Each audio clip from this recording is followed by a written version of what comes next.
Hello, hello.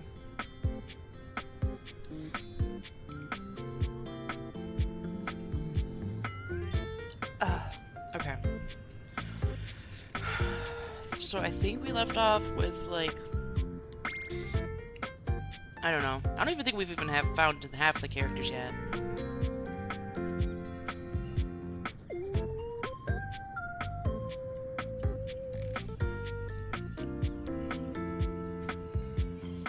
Yeah, I don't think we found half the characters yet.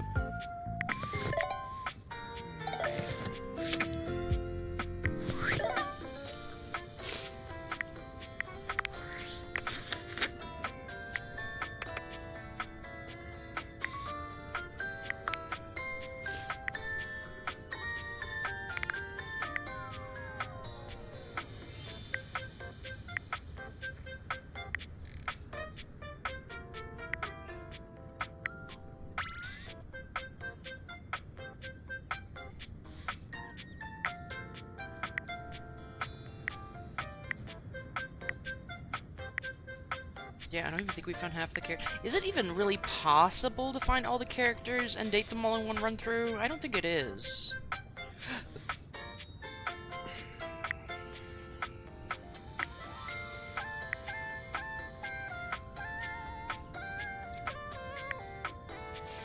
Well, 2 hate me, 5 are friends, and 6 are in love.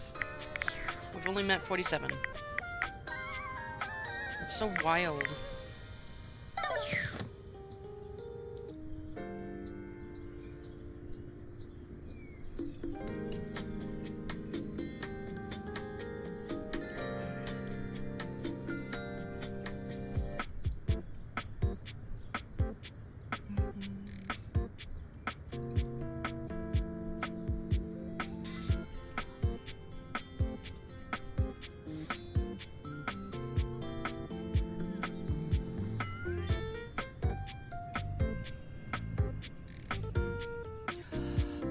Okay.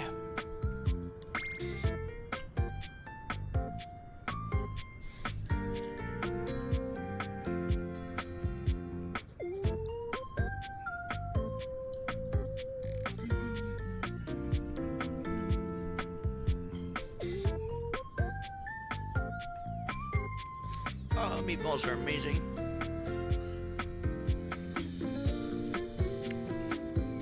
Okay.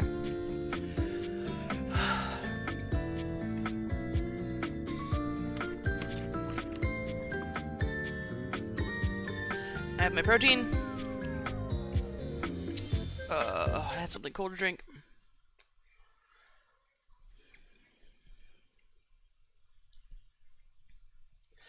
My stomach is full, and we have some people to romance. Well, furniture people, object people. What are they?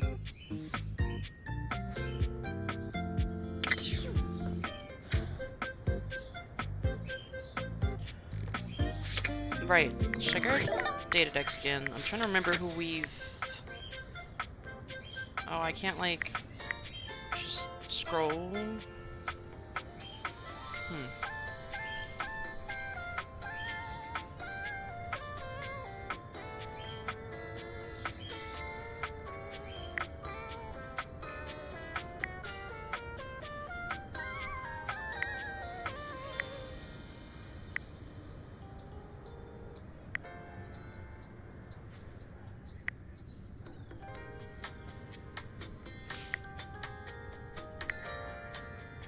Who were we working on besides the couch? I know we were working on Koa.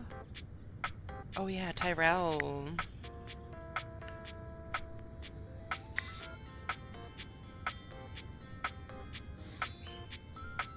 Maybe we should talk to Dasha again too.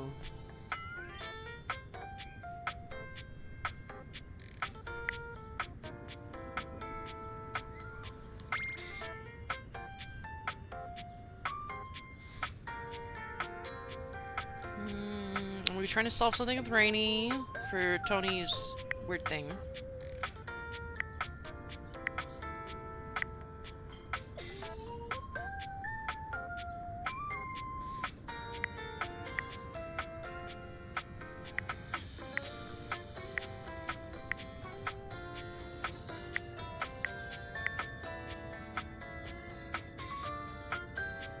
Right, and I think there was something going on with Zoe. Okay, okay. Okay, I think we need to talk to Celia about something with Rainy.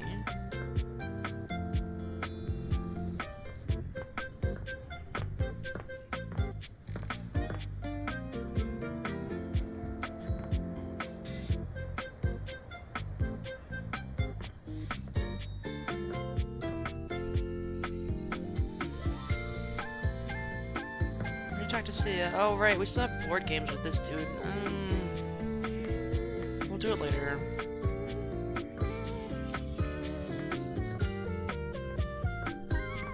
Let's talk to Abel. Abel looks much shinier than you remember. When he sees you walk up, he starts, almost looking as if he wants to flee. But there's nowhere for him to go.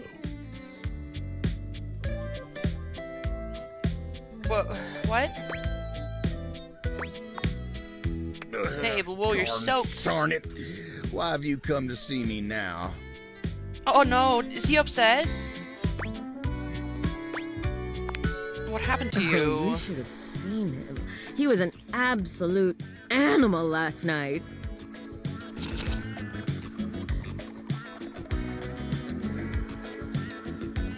For some reason, I feel like that's actually not what's happening, and they're just teasing him. Beg your pardon. Oh, but the fun didn't stop there. You're just in time.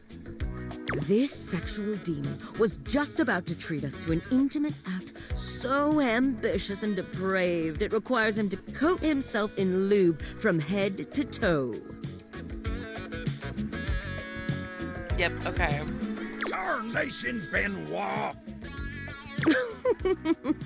I'm sorry, I was just cleaning up after a date. But I'm still a little sore. I was trying to screw the cap back on. Next thing you know, I'm being baptized in this vile liquid. Okay, baptized in lube. Hey, Cool. there's nothing wrong with a good and safe time, Abel. Besides, it's water soluble. You just need a good shower. Why does it smell like bubble gum? Well, if bubblegum's not your thing, I've got grape, strawberry, unscented. This was just an unfortunate and sexy accident. Ain't nothing arousing about it. Isn't he adorable when he's all wet and distressed? I ain't in distress. Now leave me be, you miserable rascal. I feel so bad for this guy. Oh, but it's so fun seeing you like this. Go on, get. Fine, party pooper. I'm gonna call River. She'll take care of this. Don't you bring nobody else into this. Abel exhales, pinching the bridge of his nose between his fingers. I feel like he's really just wanting to resolve this problem and not have any more company. You know, a little mess is part of the job from time to time. And I get that, but this? Sometimes the table's principles are tested. But everyone deserves support, and it ain't for me to judge no one in this house. Not even Benoit. You're kind of judging them, though. What's wrong with Benoit? Can't be easy getting soaked in bubblegum lube. Yeah, I'm assuming I'd be upset at Sure ain't. involuntary lubing.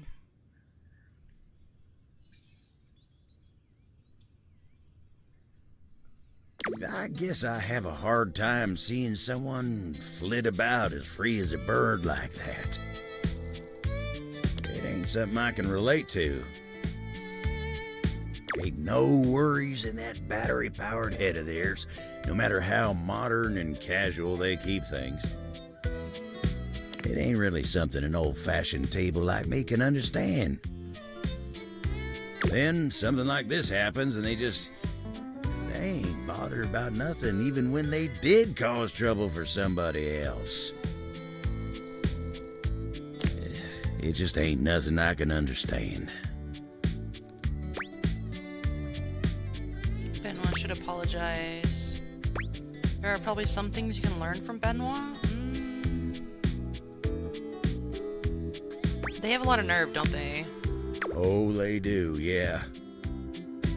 But they got a lot of friends, too. They seem happy. I suppose I could stand to learn something from them. River enters without Benoit.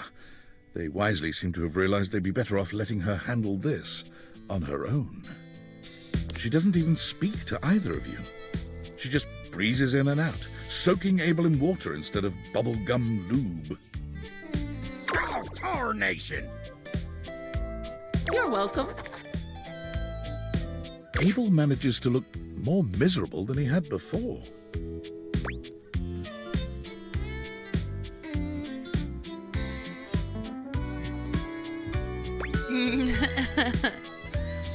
This is an improvement, right? Oh, you poor thing. Well, that wasn't very polite. It wasn't, though. It really wasn't. I ain't covered in that stuff no more, but I gotta deal with this now.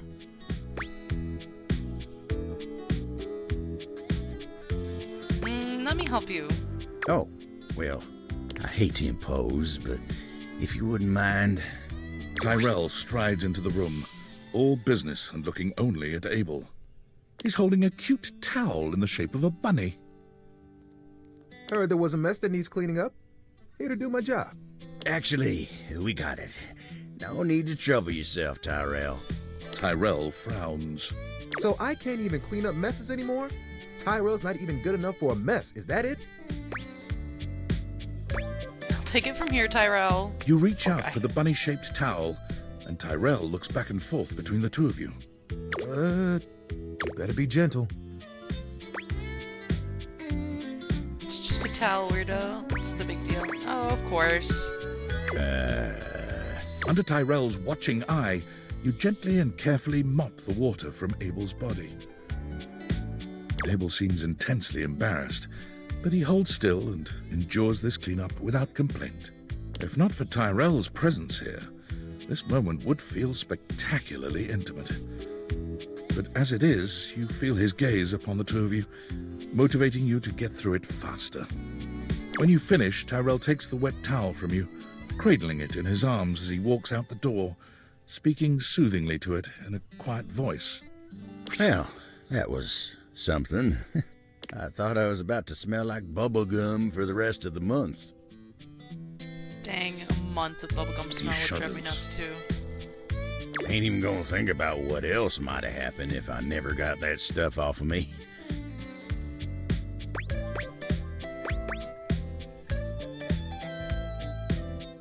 I'd have to... No, I'm not gonna tell him that I'm gonna have to replace him. No!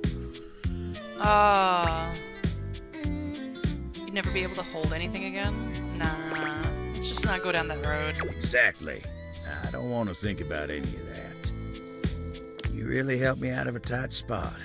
And I ain't the kind of guy who likes to rely on others. Apparently. I just don't like being in the spotlight. Especially not for nothing like that. But sometimes the table's got to rely on somebody else. And I guess if it's you, maybe it ain't so bad.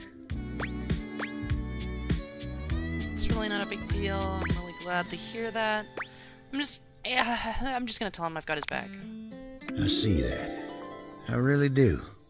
And, well, I appreciate it. Just glad to have that bubblegum nightmare over with. Well, now that's all over. I got work I need to get back to. You take care now.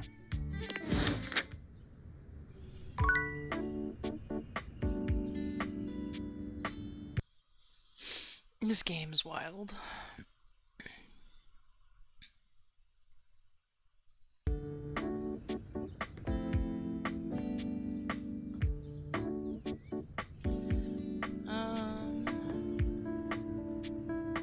is technically a towel, right?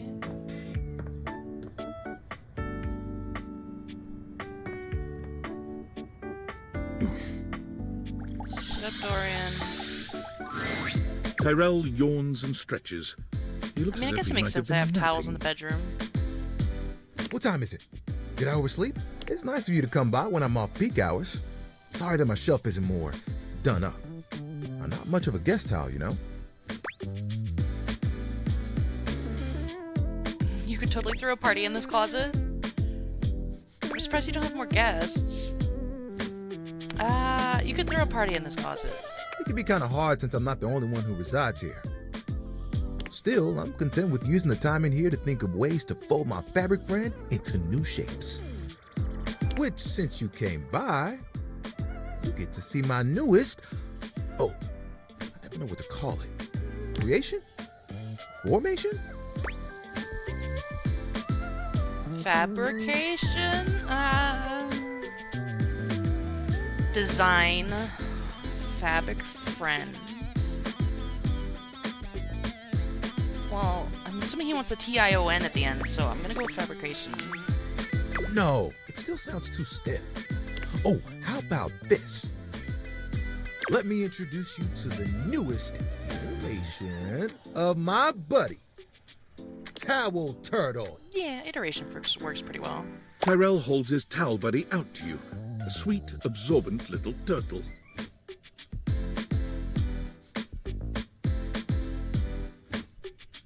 Let me tell you, it took us a couple tries to get the shell just right.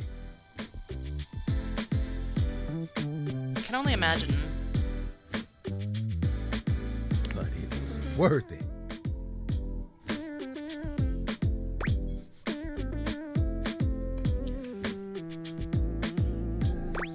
You're really good at this. Maybe this could be your career. What? Making towel animals? This really is just a thing for me, a way for me to express myself. Plus, me and my buddy have a special bond.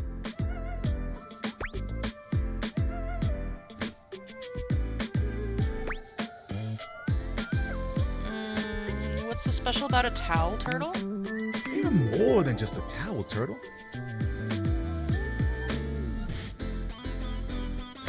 Remember when you got me from that thrift store? I was wrapped with my towel buddy. I remember you saying it was as good as new. Well, let me tell you, I've seen some massive spills in my day. Things you wouldn't believe. Did you know what pasta sauce can do to grout? It ain't pretty. But I didn't have to take on the task alone. Nope. There was a team of us, all dedicated to helping keep things nice and dry. I was happy to be with my friends, working together. Hell, we used to hang out at the bathroom bar most nights and just chill.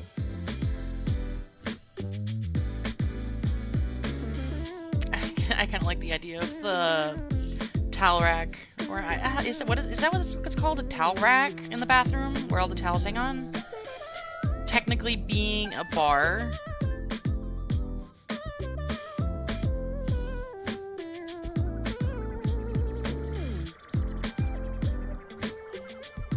I like that idea. That's kind of cute.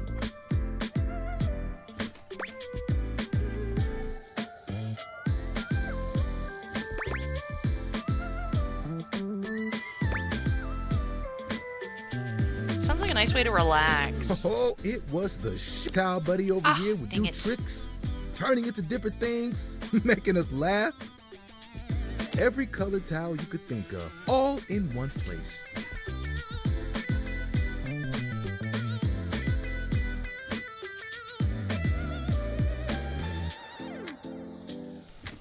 And the linen closet?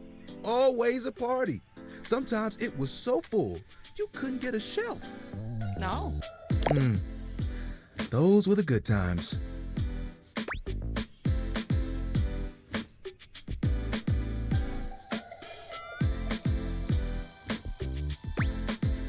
Where's everyone else? It makes me shudder to think of it. It was a day that will go down in infamy. It was spring. It was raining something crazy. And our owner had their grandkids over. towels. Yeah. You guessed it. All 7 grandchildren came over. All 7 of them decided to play. And when they came back in, they just started snatching my friends from the closet. Towel Buddy and I just watched in horror. They took them all one by one, but me, I was on the bottom. I whispered to myself, "Some tough towels, they'll be fine." When they Oh. came back from the laundry room a few days later, it was too late. They had become... He pauses, as though overwhelmed by the horror. rags.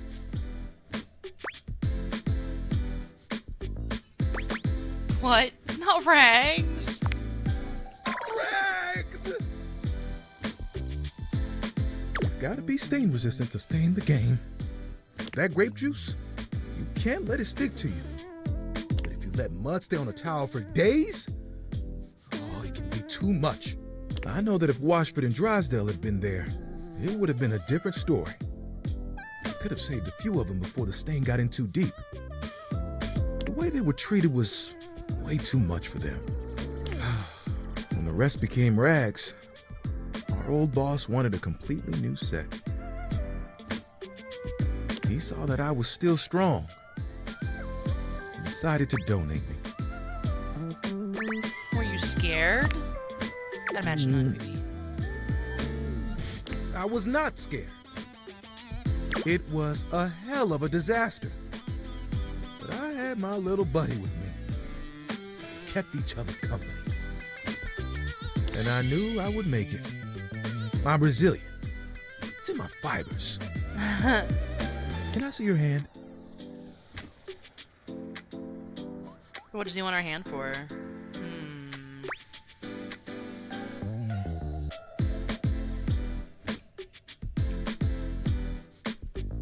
I'm just gonna give him my hand. Let's see what it goes. You extend your hand to Tyrell, and he takes it, his touch gentle and unassuming. When you touch me by my hand, what do you feel?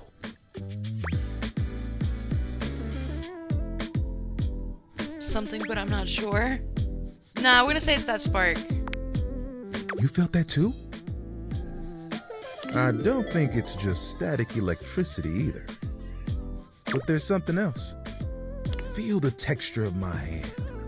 The way I'm made. Soft but sturdy. Hard-working, yet comforting.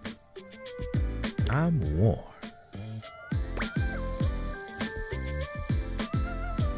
Very, very warm. You noticed, eh? And my little buddy here helps me channel all those bad things into a way I can express my emotions. He's adorable.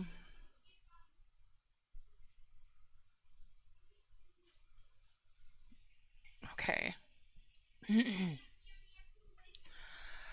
My voice is going.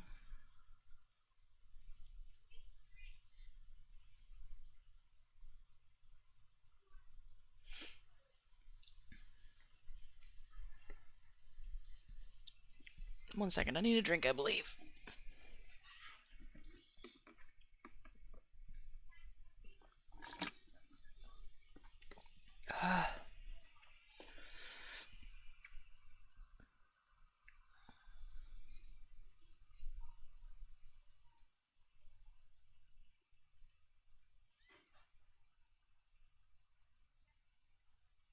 I think my son might be being too loud.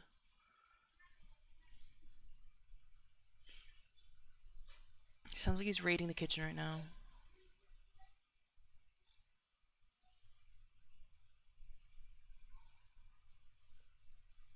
Okay.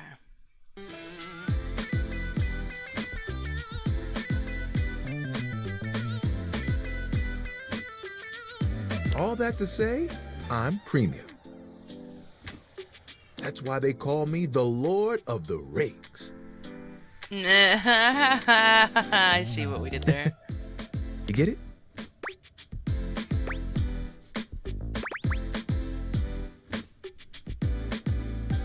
Yeah, sure, I get it and I love it. Yeah.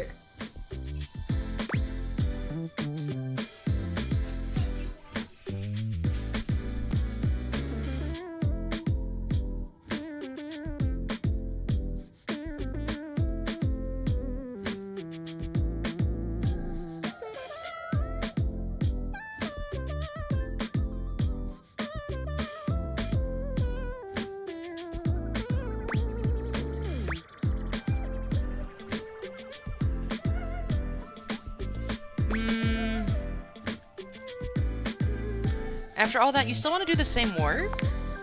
Well, you want to know a secret? Sure. Of course. Picture it. The music of summer playing over a speaker.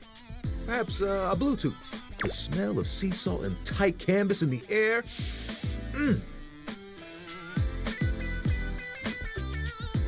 To your right, one of those tall lifeguard stands that someone in bright red shorts sits on. To your left, a couple that most likely had an argument in the car. They both try to make the best of the day. It's super awkward. And there I am with you, stretched out in the sand, a giant umbrella behind us, blocking out the sun, and us just chilling. Can you guess what I want to do? You want to be a beach towel? Ding, ding, ding. That's right. Beach towels have it made. They just lay in the sand all day, taking in all the sights.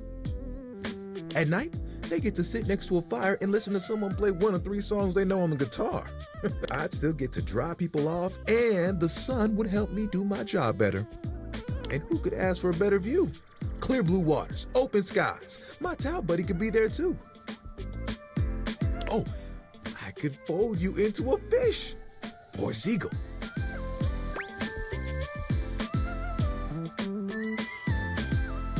Would you want me to go with you, or that would mean I'd have to leave the house? Both are kind of insinuating I don't leave the house. Okay, would you want me to go with you? Oh, of course. We'd have to go together. Just promise me you won't get mad if I track sand in the car. It's kind of a hazard of the job. Really, that's what he's most worried about?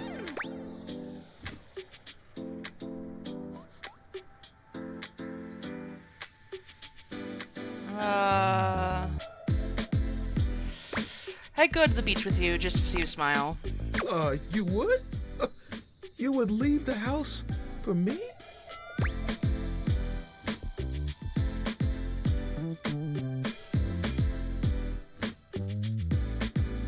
Getting to lie out with you sounds like a perfect day. We would turn heads, that's for sure. You know, that's the first time I've told anyone my dream. I'll be honest, I was a little worried that you might think it was silly.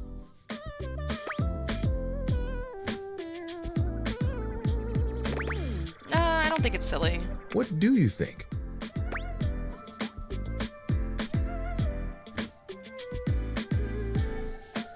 Why are always the options like, I'm gonna tear this guy's heart out, or I'm super supportive? Why can't we have like reasonable options sometimes? I think it's absolutely awesome. We'll make it happen one day. Yes. Though remember, no promises about tracking sand into your car, okay? You're the best, you know that? And think of all the sunsets we could watch together. You and me, cuddled up real close. It would be like nothing else mattered. Even if it was just for a few moments. Oh, that would be awesome. We've got to make it happen.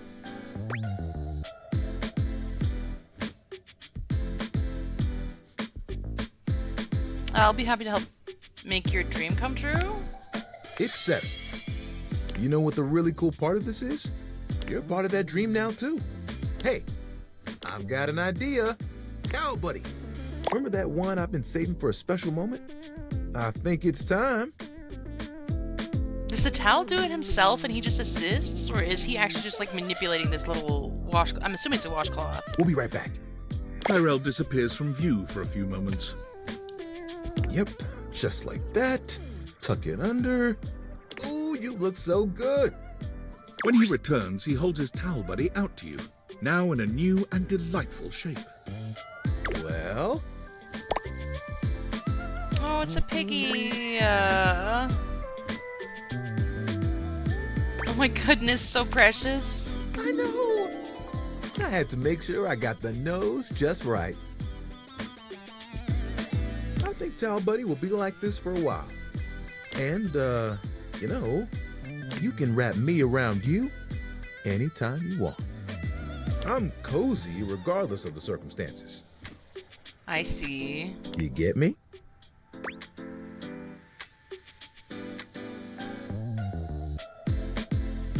Hubba hubba. I do get you, Tyrell. Start sweating.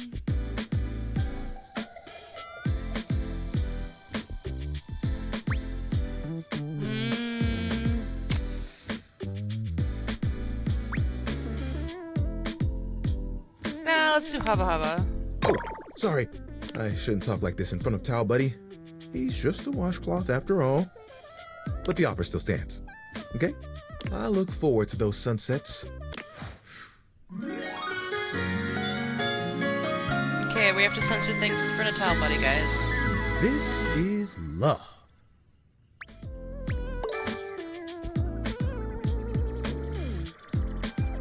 Okay, it seems like I keep getting empathy points. Am I just attracting a certain set of people? I think I might be. Well, I guess what am I talking about attracting? I'm interacting with them.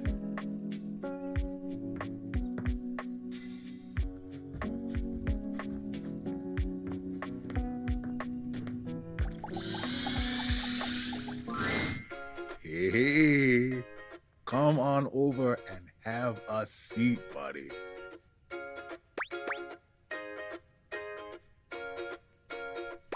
Happy to. Awesome. It's a good day to spend some nice quiet time together, isn't it?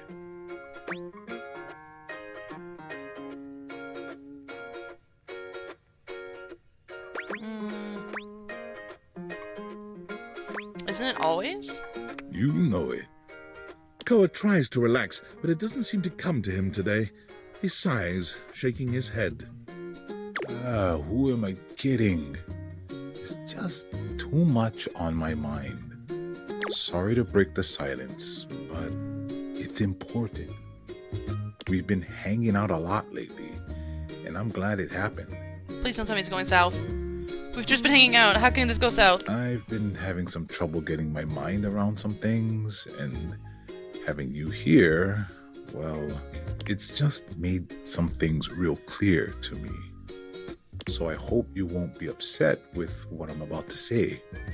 I've got one last gift that I think will say it much better than I can.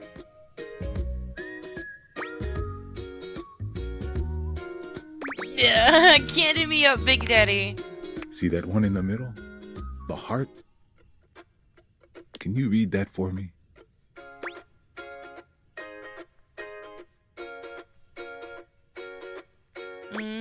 I love you? You dropped these, and I know it's a little too soon for love, but you make me feel safe and happy. And as a couch, a gift like this means more than words. I've been holding on to this, hoping for the right time to give it to you.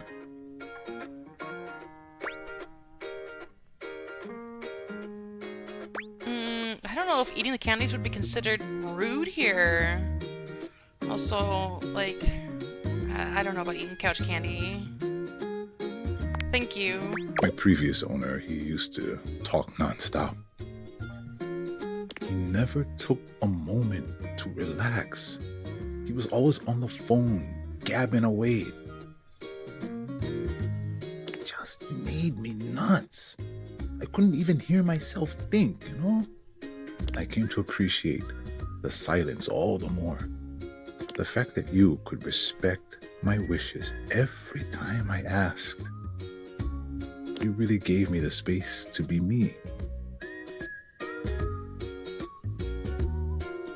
I've had so much on my mind lately, and your presence near me has just been such a blessing. You calmed my thoughts and let me sort through them. And with all that time to think, I know now that I just want to keep enjoying the silence with you. What do you say? Want to keep doing this with me? Yes. I steal Valentine Heart you too, Koa. That might be the nicest thing anyone's ever said to me. Koa envelops you in his strong arms, wrapping you into a hug that feels like a sweet ocean breeze. I'm the luckiest couch in the world. Wanna cuddle? I bet you that's the best cuddle in the world, too. Hell yeah. Only cuddling and no thanks. Yeah. Only cuddling? Hey, if you want more, I'm into it. Koa helps you take a comfortable seat in his lap. And while he normally enjoys the silence, one thing's for certain. When it comes to intimacy, he holds nothing back. Vocally or otherwise. Okay.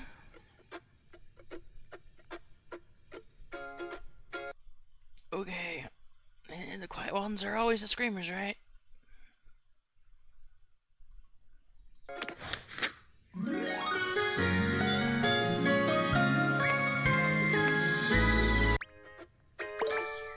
More empathy.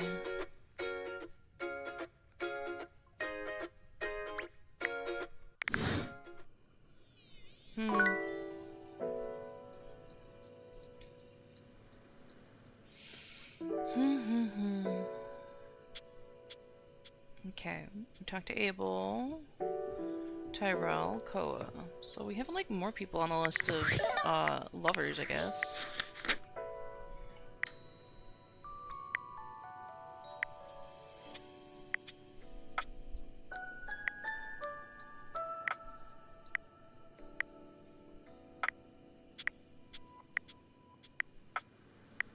I'm kind of confused why most of these people have been giving me empathy, though.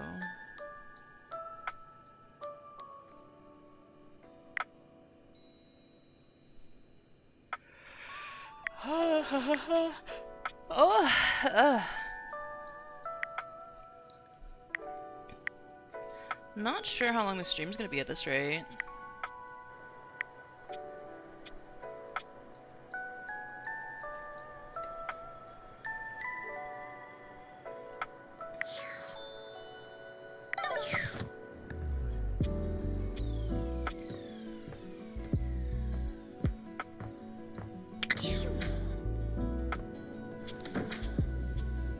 Okay, let's talk to Trapdorian again. You've made some good friends in here. I respect the hustle. In my view, friendship is all about good boundaries. Right in between the dizzying heights of love and the minefield of hatred. Oh. There's a warmth in Dorian's dark eyes. What is Dorian's shtick? I am so confused. Come back for another glimpse. No, just hints and stuff? Yeah? What? No, just hints and stuff. You can't be certain, but he seems almost disappointed in your answer. Certainly. You might find some more, dateable objects in the crawl space below me. Carry on. You said you wanted to be friends. We're friends. You keep Can't be mad that I'm not giving you more. Okay, there's a ghost we need to talk to. Hi, Hector. Hi! You're back again! Indeed, how are you feeling? Aw, you're so nice. I'm great. I feel great. You're great. You're here. You're the only person I know. Did you know that? That's just wild to me. Can you imagine if you were a jerk? Huh? What if the only person I knew in the whole world was a jerk? That would suck. How do you know it would suck if I'm the only person you know and I'm not a jerk? Oh, because I've known jerks. Like back when I was alive, I knew one. Ooh, he was a bad one. Like if you took a normal jerk and then you put him on stilts and you put him in a sumo suit. Sumo suit jerks? Yeah. So he was like 3 times the size of a normal jerk? That was this jerk.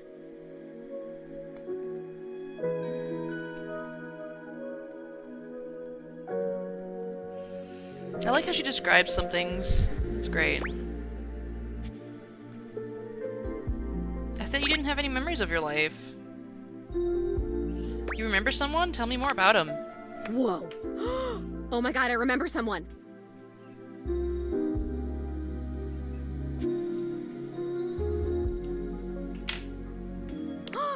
It's you!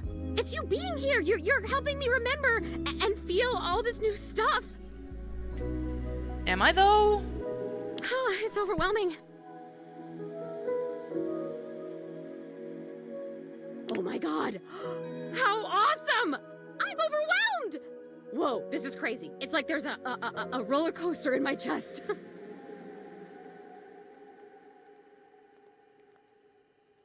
I can feel my chest. Is that normal?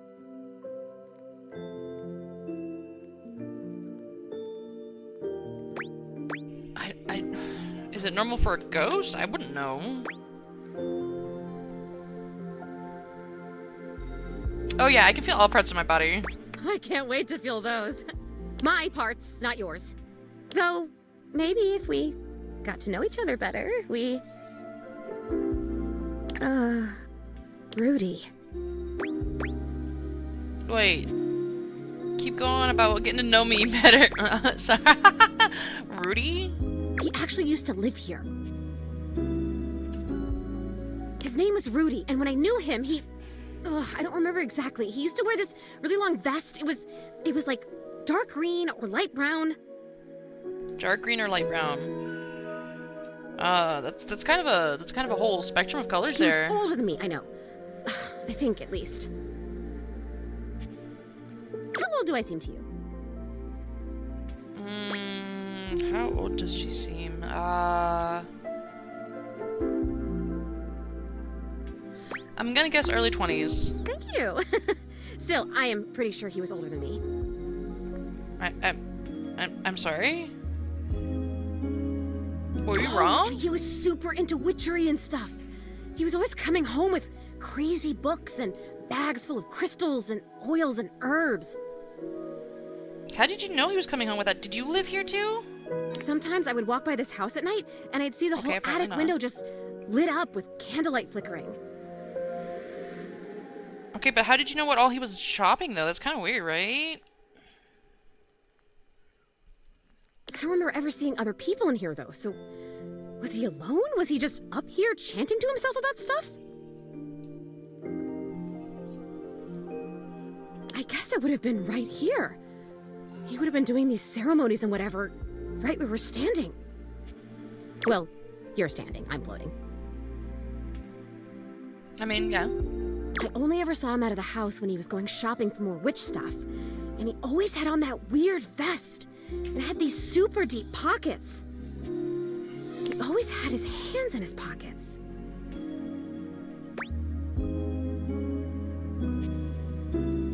Could be a normal thing people do, keep their hands in their pockets. That might be weird. Zoe flickers, like someone just adjusted some spectral cable tethering her to this world. Oh, damn it, no! I'm gonna go away soon. This stupid disappearing thing has never bothered me before now, but I want to be here. I want to talk to you. I'm onto something. It is so frustrating to really want something and not be able to keep it. I've never experienced this before. Frustration! How interesting! She doesn't look happy. Oh my god, this is so strange. Can you actually do me a favor? Absolutely, what's up? I used to have this necklace. Really pretty little gold necklace. I remember it had a pink heart pendant. I haven't thought about it in years, but all of a sudden, I can't think about anything else. It's important. It's really important. All this talk about Rudy, somehow that necklace is connected. necklace. Maybe I was wearing it when I died. I think I need it in order to remember. I want so badly to remember. I can't go back to just floating around up here and not remembering anything about my life or who I was, to feeling so alone now that I can feel. I mean, I need you to find yeah, that necklace okay. for me. Have you seen it? I don't think so. No, I don't think so. Damn it. Well, if you can think of anywhere in this house where there's a lot of old stuff, like a basement or an attic. I mean, not this attic, obviously, because I would have seen it. But if there's another place like that, can you keep an eye out for it? I mean, we have the crawl space Come we can back go with check it and I'll tell you out. everything I remember. Okay, I think we have to check out the crawl space in the morning.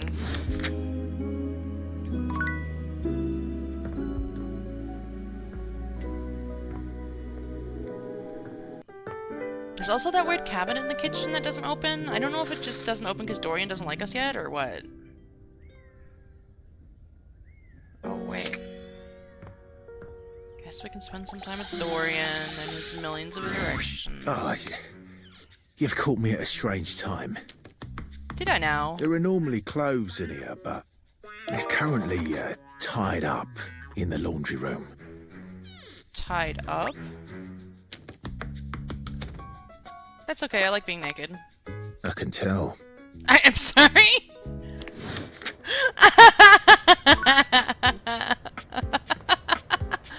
Oh, that was great. I'm sorry, that was great.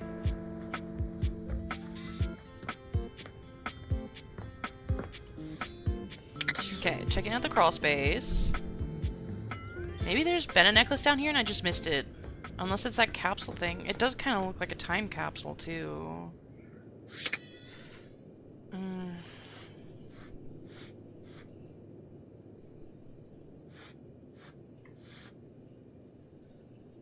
What is with that noise? Is that us? Okay, I guess that's us. Ooh, Lord Dorian. Can we grab this? No, I guess we have to talk to it. You see a concerned face peeking through what might be a cryogenic tube containing tape both sticky and cassette. Okay. The face notices your presence and begins to speak. Yes, this is Choice. I am officially found. Oh, a time capsule, neat. You got it, compadre. Hey, mind letting me out of this thing? Sure.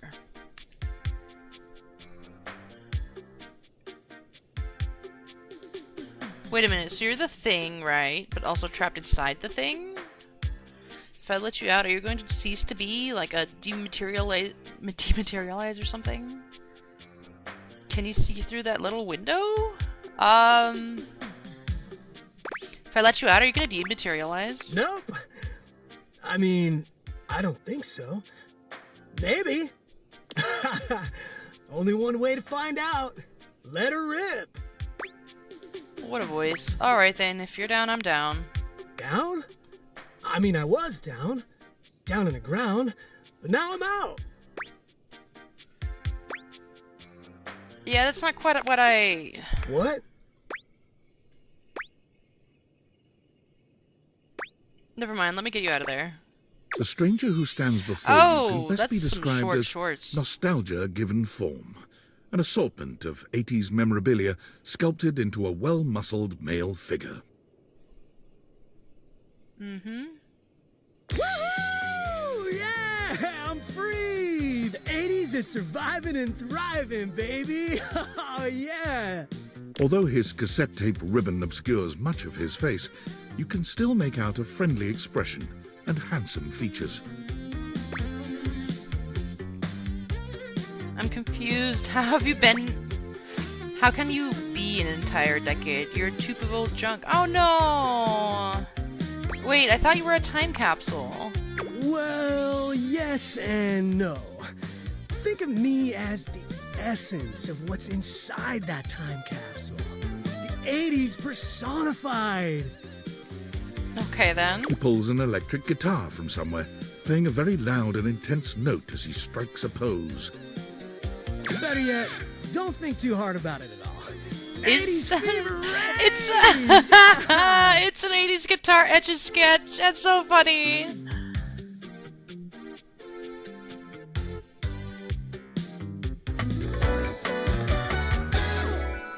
Yo! Bodie Windbreaker.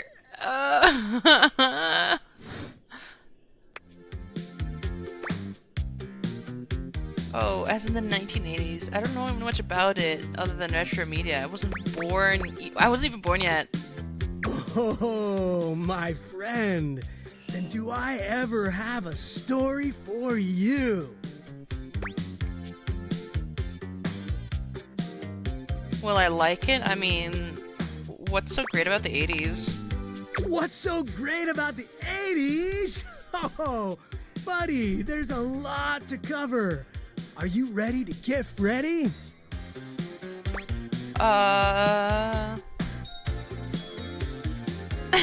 I think I'll keep my cultural relevance in this century. Nah, sure, why not? Awesome! But first, I need a minute to decompress, if you know what I mean. Because you were sealed in a tube? Totally. Tubular. Nice reference, pal. Totally topical. Now you're getting it. Anything else you need? Nah, I might bop around the house a bit if that's cool. There's a lot of tube talk in the 80s, huh? Alright, get some rest. We'll chat later. You got it. All right then, I'll be around just chilling like a villain. Okay.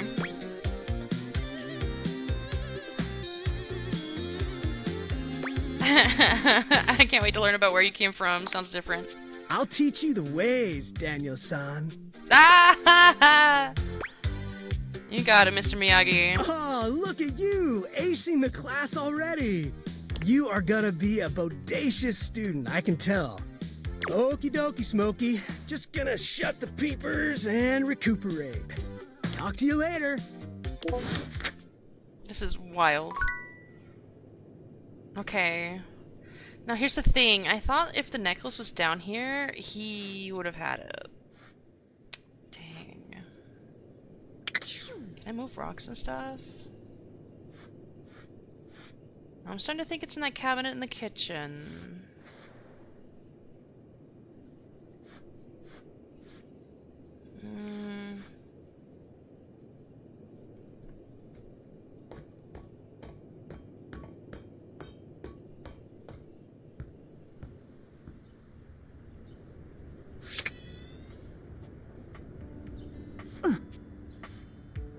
Sorry, Shelly.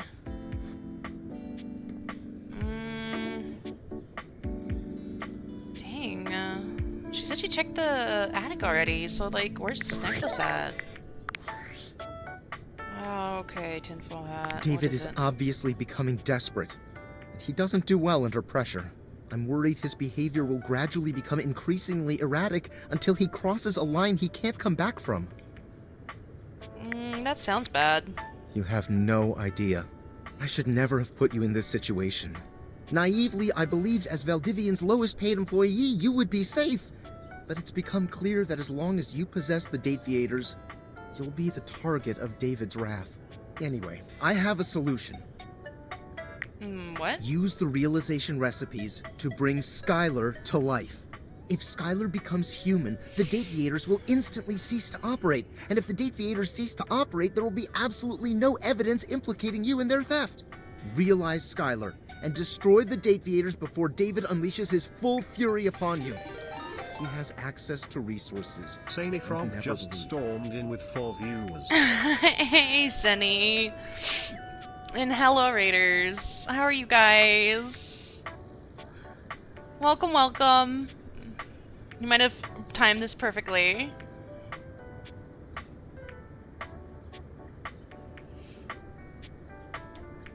Ooh, how is your guys' day going? How was stream?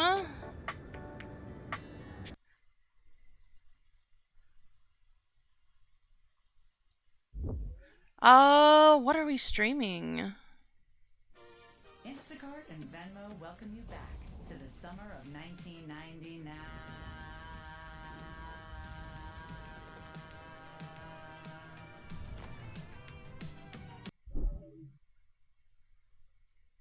Dying. Oh, V-Roid. Oh, okay.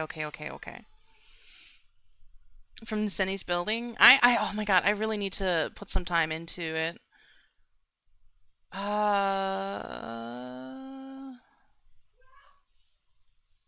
What are we collaborating? I'm gonna decline for now, because this kind of feels like a surprise. But if we want to talk about it another time, I don't know if you want to talk about co-streaming at some point.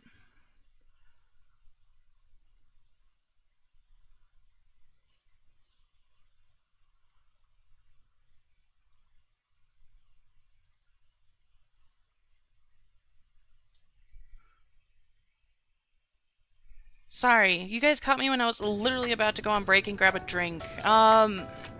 We're playing Date Everything here. I'm not quite sure if that's something that everybody really knows about at this given time. I know it's newer. Not super new, but newer.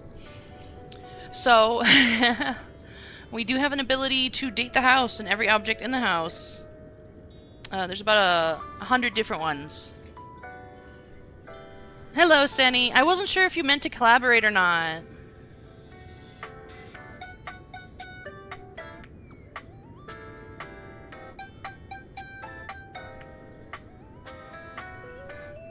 You know that game? I see it everywhere. Yeah, it's actually like a clip or two was what got me into this.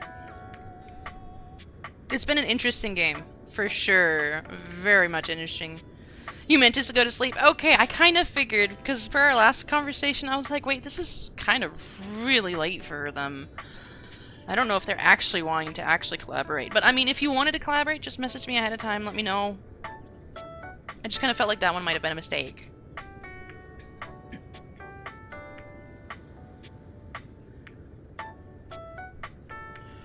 I have made it. Oh my god, I've lost count of how many game days I've had.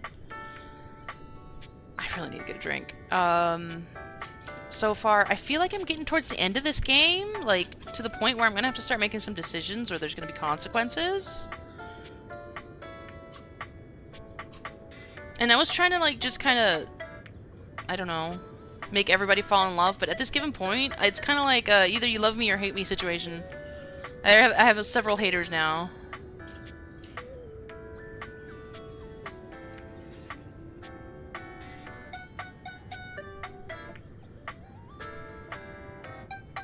Okay.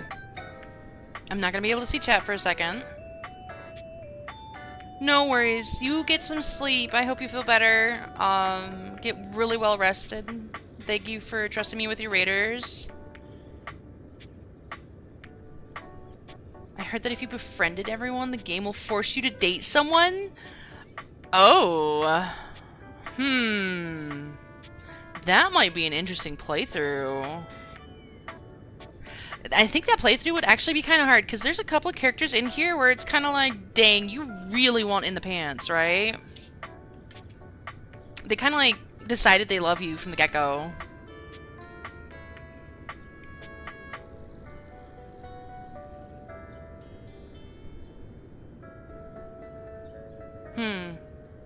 There's also a couple of characters that I'm gonna have to attempt to romance in a playthrough. Okay, you guys are gonna walk and talk with me because I need a drink. I just can't reach chat, okay? There's some characters that I want to romance because I just want to see what the romance option looks like. But I feel like I was set up to fail with those characters for sure. I think their name was Eddie and Volt. Interesting duo. For sure an interesting duo. Character design, amazing. However, I feel like I thought I was doing everything right, and then all of a sudden they just kind of blow up on me. And yeah, they were upset. Who else hates me? Oh, Shadowlord. XX Shadowlord 420 XX. But that's because I was spent the whole time making fun of him, so that's kind of to be expected. I think I might have one more hater. Maybe? I have to check the phone after I finish this Discord conversation. It has been kind of fun that this game is like acknowledging that they're trying to not get DMCA'd for any sort of logos. So they're making really fun little equivalents. I'm sorry, I'm making a coffee. It's been a long shift at work today. And I'm making a fancy coffee because I think I've spent actually more calories today than I've intaked, so we're gonna drink our calories because it's hot and really not all that surprising.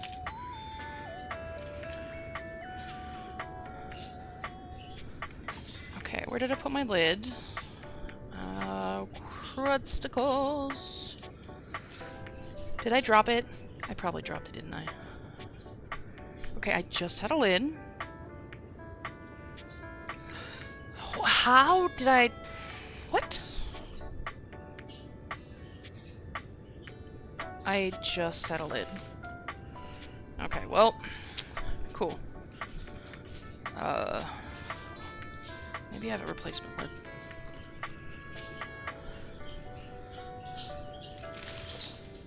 Hi, babies. It is birdie bedtime.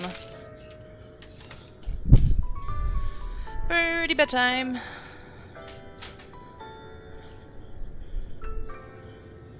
Caffeine. Coffee works on me if I don't have it frequently. If I have it all the time, it kind of loses its meaning. If I go a while without having it and then come back and have some, then yeah, it's gonna have its effects. But it's just kind of, I guess it depends on if I'm in one of those phases where I'm abusing caffeine or not.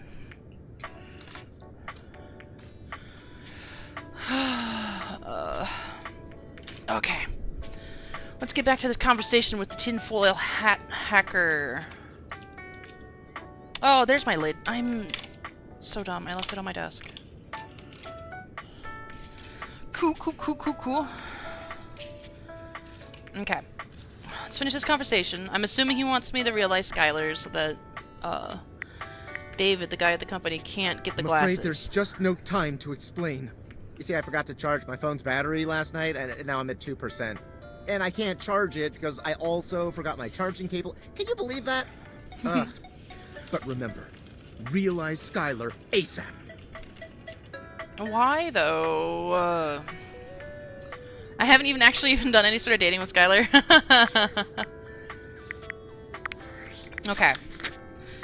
I mean, you kind of get forced into meeting Skylar and Phoenicia, right? I've met Stella. We've made friends. I've made friends with Dorian. I think we're really close to friends with Shelly. Abel is adorable. I don't really like Lux. Of course, we adore Hector. Prissy, I haven't interacted with her much. I need to interact with her again. Same with Art. Eddie and Volt hate me so much. Hate me so much. We're in love with Koa the couch. He has the best naps. We've met Captain Jack Sparrow.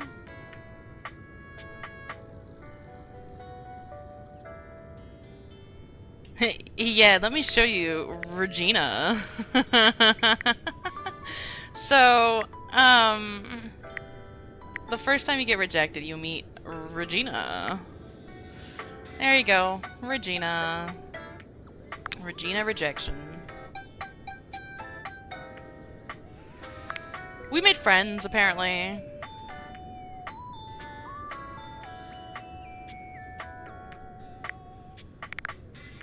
I didn't even think about the fact that he could be dateable until the thing panned across my streams. my stream saying it's dateable. And then by that point I was like, nah, you know what, I kind of just love to hate you. So... Yeah, I like the thumbs down for the... I don't even know what they're called. It looks like a belt, but it's like the thumbs down. The gold and the red really works well together.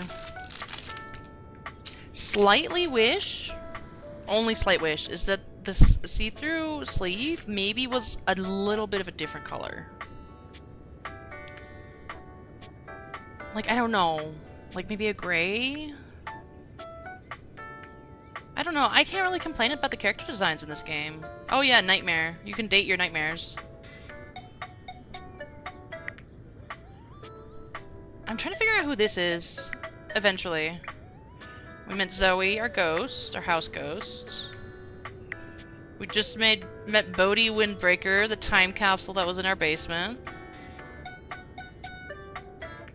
You don't like Bodhi?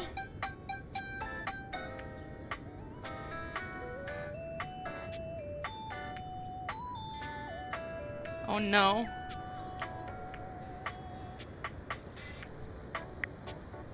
Or do you mean number 98?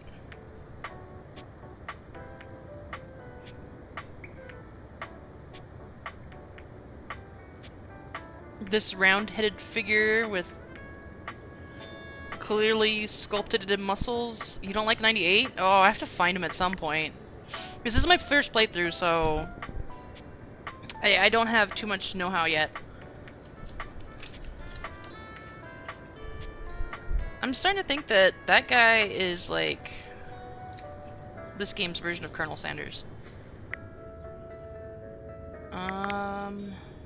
Oh, stop. I think I know what this is. Oh, stop it. Not 100% sure what that is. Or that. Or that? Oh, well, that's clearly a mousetrap. Oh, I guess I could have talked to him while I was down there with Bodhi. Oh yeah, I made friends with Keith, though I'm kind of worried that this man's gonna rob me blind one of these days.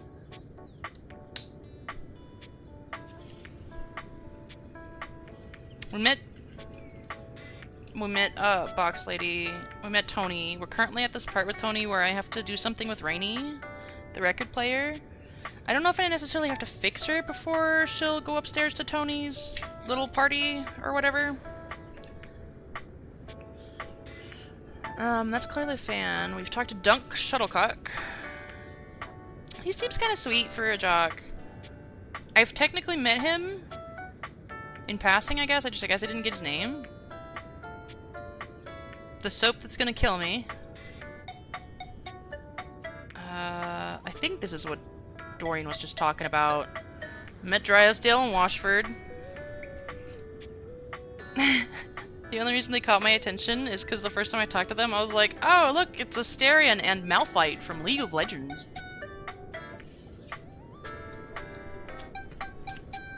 The cat? No, I have not.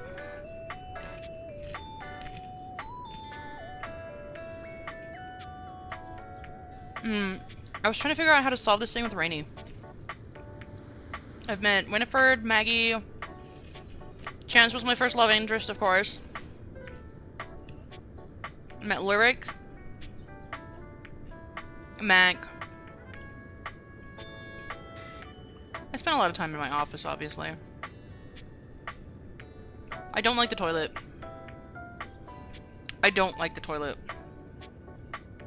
Fall in love with Daisuke. I'm still working on copy. Fell in love with Freddy. I feel like I could easily fall in love with Fabrizio. His character's trouble, though. Mateo. This guy is unhinged. Parker scares me.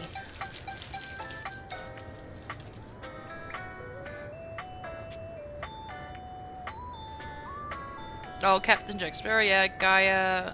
Yeah, I haven't even met half the characters yet, and there's still so much to do. And I still feel like I'm already towards the end of the game for some reason.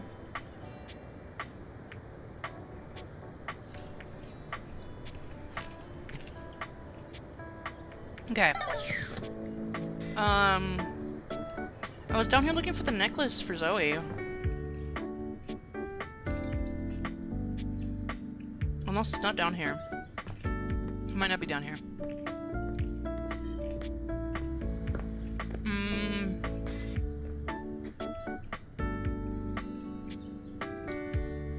I have to ask, do you know if this door opens, this cabinet?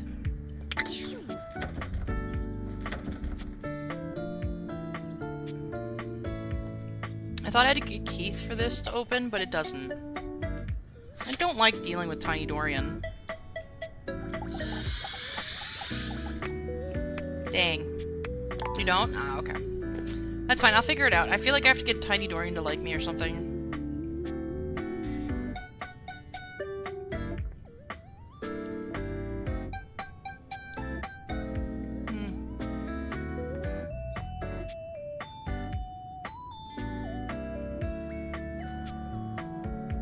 know the characters from TikTok and stuff? Yeah, no worries.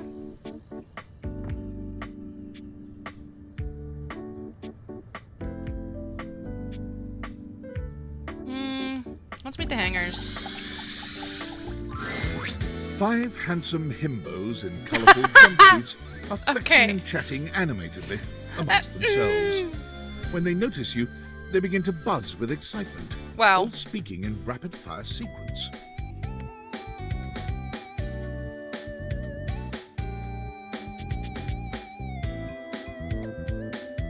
I'm questioning if that narrator ever thought that's a sentence he would say. 5 handsome himbos. Yep. Okay then.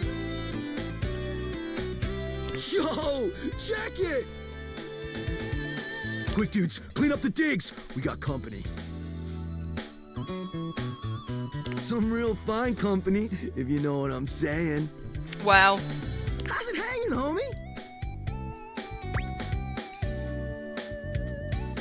The world's a bleak and unforgivable or unforgiving hellscape. I'm not your homie. All good fam. I'll go fam. I'll go fam. Word. Oh, that's facts, amigo. Well, what are you waiting for?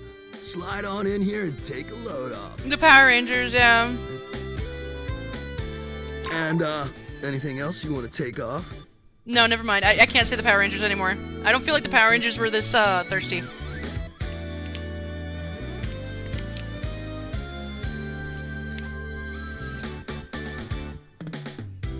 Welcome to the Extremist Dojo in the Pad, the perfect place to sit back, chillax, and recharge your bats. I like that their symbol, depending on who's talking, is hanger and then number. Hell yeah!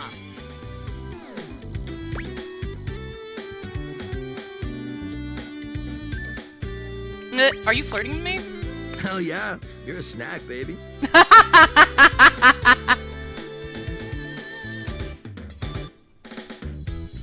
Don't mind Hank number 3. His game is super cringe. Lucky embarrassing, Hank number 3. Right now, you're hanging with the wildest, dopest, gnarliest squad of bussin' athletes around, homie. Yeah, they are so straightforward. See, the funny thing is I feel like they'd probably, like, break a window in my house or something, just roughhousing, but at the same time, though, they would fix it too, you know?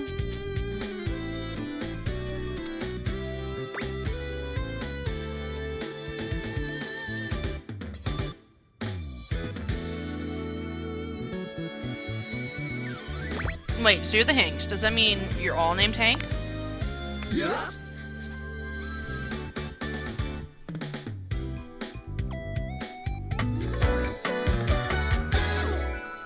We're the Hanks! At least they take ownership, yeah.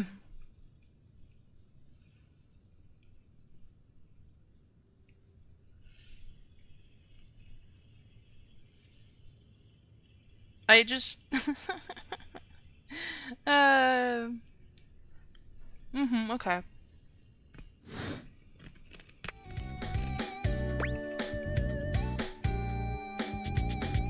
Okay, I got that, but how do I tell you apart? Numbers are kick-ass! The Hanks all stand in formation, each of them striking a unique pose as they introduce themselves. You get the distinct feeling they do this often. I'm Hank number 1. I'm Hank number 2. Okay, so I know we were talking Power Rangers, but I'm starting to think the Wiggles, if they were all Skater Bros. I was told he was. I actually really wouldn't mind seeing what the narrator looks like.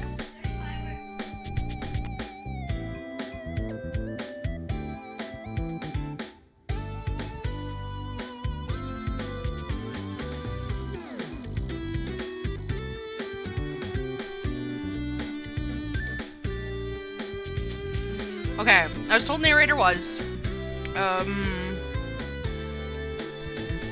What else was? The game itself is dateable. Is from the way I understand it.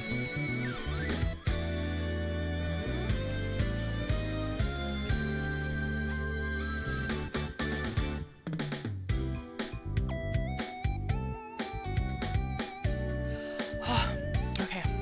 Oh, I love me a good cold drink. Number 3. I'm Hank number 4. And I'm Hank number 5. Ayo, Hank number 5 though? You changed your stance up, sir. We're the Hanks! Brought to you by Red Bull. Brought to you by Red Bull. I'm not sure I get it. Who are you again? Well, that explains it. Cool! What are you guys getting up to in here? Seems pretty, sporty. That's right!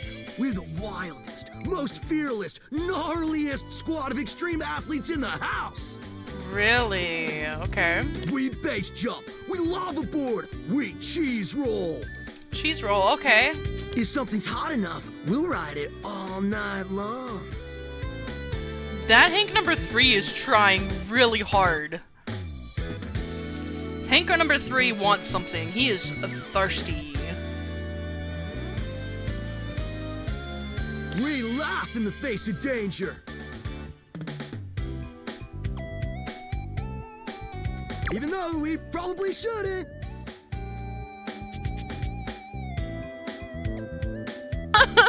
Felt Hank number 2. Adrenaline of them all.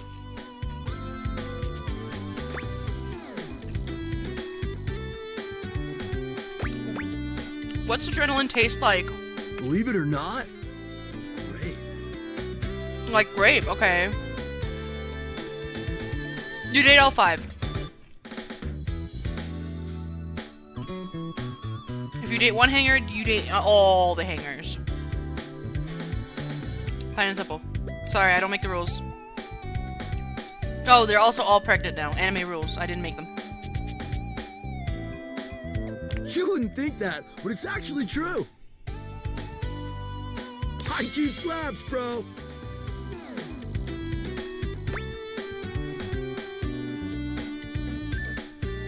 Man, you guys are just adrenaline junkies, aren't you? Oh, we're way beyond junkies, hot stuff. It's legit insane. But no cap, we live here with you. We're casa roomies, amigo. But they were roommates. And yet you guys don't pay any rent. Yeah, I get it. I've always wanted roommates. I don't know if 5 roommates is necessarily what I wanted, but I did always want roommates. Right? Life's way more kitschy with friends. Or friends with benefits. Good God! He just don't quit! That's why we partnered with Red Bull. He don't quit. I'll give him that.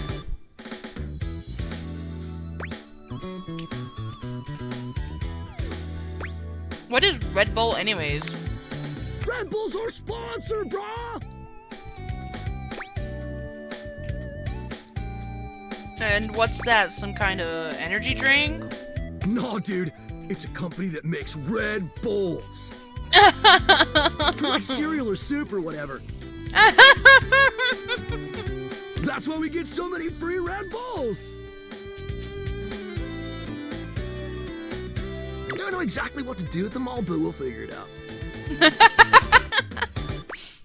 I think Hank number 2 might be the logic core in this group.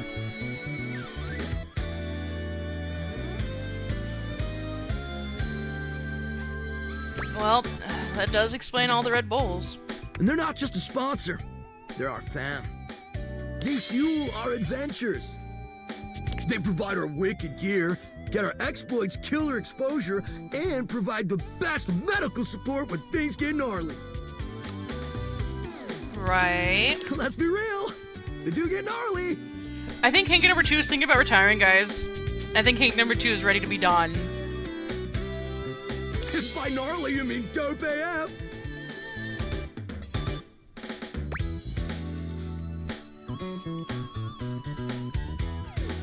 Wait, what happens when things get gnarly? Gnarly just means awesome. Things are always awesome when you're hanging out with the Hanks. We high-key love it all, homie.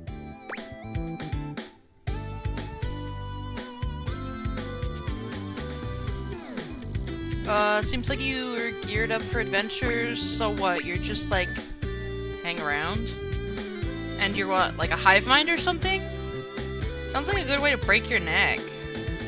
Okay, I have to ask, are you guys a hive mind or something? Hive mind? You know, I don't know. Not a lot of time to question that sort of thing when you're too busy living the most extreme life possible. We're the Hanks!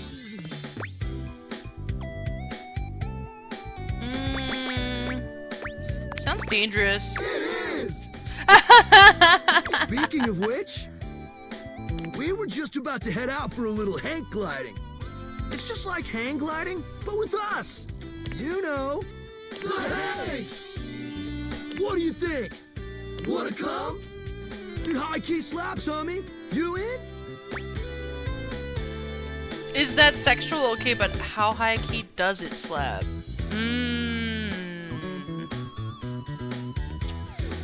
Hank 5 is always emoting, Hank 3 is just thirsty, yeah, and Hank 2 is clearly ready for retirement.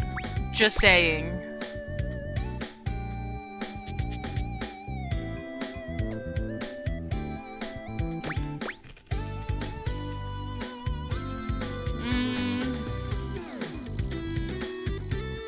Okay, but how high key does it slap? Because I don't think these guys will date. It's goated, bro! Besides maybe Hank 3. What do you say? Nah, I don't think so. I'm kind of afraid of heights and falling and, you know, death.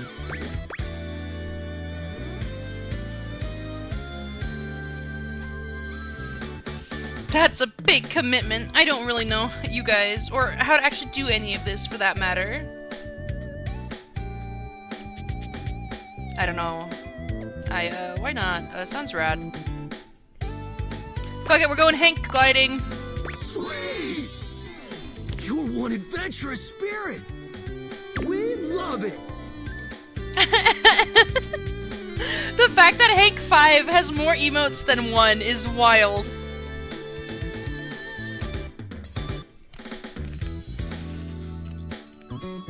Epic. Just remember to stay focused and trust the wind. And hold on to me real tight. I didn't give you permission to kiss me. I'm sorry. Follow our lead and we'll be shredding thermals in no time. Yeah, Hank 5 is the pretty boy of the group. For sure. Get ready to soar, house homie! Hanks away! Are those my underwear? I think one of them is in my underwear.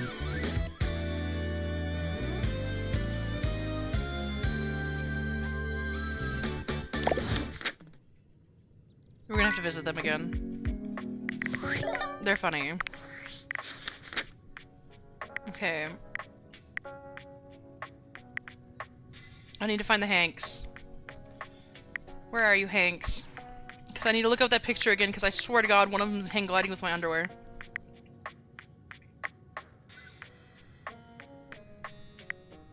There you guys are, you little shits. Okay, make the picture big. Okay, that's a shirt. So Hank 5 is hang gliding with a shirt. One of them looks like they're hang gliding with the washcloth. But the guy in the top left corner looks like he is hang gliding with underwear. A black pair of slightly see-through underwear.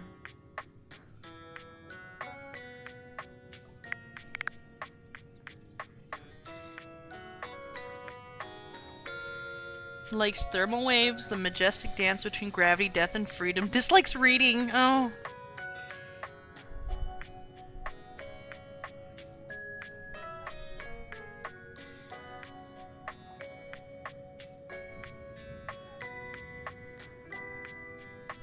Oh, okay. No, they are fully dateable, apparently.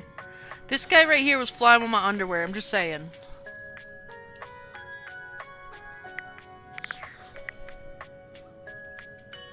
I don't know about talking to Skylar. Hey, how's your day going? Forging some new relates?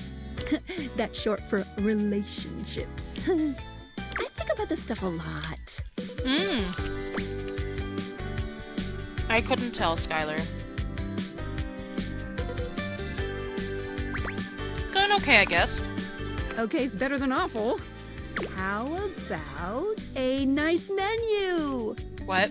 I have lots of different ones, all different styles. Here's the main one.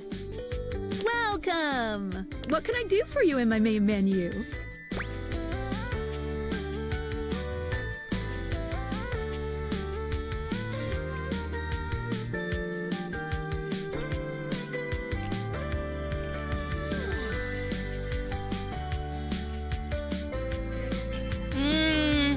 I'm gonna get out of this one. I'm done here. Oh, yeah, I'll miss you. Okay. We're gonna go talk to the creepy guy.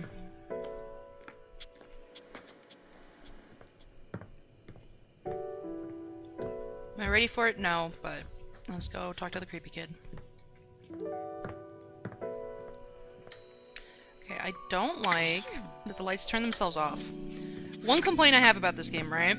One. Singular one.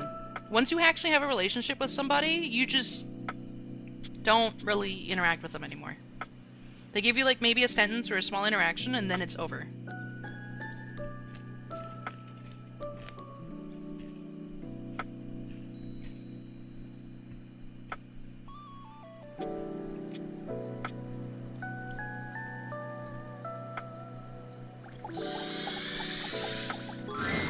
Today, we will be playing a popular and complicated game. This is a game in the Eurogame tradition, one of resource allocation, worker, placement, and cooperation between players. It's based on the 20th century dairy wars between England, France, and Belgium, called Cream Capitalist. We will both attempt to outproduce the cream that the other is attempting to make. Would you like to hear the rules? If he would spend that energy on something else, he'd actually be kind of pleasant. Sure, give me the rules. I'm so excited to speak for a very long time! Parker does indeed speak for a very long time, spending roughly 45 minutes going into excruciating detail about the different rules and sub-rules for each scenario, including the expansions which, as far as you can tell, aren't being used. I'll play as Belgium, which has a +3 bonus to currency exchange, which means you can be either England or France. Which will you choose? England or France? Or do we take Belgium?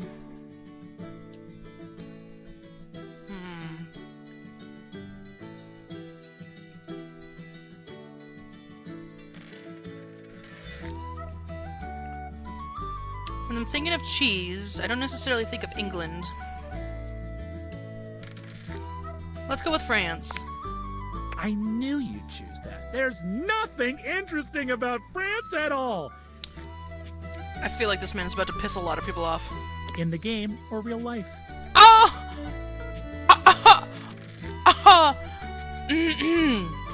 I didn't say it. That was not me. That was that man.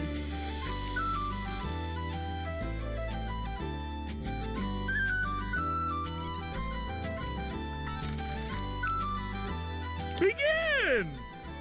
Parker distributes the pieces, a 10-minute process. You receive 5 cards with various types of cream-making machinery on them, 6 bulk cooling tank pieces, 24 cream maker worker pieces, a pasteurization token, and 8 or 9 things you can only describe as shapes.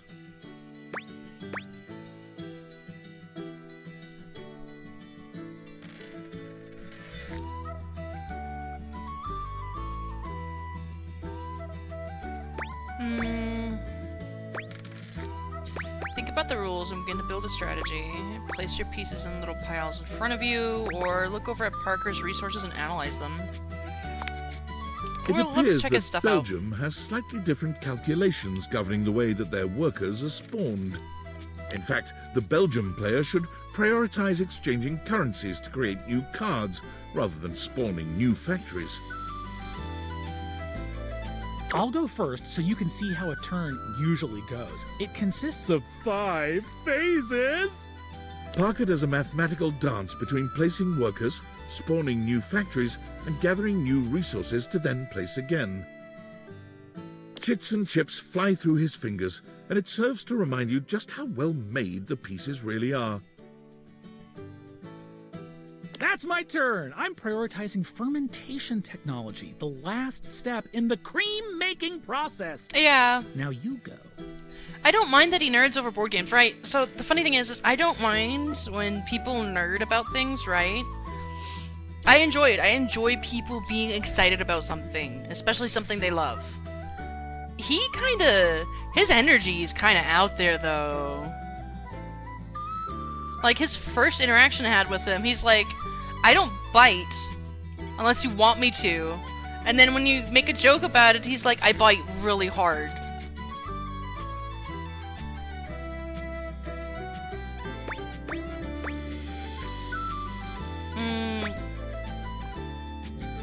Okay, prioritize unlocking faster cream skinner machines.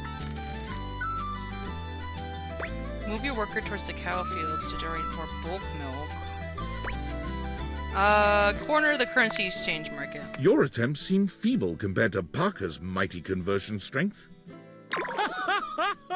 You have a long way to go until you can convert like Belgium can. What a nerd. But it seems that his bluster hides the fact that he hasn't taken advantage of his country's own strengths just yet. The turn goes back to Parker, who spends 10 more minutes going through the 5 phases. I've invested in new technologies. Once my factories are complete, my process will be airtight. Making cream will be a dream.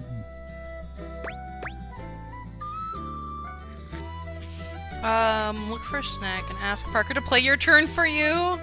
Put your resources into making more resources, build up a large supply, continue to pursue a new technology. Nah, we're gonna go get a snack and ask him to play our turn for us. Let's see what he does. Let's see what he does. Let's just see. All right. I guess I could do that if you want a little nibble. There's some things on your side of the board I've been thinking about optimizing. Parker plays fairly, though he certainly doesn't spend quite as much time optimizing your turn. Your snack is delicious, and just what you needed. He You plays and Parker fairly. seem to be neck and neck in cream production and milk gathering. You've made it to the solstice season, where your respective countries' production will finally be scored. At turn 14, you see a critical opening. Purchase a little bottling plant by only spending 7 bulk cooling tank tokens rather than 8. Take a full 24 hours to think your way through a move in an attempt to outlast his patience. Balance your resources evenly between milk production, cream skimming, fermentation, and packaging. Put all your resources into cream skimming on your final turn, selling everything else. Some options here, man.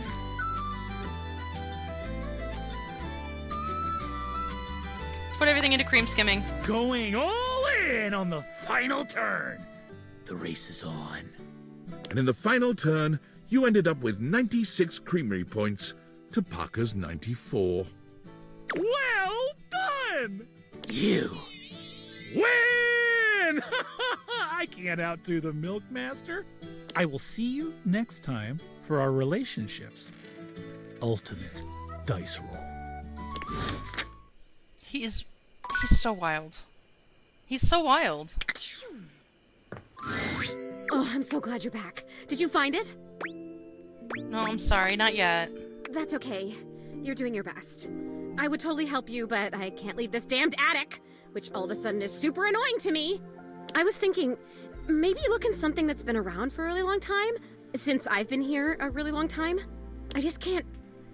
I can't think about anything else. All I see is that. Let me know when you have it, okay? And thank you. I'd say you're bringing me back to life, but that would be insane because I'm really dead. But that is kind of what it feels like. Thank you. I'll see you soon. Okay. Time for bed.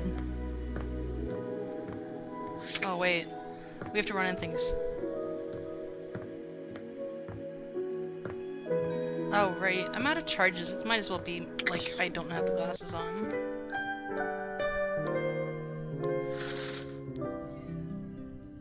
Okay. Thank you, Hector.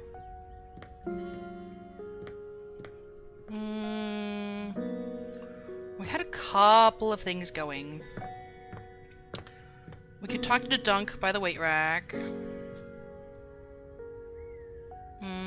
What else? Dunk by the weight rack. Still haven't really figured out how to take care of this thing for Tony.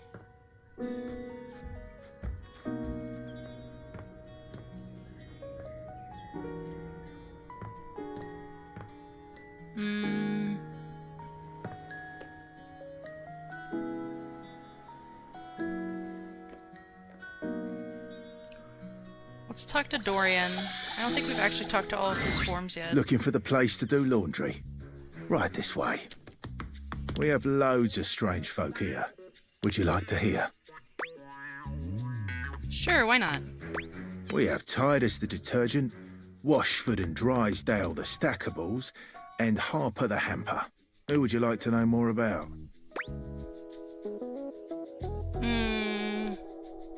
Let's learn more about Titus. She's a true warrior. She and her Diogenes have a culture of sacrifice and honor. If you're interested in getting to know her, a word of advice. Don't eat the pods. Thanks. Don't eat the pods. Who would you like to know more about? Tell me more about the stackables. Drysdale and Washford. They sit atop each other and practically do everything this place of washing needs. Drysdale, he's full of himself. Washford, he's also full of himself. They're perfect for each other. Who would you like to know more about? What about Harper? She's the emperor in the corner. You would think that a wicker basket wouldn't have so strong a personality, but you'd be dead wrong. I'll be on my guard. Do. Who would you like to know more about? I'm okay, thank you. It's a pleasure to serve. Okay, we did our daily Dorian check-in.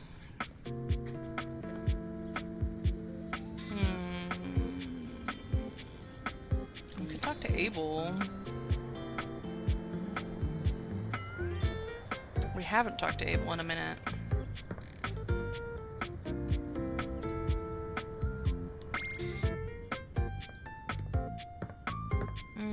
There's also Mateo. Oh, hey, he's here now.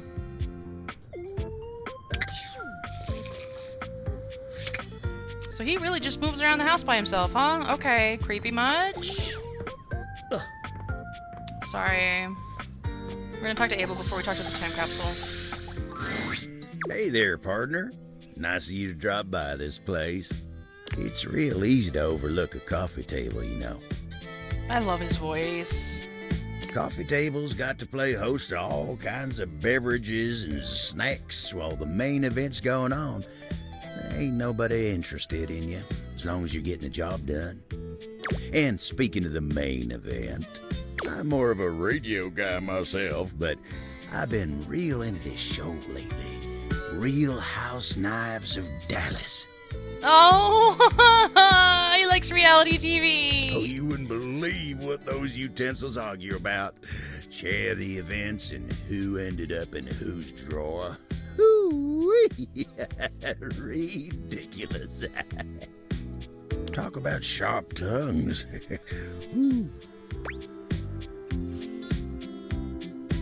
You don't strike me as a Real House Knives kind of guy, Abel. That's what Koa says. Try as I might, I can't seem to get him to see the appeal of the wives. Koa's fun in his own way, though. Right you are. Though sometimes I feel he's shut tighter than a clam, and that's coming from me.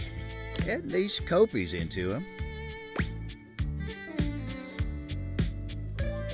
I wouldn't have thought Kopi liked reality TV. I wouldn't have guessed myself, but you see what happens when you judge a book by its cover. Anyway, she's real big on house knives. She didn't used to be, but she'd be coming and going making drinks, asking me about why this one don't like the other one. Next thing you know, she's joining me on the couch and having her own opinions. But you ain't come here to talk to me about house knives, did you? So tell me, what can I do you for? All's well here in the living room. Oh, what? Been working real hard today. Think I might take 5 and go get some coffee with Koa. Is he avoiding us? I feel like I messed up.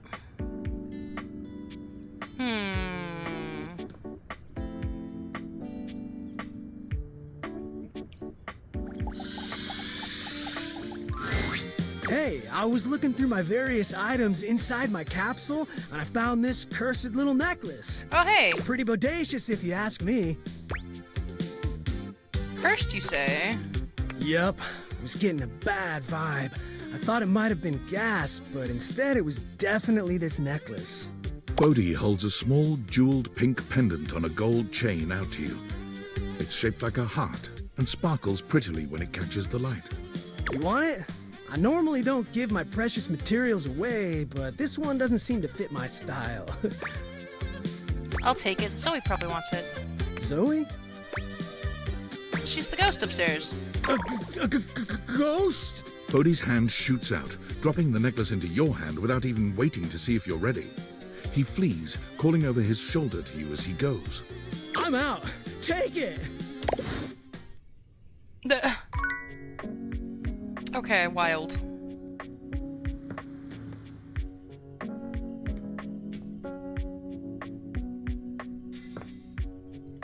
Okay, so now we have the necklace for Zoe.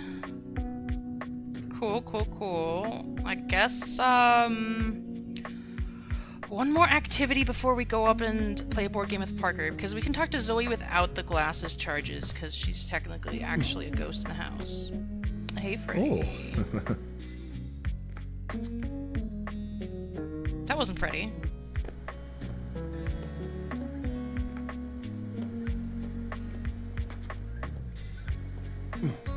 That's Freddy. Who made noises?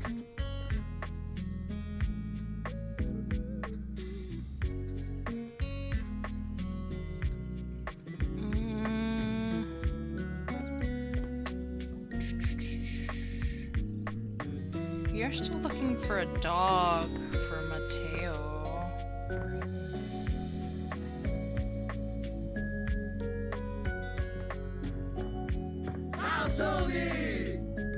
Okay, let's visit the Hanks again. Gosh darn it.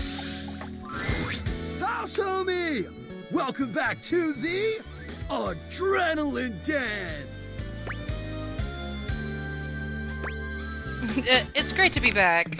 And it is our pleasure to welcome you back. Our pleasure for sure. God, Hank 3. Hey, what do you think of the new branding? We just named it. Do you like it? Isn't it a mood? It came to us in a dream. You were there too, but you were wearing a lot less. Oh my god.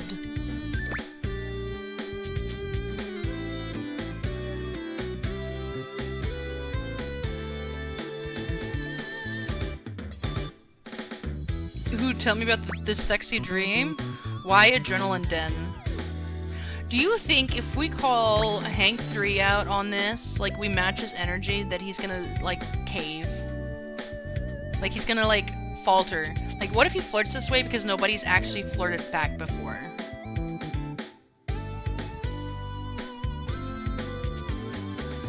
Let's call him out. Well, we were gearing up to go street luging. It was gonna be wicked gnarly. But you forgot your mouth guard. And all your clothes. Hank number 3 found this very sexually arousing. But frankly, we were just worried for your safety.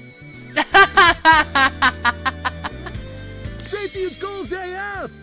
So the rest of them apparently saw me naked in their dreams, but didn't think of it the same way. Cool.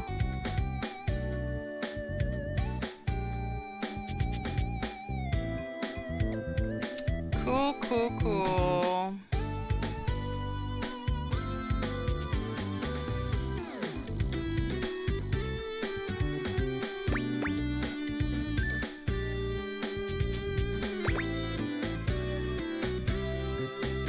Wait, you dream collectively?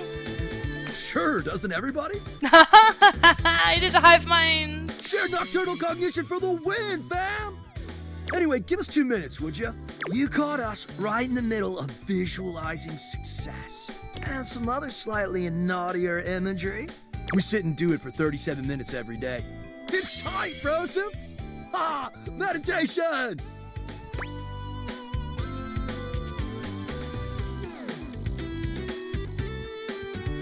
What do you visualize? We're mentally rehearsing today's adventure. Imagining executing each maneuver with flawless precision. Visualize to realize! Nice, what are you up to today? We're going windsurfing! Yay! Hank 2 is done. He is just ready to be done.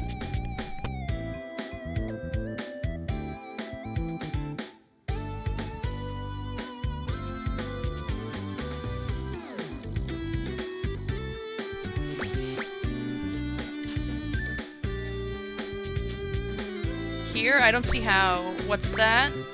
Really, that sounds dope. Oh man, it slaps so hard, homie. We're gonna bring our sailboards down from the bathroom. Ask Jean-Loup to hit a flush. And let it rip! Okay. Boom! Instant sailboarding! Wicked! Sounds a little lame, sounds dangerous, or sounds epic. You know what? They love it. It sounds epic. Oh, for sure. Honestly, it's also a little dangerous. But just the right amount of dangerous. Oh yeah! So it is dangerous. Listen, Red Bull always makes sure all of our adventures are exhilarating and epic. And above all, safe. Always safe. Super safe, fam. No cap. Yeah? Tell that to Hank number 6. Oh, there used to be a 6th Hank. Wait, what happened to Hank number 6? Nothing nefarious, if that's what you're asking. Doesn't sound like nothing. Look, Hank number 6 just isn't around anymore, okay? He's gone. It's all good. Promise. Is he somewhere else in the house? Yeah, sure, probably, totally.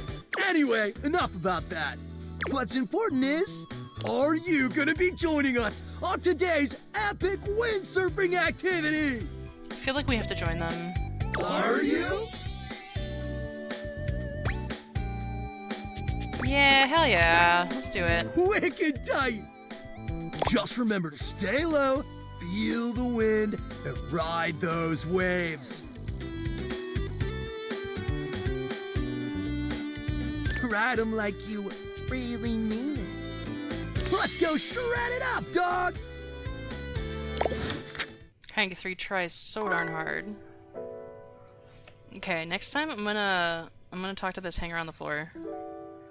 Wonder if that's Hank number 6. Maybe. Okay, let's go to the guy with the board games.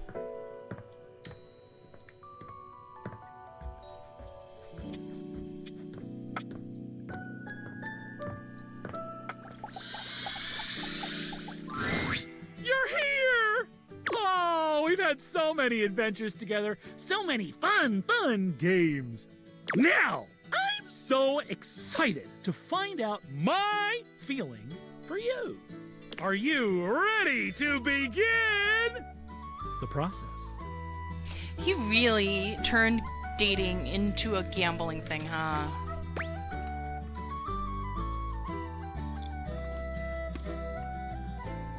That sounds painful. Is there any other way? No, not for me. To be bound by rules, to be bound by good and fair play. That is my dictum. And I'm sticking to my dictum.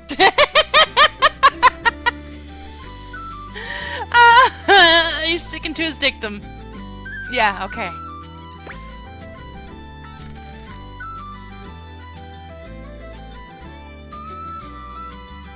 Alright, let's do this. Oh, we need my good friend Chance for this. I can't believe you're doing this, dude. This is a terrible way to find out your relationships. It should be done through careful, well-thought-out story beats, excellent lore, and a good sense of closure.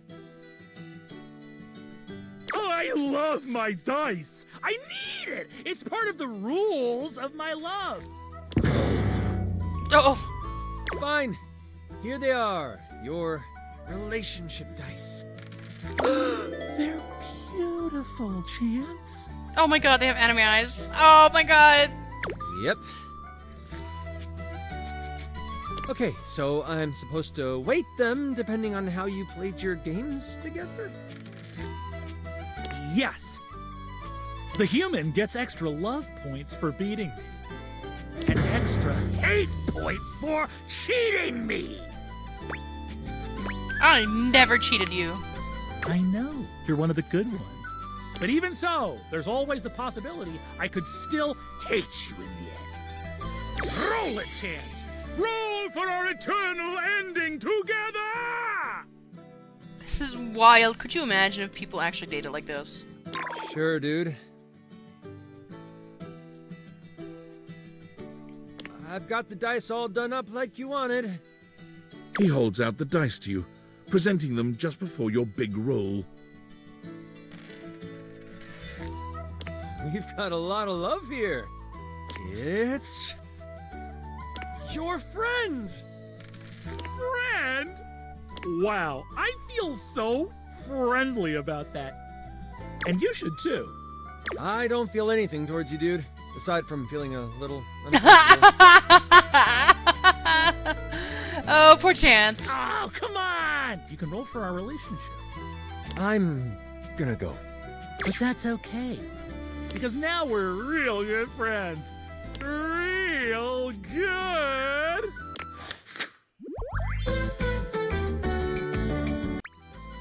Wow. I somehow just keep feeling my empathy.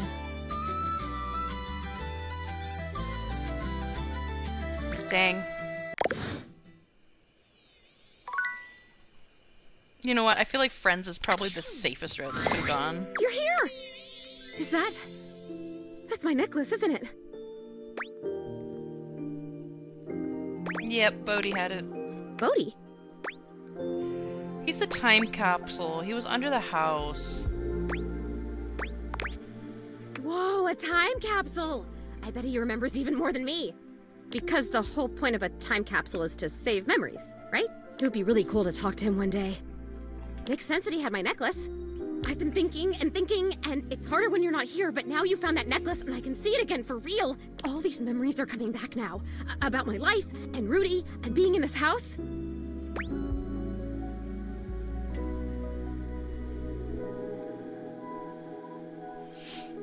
Ooh, I don't know if I want to hear this. Sounds like there was a lot of trauma here for you. Oh. I'm so happy for you. Thank you. You're the only person who can see me. Is it okay that I talk to you? I need to, but I'll stop if it's too much for you. I'm actually really sorry. I can just go. I mean, I'll go as soon as the disappearing thing happens. Like I said, I don't have control over that, but I can just wait in the corner until it happens if I'm bothering you.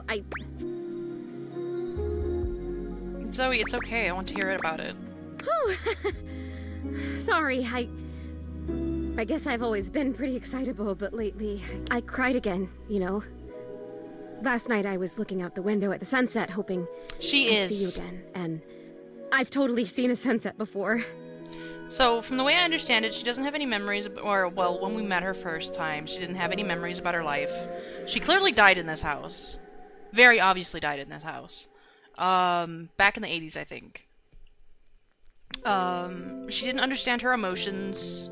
She's kind of relearning emotions and things like that. And I guess now she finally has memories of things in her life. She wasn't originally called Zoe. She gave herself the name Zoe when she turned into a ghost. But I did get a content warning for her originally. That there's a lot of trauma here and maybe something violent. Yeah. So there's an awesome thing about Skylar. You can set it up so she kind of, like, for things that might be trigger warnings in this game, right? She'll pop up whenever you meet something and she'll be like, hey, so here's a content warning. This is kind of the subject. Do you want me to spoil it for you? Do you want to skip it? Or do you want to just keep going?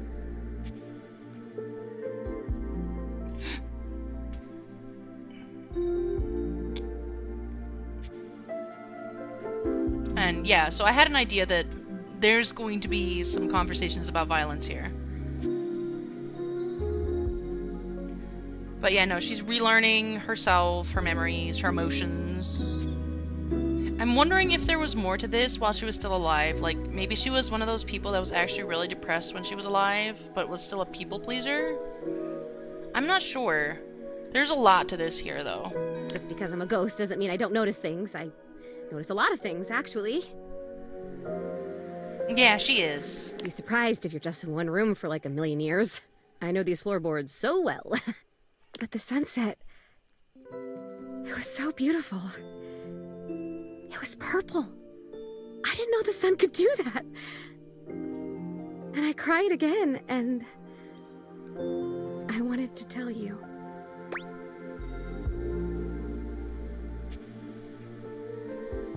I'm glad you did, Zoe. Now, what did you remember? Rudy. He was about 37 when I met him. I was 19. I was in college in town. I think I was studying aerospace engineering. Hey, that's a like big subject. Aerospace engineering? It's what you study if you want to be a pilot. I really wanted to be a pilot. I always loved to be on planes. And I loved the uniforms. I wanted a little set of gold wings for my jacket. Aww. Plus, there weren't a lot of female pilots back then, and I wanted to be a pioneer. If I'd been born in the 1800s, I would have gone out west in a heartbeat. I might have even been a gunfighter. Did you even shoot a gun when you were alive? Well, no, not officially. I had a great water pistol, and I was a really good shot with it. But I mean, like, pioneer in the personality, mental kind of way. I would have been a gunfighter in my mind. I get it. You really do tend to get me. I appreciate that. But Rudy, he was pretty good looking, actually. His hair was going gray, which I always thought was kind of hot. I had a crush on Charles Binberg when I was a kid, because his pictures were all in black and white, and he had blonde hair, so in the pictures, to me, it looked gray. And he was a pilot. I wanted to be a pilot. I had a crush on Charles Binberg, and I always wanted to be Amelia Earhart. Anyway, he used to be kind of a hippie. The house was almost a commune kind of place, according to my parents. Oh my god, I had parents. I have haven't thought about them in so long. I didn't even remember them. I think they loved me. Wow, that's such an amazing memory. Stay on Rudy, Zoe. Right, must stay focused. Okay, must stay focused. So yeah, by the time I met him, that had all ended and he was kind of a loner. I would wave to him whenever I saw him, but it took him like months to wave back to me. Even to wave. I think I'd turned 20 by the time we finally said hi to each other. Sounds like you had a crush on this guy. He must have been really interesting to you, and this is kind of a weird story. Sounds like you had a crush on this guy. For sure, I was fascinated by him. I mean, a witch? A hot older guy witch living right in my neighborhood? What's not to love, right? Sign me up.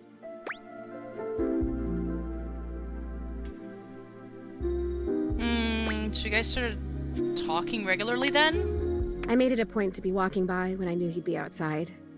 He'd be gathering herbs. He used to have a little garden in the front yard out there. Oh man, did it smell good when it rained. Smell. I can remember smells. Oh my god, do you know what fried chicken smells like? Or roses? Or freshly mown grass? My favorite is pencil lead, bleach, and Earl Grey tea? No, I know all of those. Do you even know how lucky you are? You get to smell stuff all the time! You get to choose what you smell whenever you want!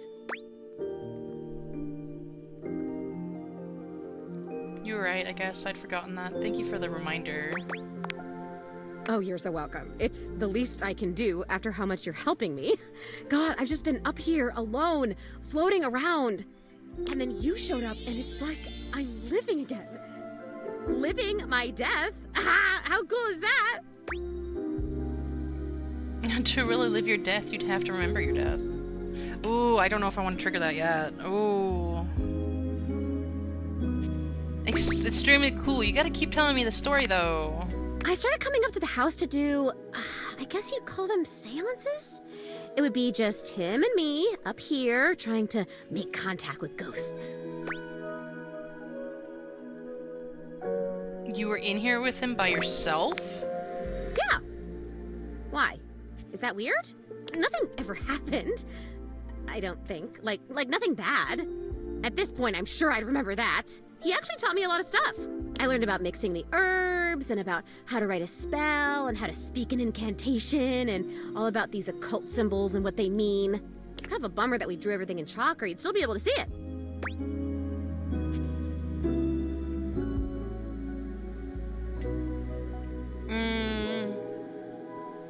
Zoe, that stuff can be really dangerous. Oh, come on. What's the worst thing that happens? You talk to a ghost.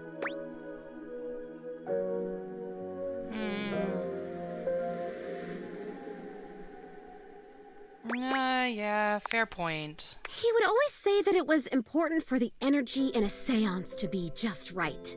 There's something about my energy that he thought was really special, that I was gonna help him finally be able to talk to the other side.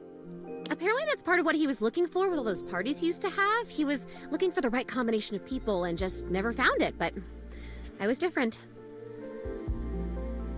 Oh, dang. So what a predator might say to a mark.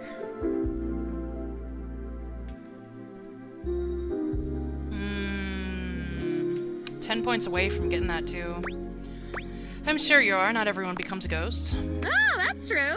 There must be something different about me because I'm still here, and most of the time when people die, they just die. Dang. There's like a lot of undertones in these little side quests. Some of these characters are very clearly meant to just be funny. Some of these others, though, are very clearly a much deeper story. Oh my god.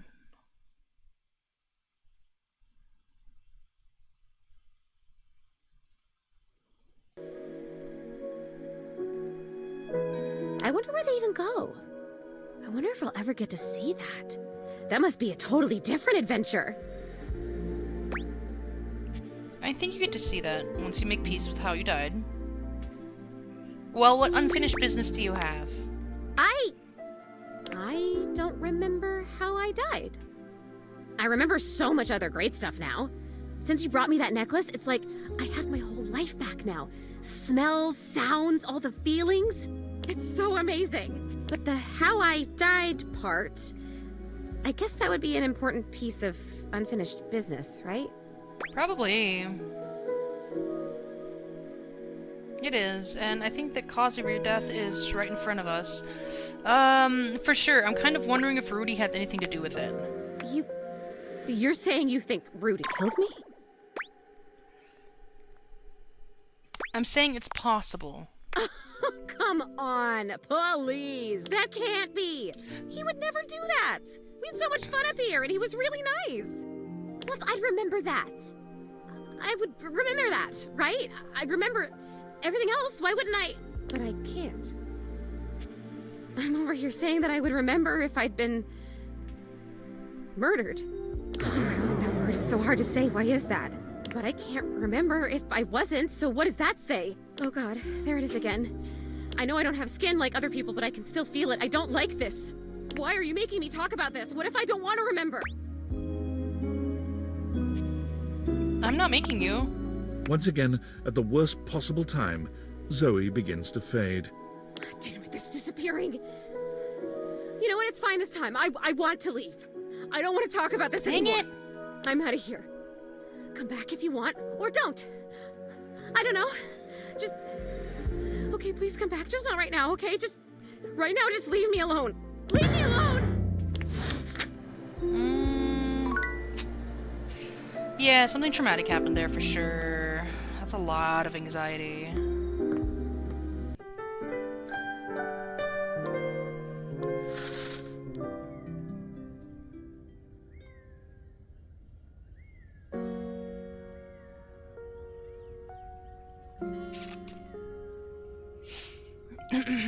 Okay, let's talk to Abel. Yeah, Abel. All's well here at the end table. Don't you listen to him. He's only just calmed down. Oh, now don't you start. He was laying into me about keeping a lid on my lubes.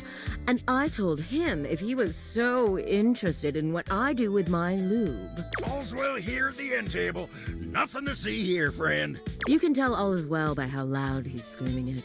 Take care now. That's a funny duo right there.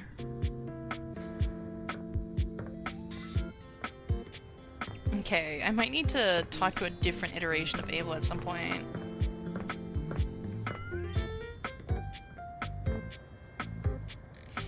Okay, let's talk to a new Dorian. Dorian doesn't stand in your way here, gesturing to the bathroom. The first floor bathroom. One of the more relaxing places, if I do say so myself. Really?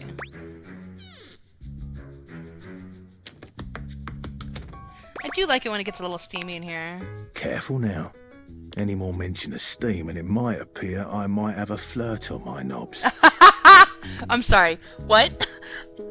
I got food? I'm glad you got food. Is it anything delicious? Sorry, talking to Dorian about his knobs, apparently.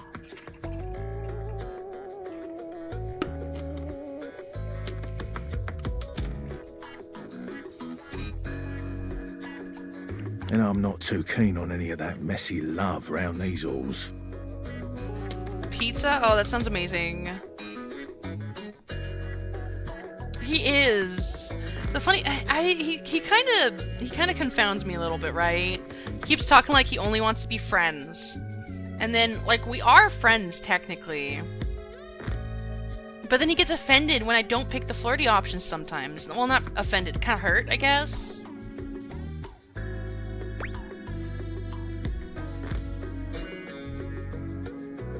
You're right, I do enjoy making friends. I'm not sorry, Dorian. I'm looking for love. I am the single path from the gymnasium to the first floor bathroom. We're still not on the first floor. Without me here, I could see you drenched in sweat after a workout, pathetically wandering from no less than 2 other rooms and doors until at last you are surrounded by the welcoming sight of the washroom. Imagine the shame as your unwashed form slithers across the 2nd floor landing, witnessed by all the other objects, gazing at you from lidless eyes. Where would you be without one such as me? That's very helpful, Dorian. So you really are the 2nd floor bathroom door?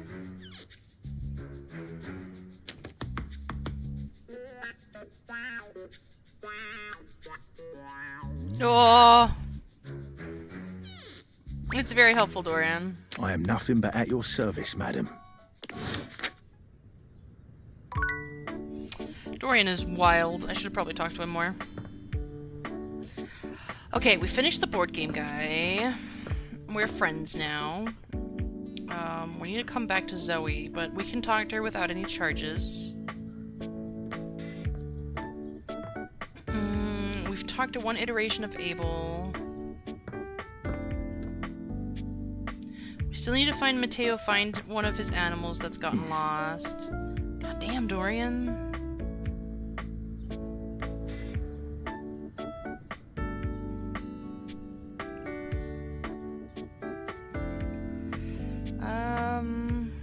We've already finished everything with the towel guy. Oh, right! The Hanks! Okay. I was gonna talk to the Hank that's laying on the floor. What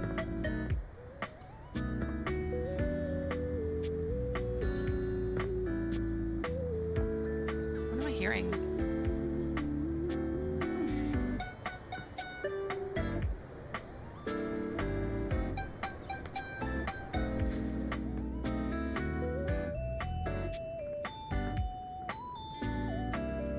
Okay. Was that you, Hector?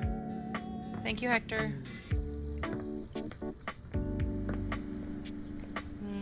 That's Freddy.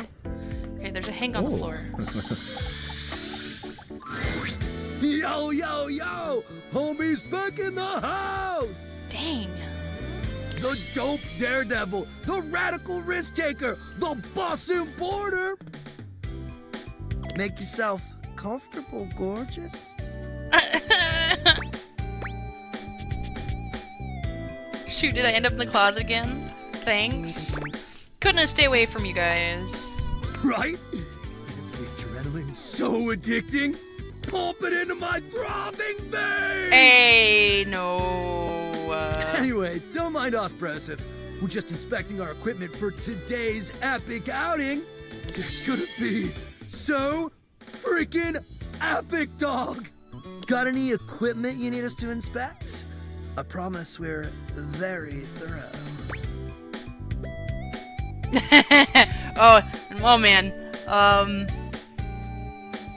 Okay, before I do this, I'm gonna go to the bathroom. Because I feel like I'm gonna goat this one on. Because it does turn out, from what they were saying, they all do have the ability to be in the same dream. So, I just want to see where that goes. Give me 1 second, I'll be right back.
Okay, sorry about that. Takes me longer to walk right now. Okay. We're gonna play into this.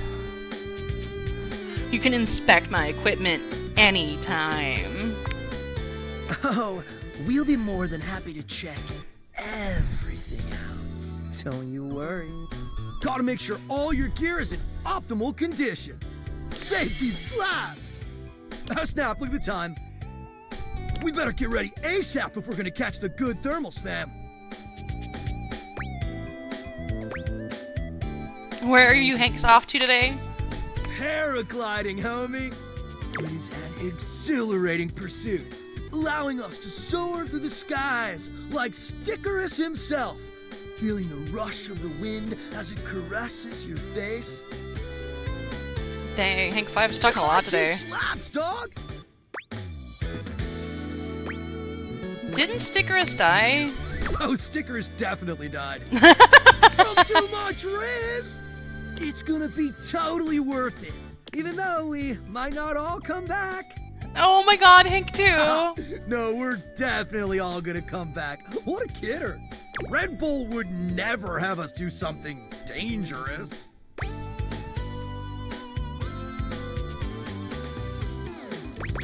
Wait, some of you might not come back? Man, don't listen to Hank's number 2. He's just a nervous party pooper. Sounds like his anxiety is kind of warranted. Why aren't you more concerned? Because Red Bull understands our value holistically as a team. And there's no team if something dangerous happens to one of us. We're irreplaceable! Except for Hank's number 6, and Hank's number 7, and Hank's number 8.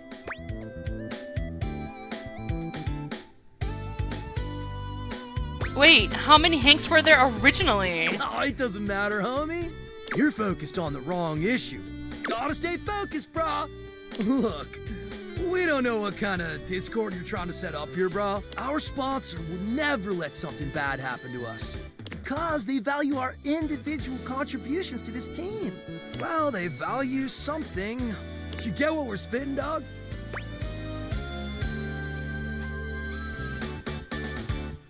Chillax, dudes, just asking questions. Yeah, I know, Hank 2 is definitely keeping them alive. What? Hank 2 is ready to retire, but I feel like the sponsors won't let him. Hank wants to go home. Like 85% of it. So what do you say, brah? Gonna come paraglide with us?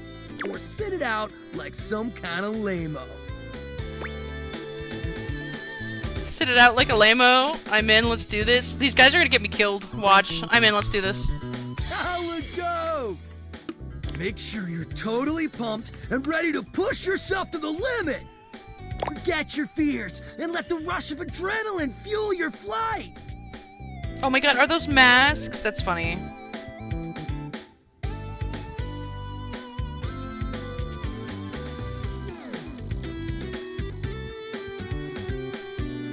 Let's go catch some epic thermals, playa! Okay. There's a hangar somewhere in my house. Shut up, Drysdale. There's a hangar somewhere in my house that I need to find.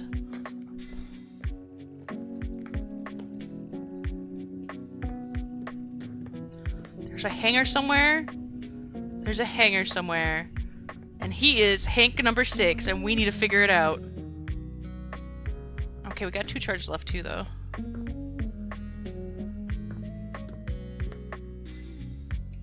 Where's Hank number 6?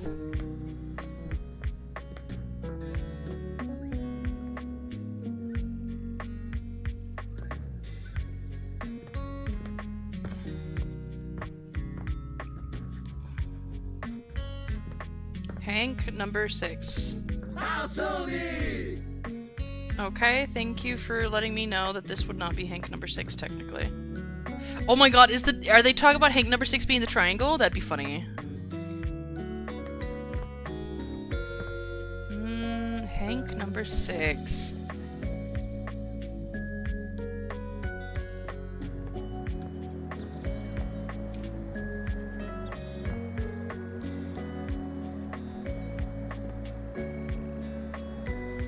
was a Benji somewhere in this house too, apparently, according to Shadow Lord, and I can't find him either.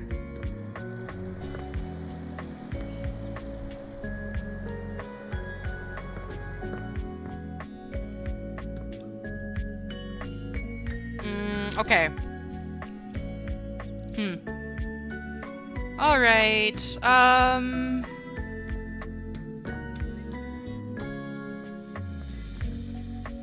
that is what it is. We've talked to Abel, we've talked to the Hanks.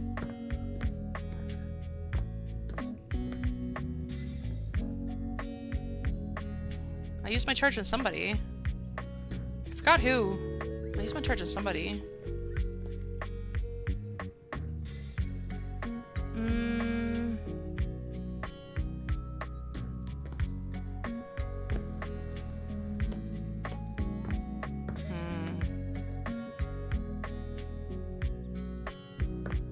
Okay. Still dating furniture, yeah. There's like over 100 pieces of furniture. What did you expect? Figure you see standing before you. It's not his clothing, even though he does appear to be dressed in some sort of plastic armor. No, it's something about his face. Handsome though it may be, you can't quite place his expression. Stranger still, he doesn't speak to you at all. He just stares, his face screwed up in concentration, and his lips pressed together. What is he? What's that?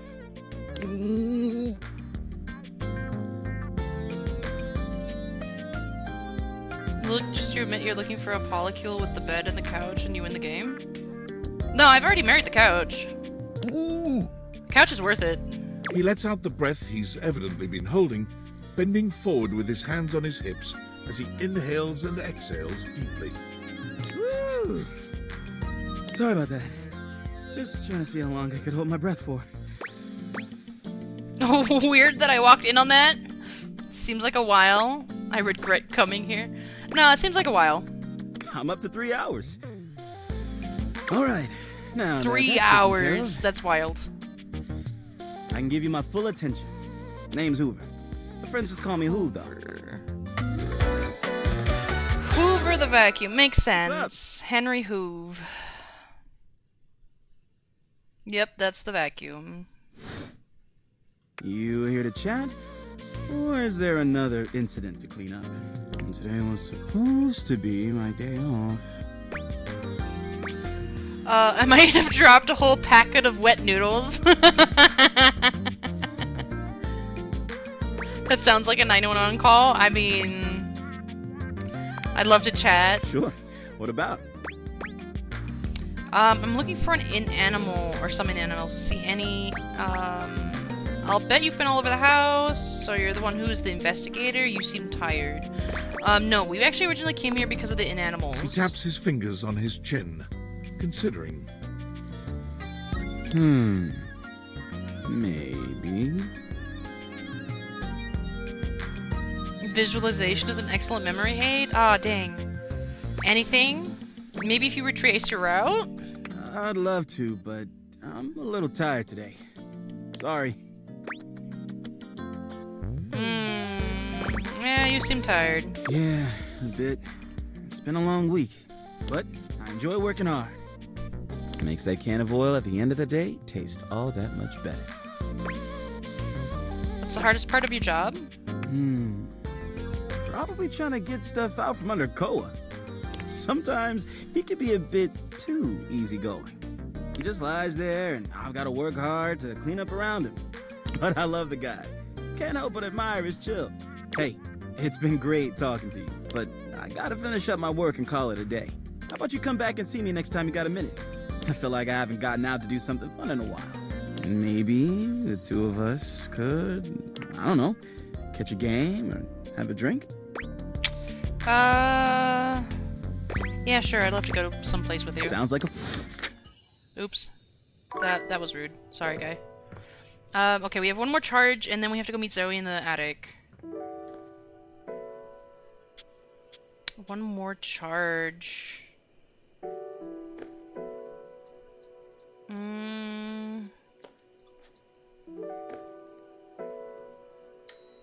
I know. Oh. Is that Caprizio? I feel like I keep running into Caprizio.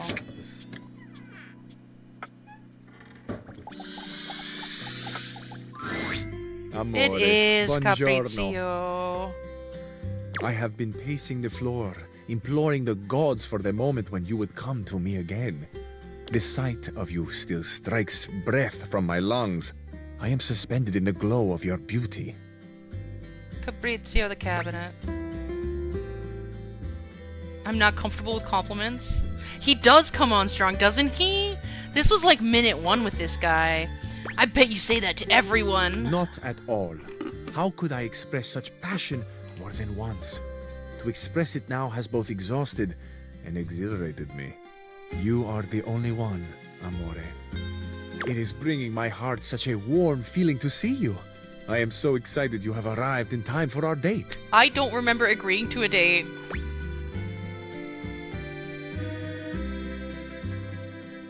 I don't remember agreeing to a date, if I'm gonna be completely honest.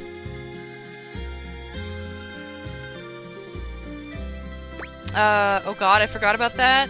What were you thinking of doing? Oh, how lovely. I shall tell you all about it. I want you to be prepared for the sensory feast we will create together. First, my Zia Vetrina's restaurant for a perfect homemade meal in her garden. Her kitchen is heaven. Fresh bread, sharp lemons. She is the best cook in all of Italia. I mean, that actually does sound like a really good meal. I cannot wait to see your experience of all these culinary sensations, Amore. What scent will you love? Which flavor will be brand new to you? Which perhaps will make you cry or remember a lost love or a grief? Will your scents be the same as mine? Do you like good food, Amore? Real Italian food? Oh, right.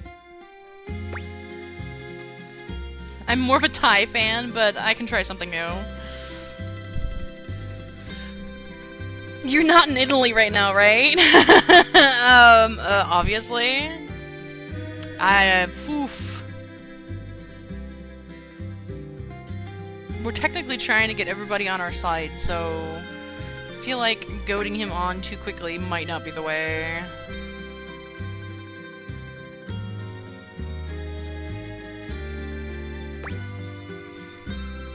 You know you're not in Italy right now, right? Ah, Amore, in our hearts, we are always in Italia. You know what?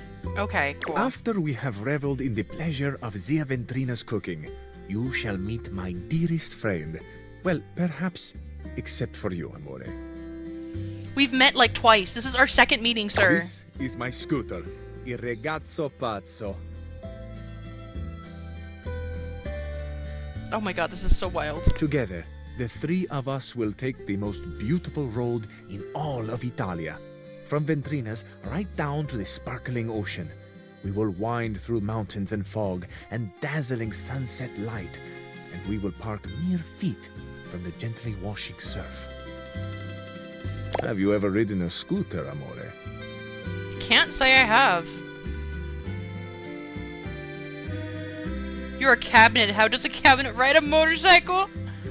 I haven't, and I'm totally in. Do you mean this ride with me? The most beautiful ride on the most beautiful road in the most beautiful country in the world. This will be your first? Oh, he's doing the Italian hands! He's doing the Italian hands!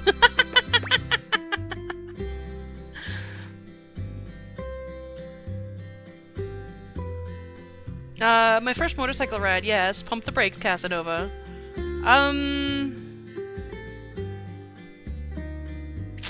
You may be my first for many things, Caprizio. I feel like if we encourage him too much, this might be an issue.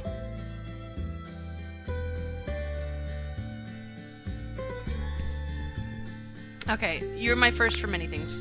And you mine, Amore. He is cute, I'll give him that. It is without question that the first time I have beheld the beauty that so illuminates the world, in body and in spirit. Why does he look offended? It's the Italian hands. When an Italian starts making the Italian hands, you just assume they're offended. On this beach, a very special beach, behind a little outcropping of sea rocks is a tiny bar. At this tiny bar, there are 3 stools and 2 tables for 2. I have reserved one of them for us, Amore, the one that bathes in the light of the setting sun and washes itself in a warm, salt breeze. To this table, our Paradiso will be brought a bottle of the best limoncello you have ever tasted. Have you ever tried that sweet, tangy gift that is Italian limoncello? I don't remember that I have. I would be interested in trying a limoncello.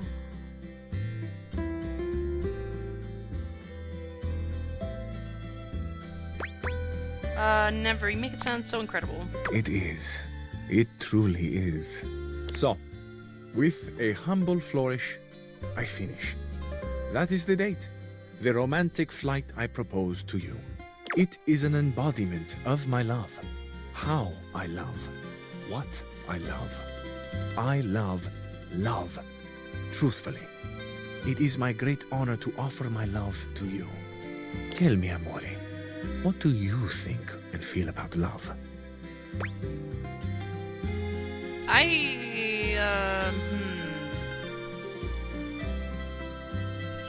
This is the second meeting I've had with this guy. I feel some way about this. Like, I met him once at the beginning of the game by accident, and this is the second time I've interacted with him, and all of a sudden we're talking about love. Me and love haven't really gotten along in the past. It's special, not easy, but special. Still confused how I can do any of this stuff with a cabinet. I love how hot you look on the Isla de Casa Paso. That's funny. It's special, not easy, but special. I agree. There is something special about it that goes beyond words. I think often at night about love. The way the stars shine down. The glitter like the sparks in my chest when someone I desire... when you come near me. No. He was about to go a different route with that. It's okay. Sparks? See, floating electricity. The night sky. Il firmamento. It is vast and close. I can hear myself. Sometimes when I catch myself in the throes of my poetry. Amore, I hope I have not embarrassed you. Not at all. Are you kidding? You're talented. Not embarrassed. You just express yourself so freely. That I do. This freedom of expression to me is essential. Where would we be, for example, if the sun felt he had to hide his face so as not to burn us? Or the moon turned her cool benevolence away in order not to shame the stars? Now, we come to another question, Amore. An important one. I put it to you lovingly. If you had to choose, and what a choice to make, Amore, between the sun and the moon, whom would you choose? Between the sun and the moon. The moon. The moon, of course. Her gentle mystery, her undeniable power. How could we not feel the fascination of her movements through presence and absence? How could we not treasure the quietude she demands, the fertile slumber she looks on so coolly? The light of the moon, Amore, lights up less what is around us than that which is within us. Oh, Amore, you have truly unlocked my heart. But I fear I may be sharing more than you wish to hold. Have you had your fill of poetry for now? Yes. Of course. I shall ramble and ponder on my own for a while then. Arrivederci, amore. I'm wondering if he's just somebody that's really that fascinated by love that he can just decides that he sees it anywhere. Okay. Time to go talk to Zoe. Still feel like I'm running out of time.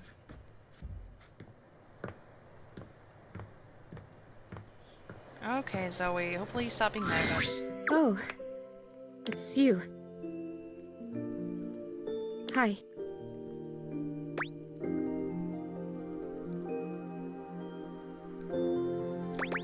Yeah, I was worried about you. I'm afraid.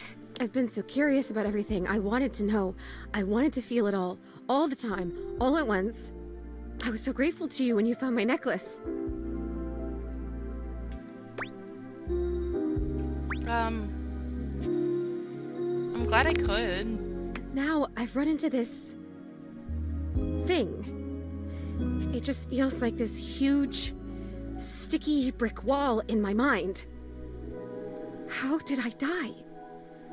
What happened? Was it Rudy? This person that I thought was my friend? He was a loner, and I had friends, I guess, but he was just so much cooler than most of the people I knew. Now that I felt loneliness, real loneliness, I understand him more. It's a terrible feeling. I'm glad I could be his friend. I guess what I'm saying is I'm not sure I want to know. I'm afraid to know.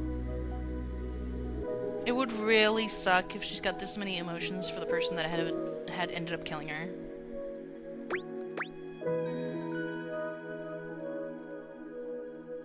Maybe he didn't do it. We don't know. I think I know now.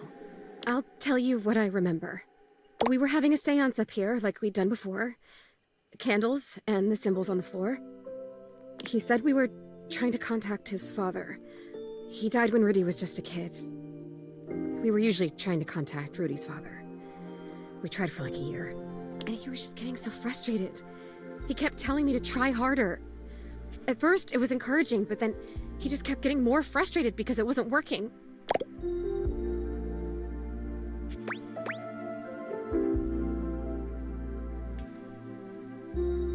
Well, that's not totally your fault though, right? I know. But he was my crush. I wanted to help him, so I tried harder. And we kept getting close, and then something would go wrong, or the energy would slip away. Finally, I got fed up too because I didn't know what else to do.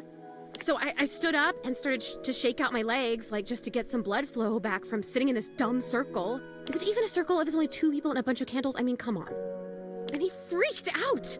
Don't break the circle. Don't stand up. Get back here. Don't break it. But I have to move. I can't just sit here anymore. This isn't working. He was screaming and I was screaming and I went for the door to leave and I heard him jump off the floor behind me as I was trying to wrench the door open and then... It's okay. Take your time. That was it. I fell. I fell and I remember hearing my neck break. It's weird the way you hear a bone break when it's inside your body. You hear it from the inside of your ears and the outside.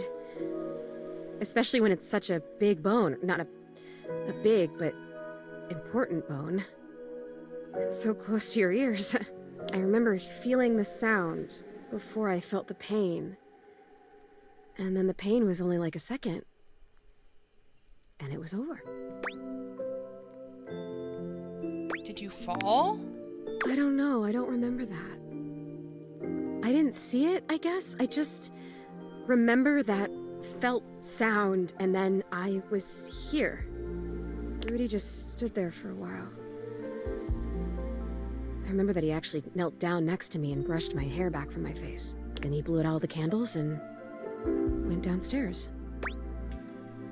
He left you up here? I guess he did.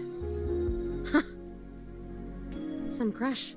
The next people that were up here were the paramedics, or whoever it is that comes with the big black bag and the gurney. Oh, wow. This is intense. Most intense thing in my life.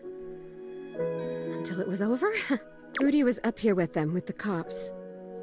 They were doing some paperwork stuff, not looking at me, and they hadn't zipped the bag up yet. Rudy took my necklace off. He just pulled it right off my neck and put it in the pocket of that crazy vest.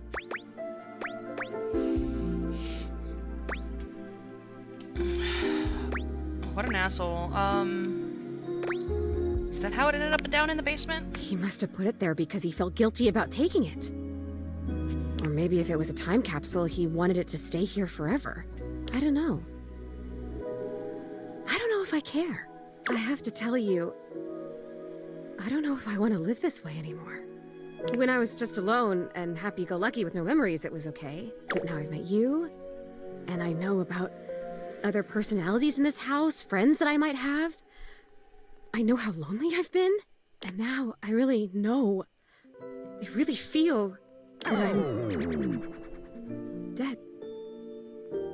I'm not supposed to be here like this, just hanging in between worlds.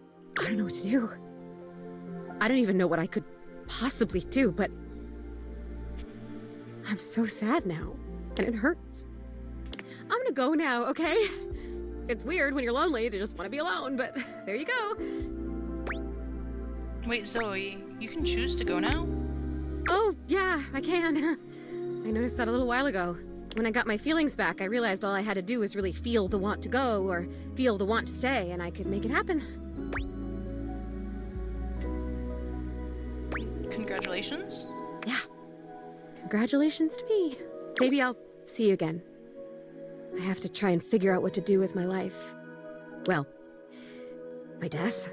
With whatever it is. See you around.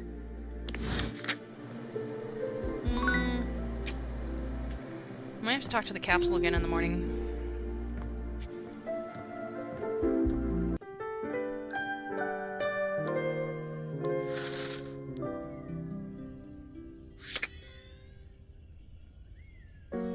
Okay, let's check in really quick. Skylar, I actually don't want to talk to you.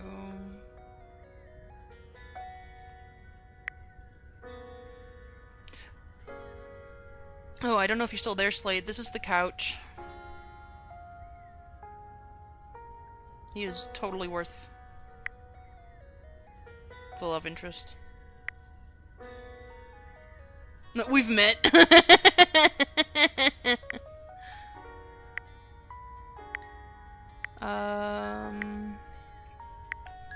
the Hanks go? I saw the restaurant he runs? Oh, right. Oh yeah, the D&D dice, Matt Mercer. Oh, there's the Hanks.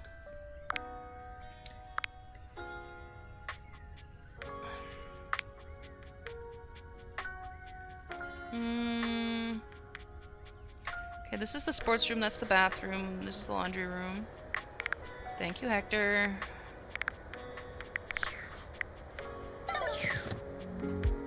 You goober.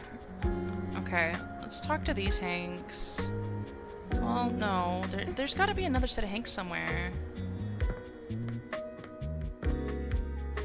And we need to talk to another iteration of Dorian and another iteration of Abel.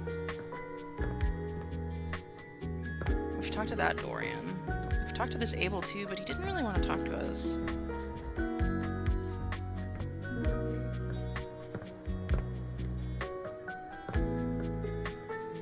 I'm assuming this is also Abel, and this is also Abel. Maybe. I hope. What about this wide door? Does that count as Dorian? I don't think so.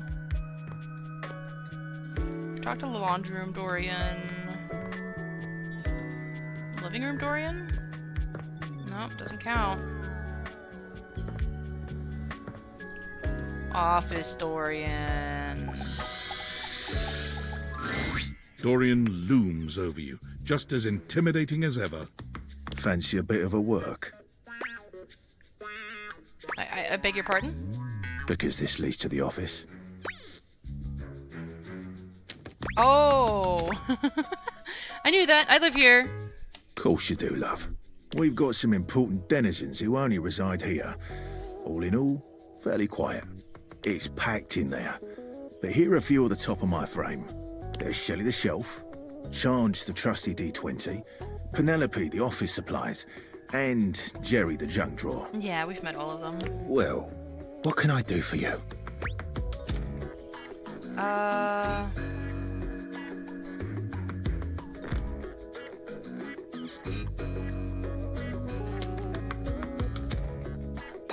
What do you know about Chance? Grottos and gargoyles is his game of choice. He has tons of stories he wants to tell, but hasn't found the person he wants to tell them with. As such, he creates scenarios to test the abilities. Okay. Given the amount of time he spends creating these worlds, he takes them very seriously. If you're looking to be his friend, you should play through one of his campaigns.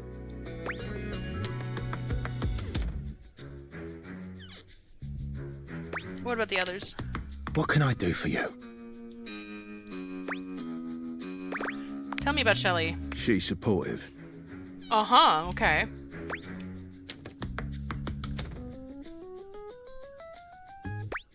That's it? It's true. What more do you want?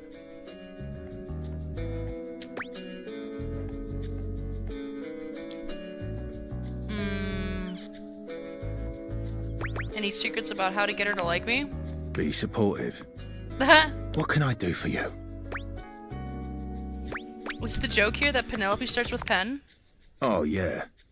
I see. You think our names are funny. I'll have you know that my name is Dorian after the Grecian column, as I am strong and sparse in decoration. But yes, her name does start with pen. Which is certainly what she is. What about the others? What can I do for you? Jerry sounds interesting. Jerry means well, but his tendencies to keep any old thing around get on the nerves of our good Mayor Celia. You'll eventually have to find a way to deal with it if you're looking to become his friend. My recommendation, one man's junk can be another man's art. I think I should just, like, next playthrough, talk to Dorian first every time.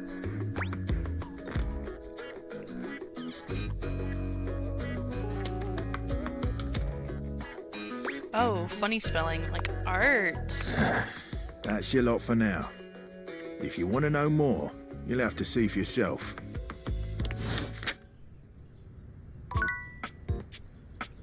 Dang.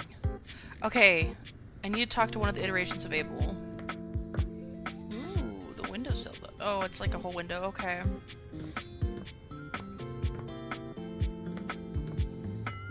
Let's talk to this nice one. Hey there. Fancy a meal? Just here to see you. Hard to have a proper conversation in here. Location's less than ideal, you know. That dang fool Scandelabra never shuts his yap. I'm sorry, who? The dang Candelabra? Absolute maniac. Always going on and on about scandal this and scandal that.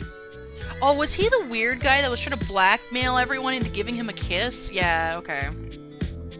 And effulging his goddamn knob. Like we ain't all sitting here in full view. Get a room for that, buddy. Sorry, what? Knob? Effulging?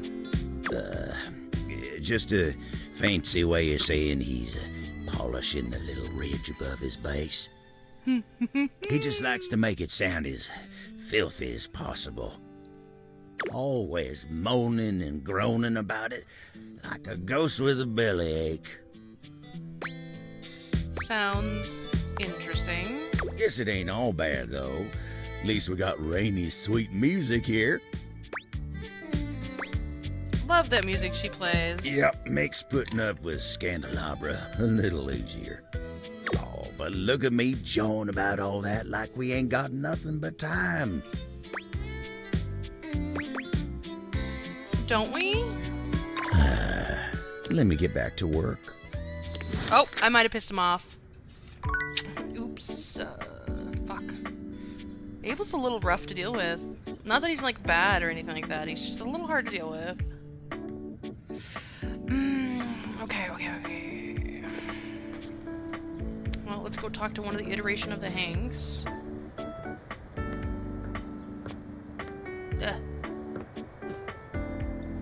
There's gotta be a random hanger in this house. Hi, Dasha.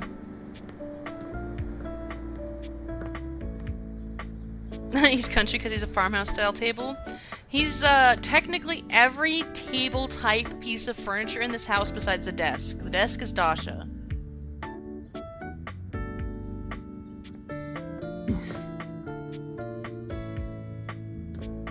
I wonder if he's also the entertainment center. I didn't actually check that. I probably should check that.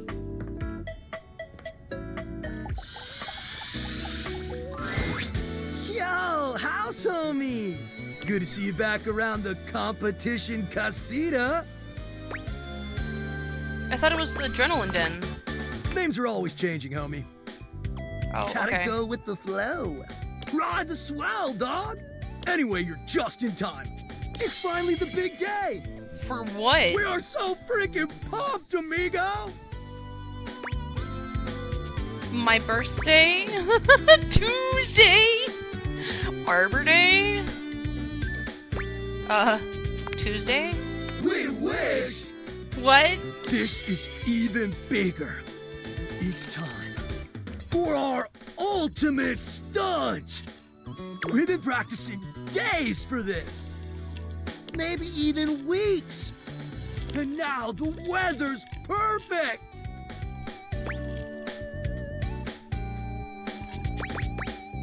What's the ultimate stunt? We'll get to that in a sec, Broseph. But first, we have to finish our warm-up exercises. Gotta stretch the muscles and joints for today's epic adventure. If we're not limber enough, one false move could turn us all into roadkill. Hank 2 is ready to retire, guys. I don't get why they won't let him leave. Isn't that freaking fire?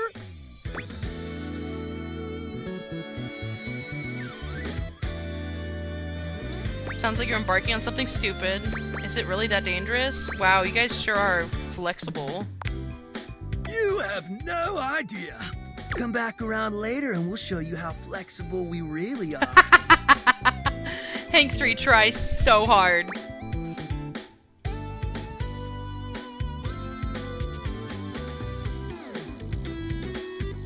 They're holding Hank 2 hostage. They really are.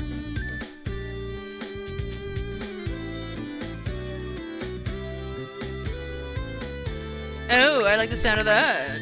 I know all the stretching might seem overkill. The last time we skipped stretching, it was an epic failure. Total foobar, dog! Foobar. See, that's a jump when we lost Hank number 6. Maybe he deserved it? So you lost him due to lack of stretching? It's hard to say with 100% certainty. But we didn't stretch enough, and now he's gone. Oh, so they're superstitious. Got so it. much, Hank number 6! So trust me, we're not taking any chances today. It would be funnier after he said that. You just hear a, a voice somewhere in the distance. Like, I'm not dead. He's just like in a box. We stretch, activate our muscles, and we nail this stunt. It's gotta be Gucci.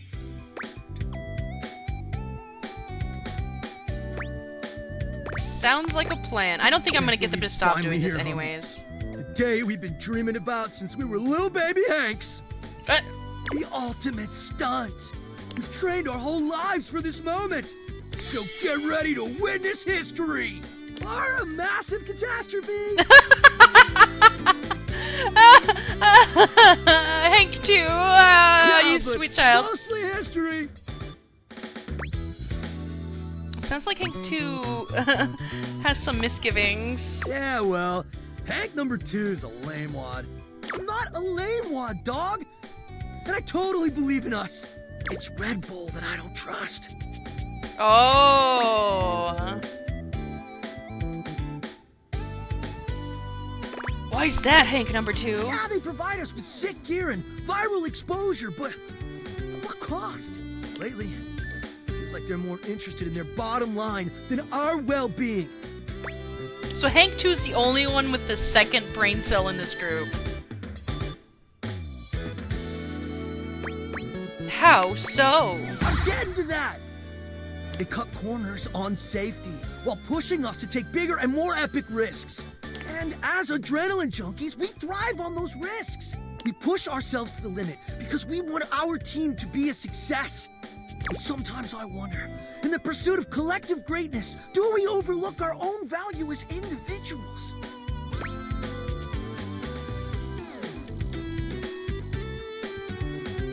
Explain. Think about it, amigos. If something happens to one of us, there's always a new Hank ready to take their place, right? Maybe that's why we take these insane risks without a second thought. Because if we're all replaceable, doesn't really matter if something happens to one of us. It's a question we gotta ask ourselves, dogs. Do we view ourselves as identical and replaceable because we truly are? Ooh. Or because that's how Red Bull wants us to view ourselves?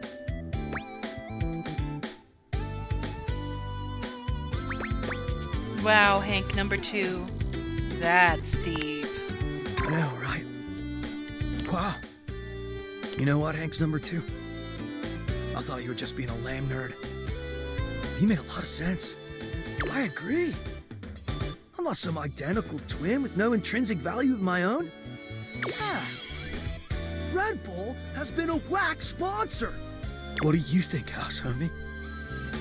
Should we drop him? About time! They're having a realization.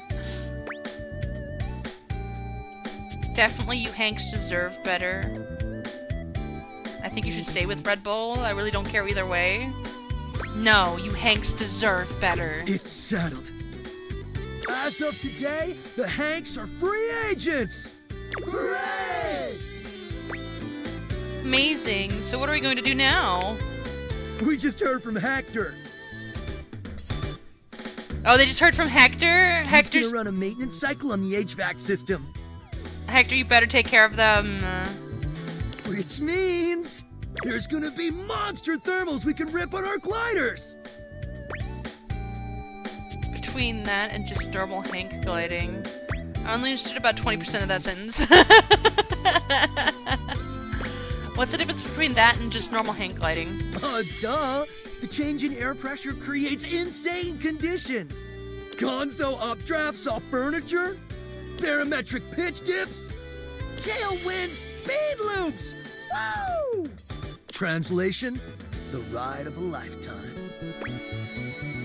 It sounds advanced, sounds amazing, it sounds like a good way to die, sounds like my kind of ride. You know what, it's Hector. Hector's gonna take care of them. It better be! Wanna come? You guys are trying to turn me into an adrenaline junkie, let's go. Could I fly tandem? That's the word, right? I'm just ready for the type of top-tier excitement. Let's see who, you know what, I'm gonna ask if I can fly tandem, and it's gonna be Hank 3, watch. Hank 3. Of course! I could rig that up. We could share a glider, but the setup would be me suspended above and behind you. Are you comfortable with that? Oh! Yes, please. Amazing! Let's get you two bound up. Bro. Wait. I can hear it. Hector's starting the cycle of mighty winds. Blow us to good fortune! Thanks away! I like how these pieces interact. This is great. I'm still convinced one of them is hang gliding with my underwear, though. Okay. We got the Hanks. We attempted to talk to Abel, though I think we might have upset him. I still haven't solved that thing for Tony, though.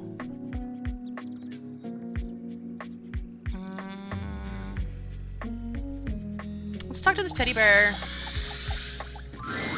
There's something Oh so my God. intensely familiar about the cuddly stranger standing in your closet.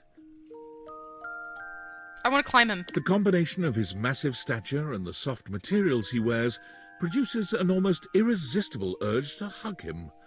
And the aura of safety he emanates certainly doesn't help. Is this our childhood teddy bear? That'd be so cute. Well. Aren't you a sight for sore eyes? Oh my God, his voice. Yeah.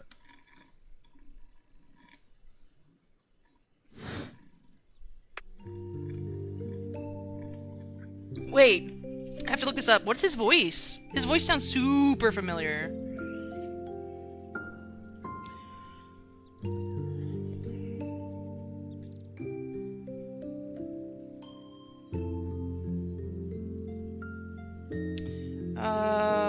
Teddy from Date Everything, number 69. Charlie West. What else has he done?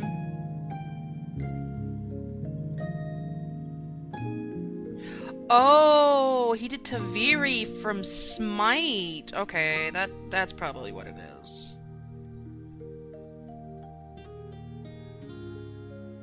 Wait, he only has 3 roles in his history? Oh, wow. Okay.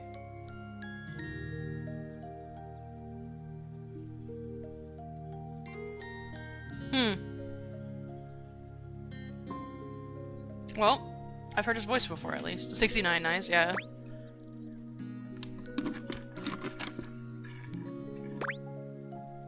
Wow, thank you?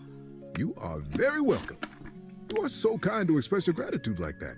I feel like that's a bit of a lost art these days. Oh, okay. To be honest, it's just so nice you can really feel your gratitude. It feels good. It's one of my favorite things. Right behind fresh hot chocolate, warm in a mug in my hands. Oh, and munching on a big bowl of popcorn. You can keep the popcorn. I'm actually not a fan. Ooh, and going for a beautiful, long, slow meander out in the fresh air and taking deep breaths and listening to the trees. That actually does sound There's a kind lot of nice. to love around us, huh? What are some of your favorite things? I'm starting to feel like I'm talking to Mr. Rogers. Hot chocolate, no contest. Ha! There you go. I must have made hot chocolate 100 different ways in my life, and every time, it's just the best. I really want to finish stitching up those stitches he's got. I think at this point I might be mostly made of hot chocolate. Not that I'm complaining. It makes sense that I would be warm and delicious. Tell me, what brought you around to see me? First I gotta ask, is it weird that we're talking in a closet? Nothing actually, I didn't know you were in here. Oh no, I feel like I would tell him that. That's gonna upset him.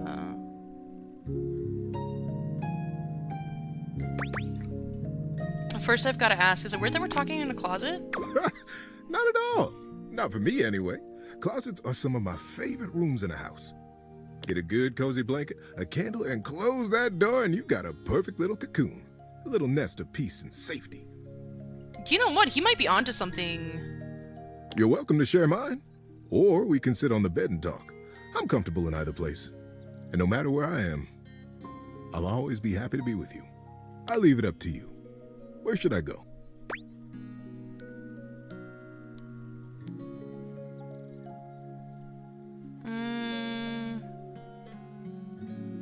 No, we're gonna move him to the bed. I think I'm bringing you into bed with me. It would be nice. So comfy. So now that we're all comfy, how about a good bit of wisdom? Oh, I didn't realize we were moving then. Oh, I've been looking forward to it. Being that it's daylight out, I got some advice to give you. For me, it's advice in the daytime, stories at night. Want to hear some advice? Yeah, sure. Got some good advice for you today. I've dealt with a busted computer many a time, and this trick has helped me more than I can say. Kept me from breaking more than a few computers out of sheer frustration. Oh, so it's how to fix a computer today? Indeed it is. And this will work almost regardless of what the problem is with the computer. Now, buckle up.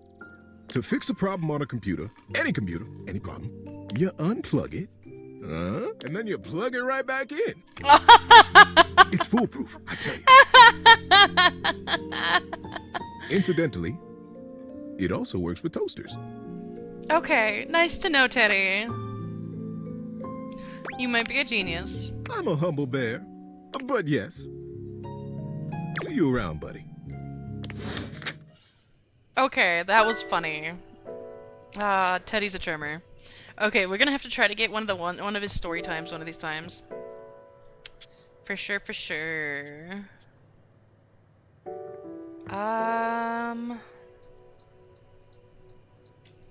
Trying to think who to use the...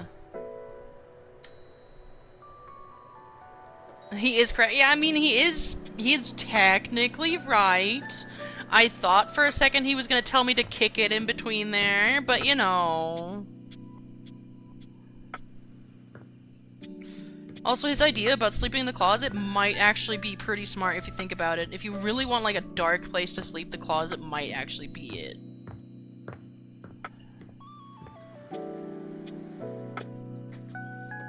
Oh, we should talk to Hoover again, because we were looking for that animal. And supposedly Hoover knew about it.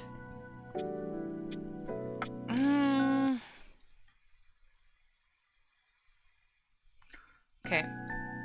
Before I talk to Hoover, I need to stand up and stretch again. Sorry, I know it seems like it's really frequent today, but I'm trying to make sure that I'm functioning. I'm also sucking down a lot of liquids.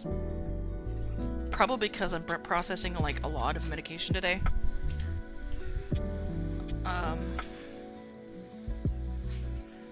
Just trying to make sure I'm functional for tomorrow. Well, I guess for the week to come.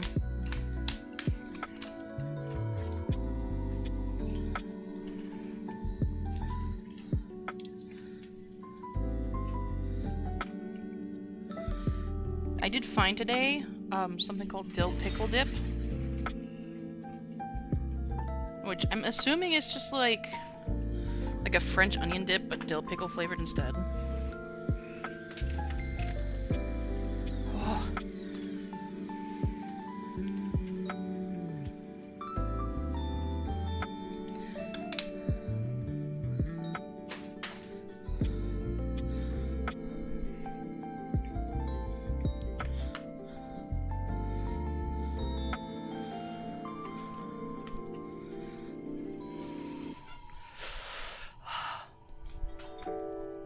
Okay.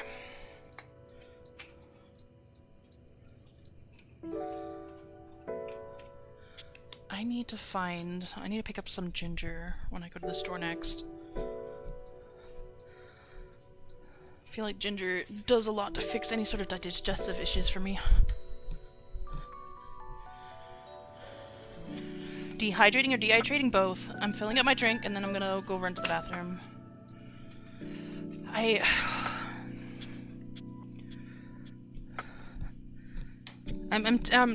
I took like not a lot of naproxen today, which is a lot of sodium, so I'm pretty sure that's why I feel like I constantly have to drink right now.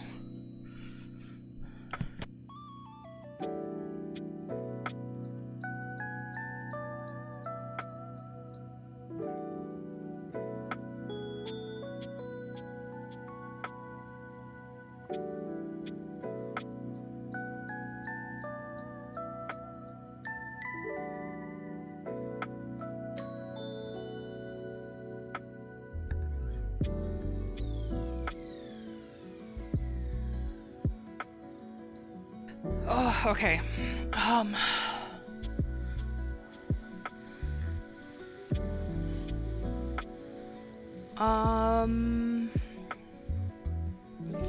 When I get back to the desk, I think we're gonna talk to Hoover, see if he remembers anything about the animals.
dying. Back to the desk.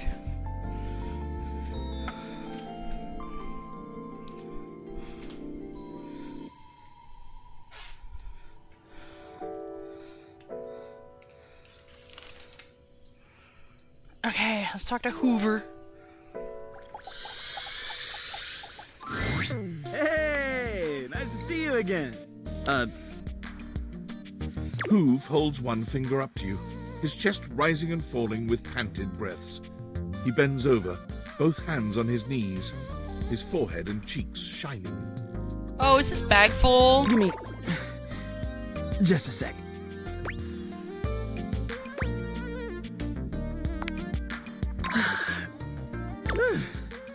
Okay, that was a little difficult.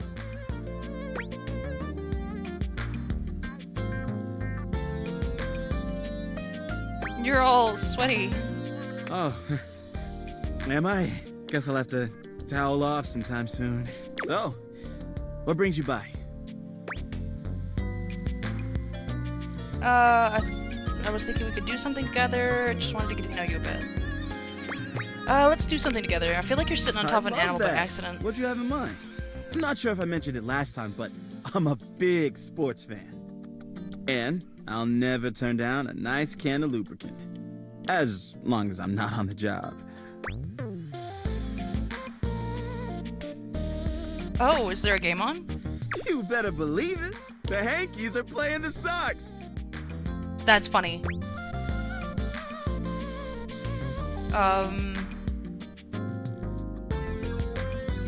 I'm familiar with both of these sports teams. Really? No, you caught me. I don't know anything. That's no problem. I'm more than happy to share my love of the game with you. Just come along for the ride. Come on. It's almost game time. We don't want to miss it. Hoove takes you to Valdivia Arena. Oh, they're actually socks. Where the two of you witness Oh, wow. an athletic event on par with the greatest games the human world could ever offer. You cheer your hearts out side by side. That's wow. It's the actually Red Sox. That's funny.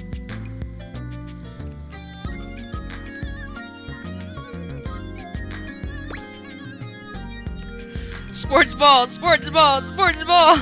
Is your heart pounding from the thrill of the game? Or is it Hoove's presence so close to you? The only thing you know for sure is that you'll never witness another matchup this exciting. Wow. What a game.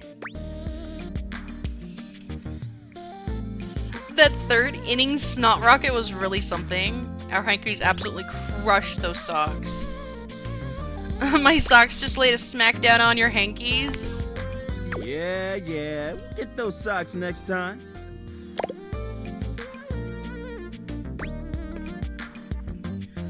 Now that the game is done, I'd love to get to know you better. All that excitement got me excited. Ayo. Do you feel like grabbing a drink?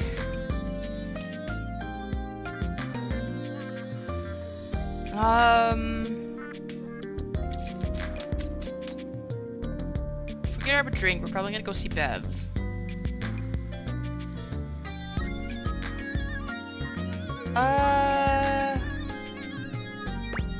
Yeah, let's go grab a drink. You read my mind.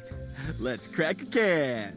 Hoove hands you a martini glass filled with a suspiciously dark liquid.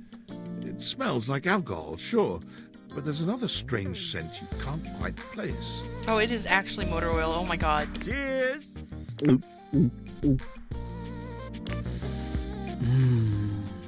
The drink tastes distinctly like the scent of motor oil, and it leaves an unpleasantly greasy feeling behind. That tastes like, lubrication. I know! Isn't it great? So, how you feeling? I'd like to get to know more about you. I'm an open book. Sure. I mean, lyrics like actually an open book. Yeah, but you know what I mean. What would you like to know? I kind of forgot about Lyric. We actually kind of have like a standing date with him too. Something weighing you down lately? I mean, I guess I've been feeling a little overwhelmed. my suction's not the same as it once was. I'm struggling to get up in the morning. Lately, I just feel like I've got no space in my life. But I'm not sure why. I've got amazing friends, and I love my job. Every day I get to go around the house, and I encounter so many amazing things. I collect them in my bag. I've got everything you can think of. Be amazed at the stuff I find.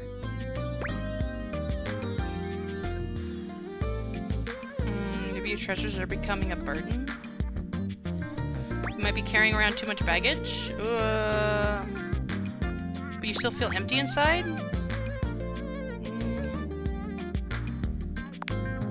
That's just it. But I don't know what to do about it.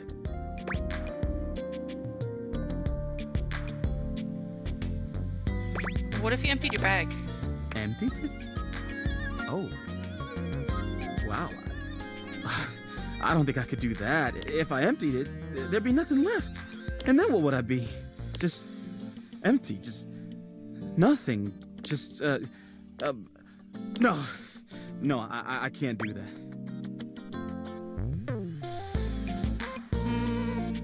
What if you started with one or two things? Oh, I don't know. All that stuff is kind of private. Now, I'd love to show you some things, but why should I trust you? Because I'm trustworthy? Sorry, but I don't think that's gonna cut it. Maybe I'll show you later, when I know you better. Anyway, I probably better go. Thanks for hanging out. Okie doke. That vacuum's gonna be a long term. Thank you, Hector.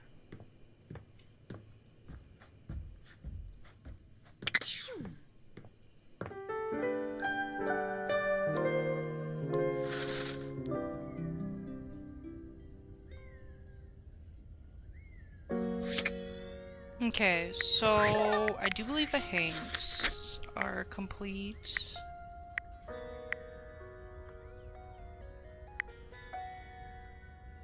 What I think about as complete as I'm going to be able to get them.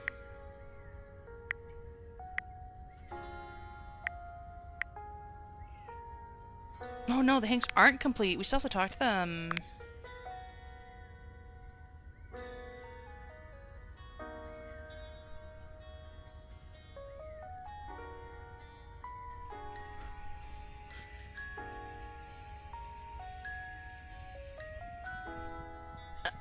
Whoever drew these pictures has a lot of detail focus in their life. I appreciate it. Okay. Let's talk to the Hanks again. I feel like we're pretty close to whatever conclusion that relationship's gonna be.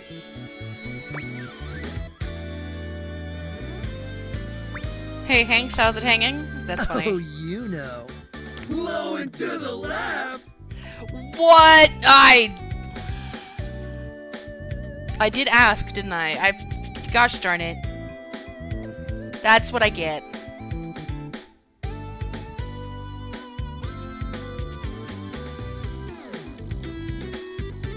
That's what I get. TMI, guys. Got him.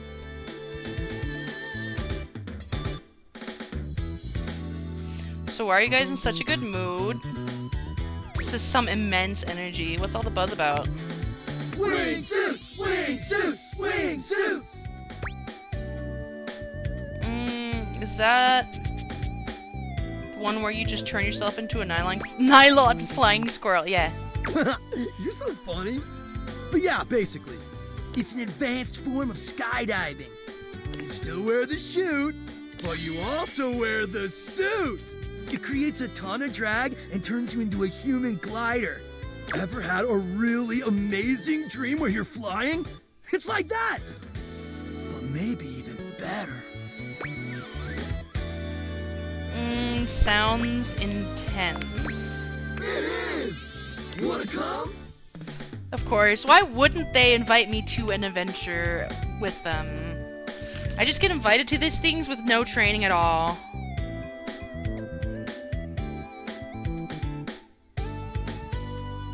They just... Well, I'm okay. I'm assuming they actually know what they're doing, because they were talking about some really technical terms before. So I'm thinking they are actually quite smart. And probably the safest hands I could technically be in for these things.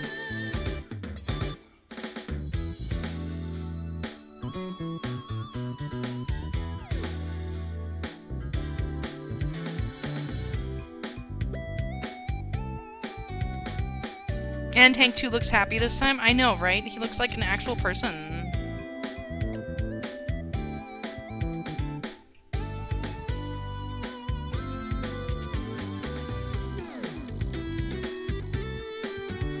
He actually looks like a happy little bean.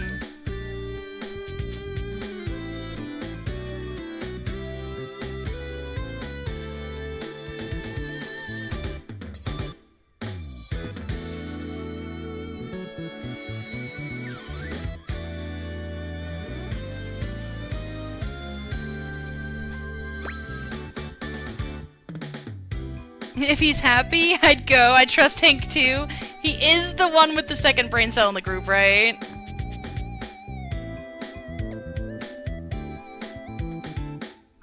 Heck yeah, you guys do this all the time, right? I'm not sure, but I suppose if you guys are experts at it. Heck yeah, you guys do this all the time, right? No!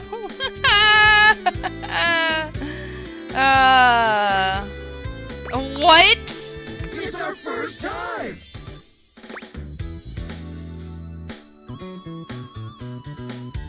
Are you sure you're ready for this? I mean, aren't you a little bit scared?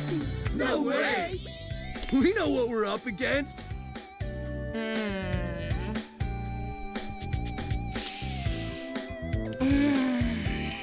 Yeah, we've been training years for this.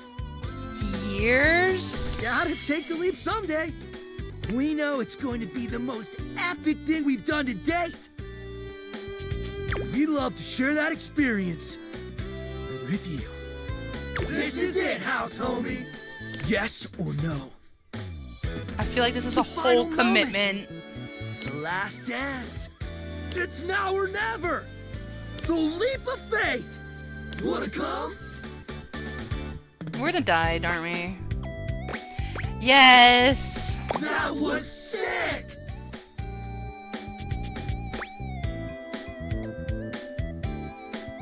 I think I peed my wingsuit. Dang! Dang, house homie! You were ripping it out there! Front of the pack, tip of the V! And you've come with us on every single adventure! You got something special, dog!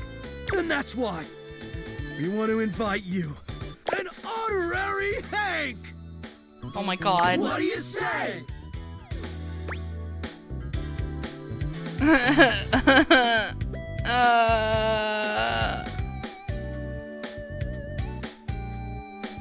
Heck yeah, broskies. Hanks forever? Well, the thrills were killer, but honestly, you guys kind of suck. No! Get real with me. Is this real love, or are we just yelling stuff?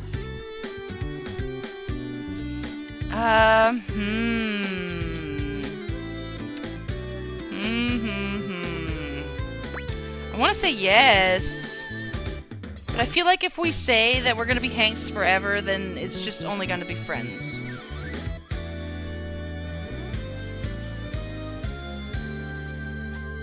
No, let's just be Hanks. Just being friends is fine. Yeah! One of us! One of us! We're the Hanks! Oh, that's funny. Adrenaline is here for you, homie. No cap. We're a Hank now. Okay, how is it that I only get empathy? Ah, okay.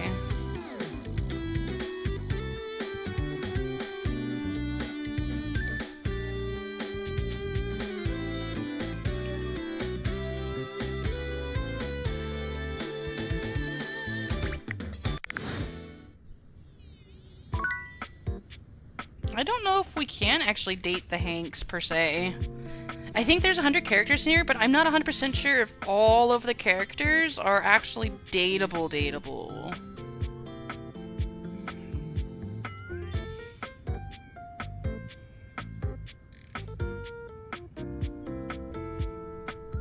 It'd be worth figuring it out, huh? 5141.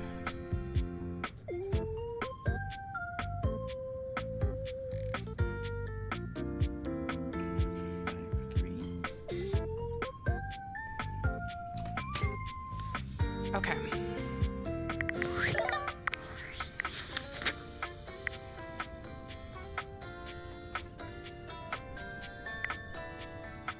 Where are you, Hanks?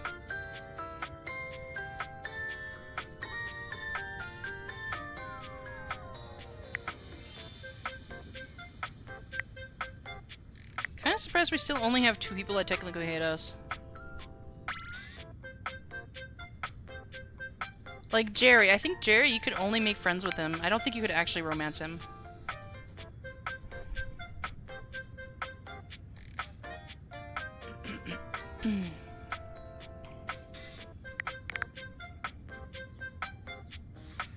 Okay, that's the Hanks.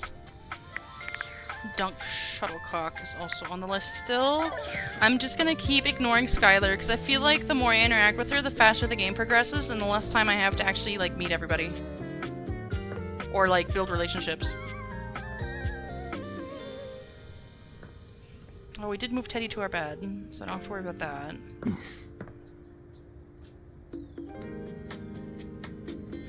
I'm assuming because technically, if you think about, not every human being on this planet functions that way. There are people that are just aromantic, I guess is the best way to put it. Like the Hanks. Besides Hank number 3, I don't think the other ones really think about romance per se. And it makes sense. There is just people on this planet that just will probably never even entertain the notion of romance or dating. So you can try to date everything, yes, but not everything is necessarily on the same page for dating, if that makes sense. Also, there's some of them in here that you have to do very, very, very, very specific sequence of things for, or they just hate you.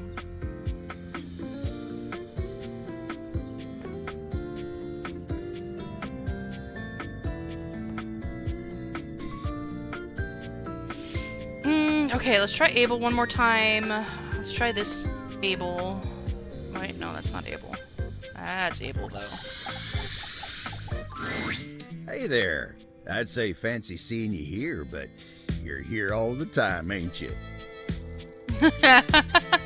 Lots to do in the kitchen, after all. Lots to eat and drink. But I gotta tell you, kitchen table's real unique among all the other tables in this house. You know, this one is the only one with 3 legs. Ayo. And it's the most stable of all. Really tells you something, don't it?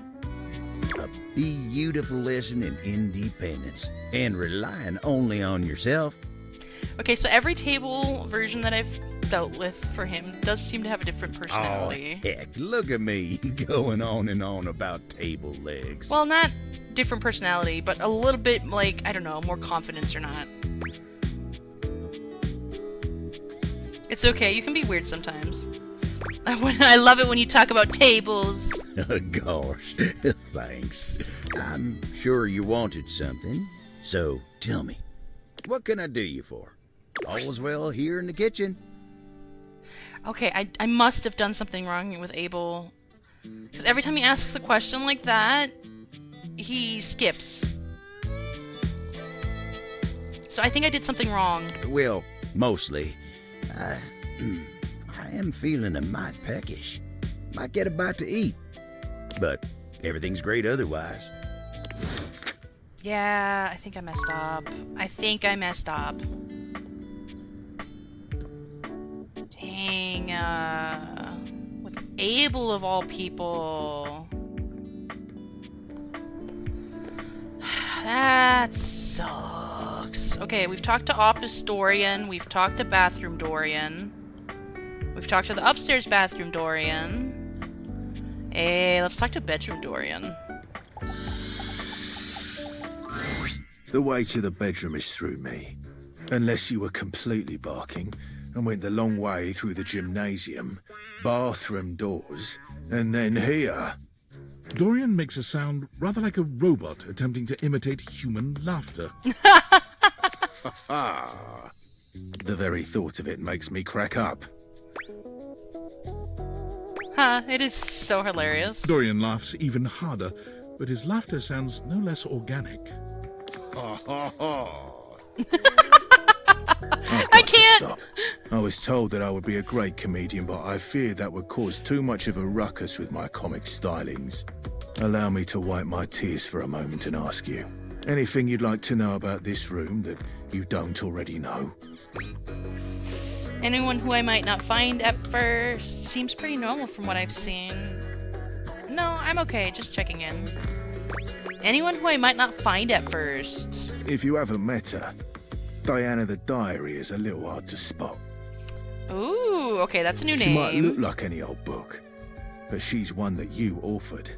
You can find her on the dresser. I'll have to keep a lookout. Please do. She might be in need of some help from what I've been hearing. Ooh. What can I do for you?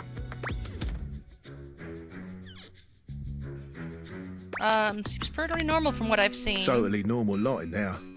Well, I wouldn't recommend speaking to the dresser. Why not the dresser, what? That one's a little, off. What can I do for you? No, I'm okay, just checking in. Enjoy. Dresser, now I'm curious.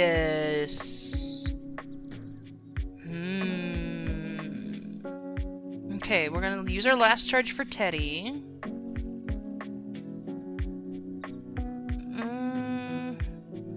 Let's check out the dresser. Or actually, okay, Diana. She sounds like she needs help first.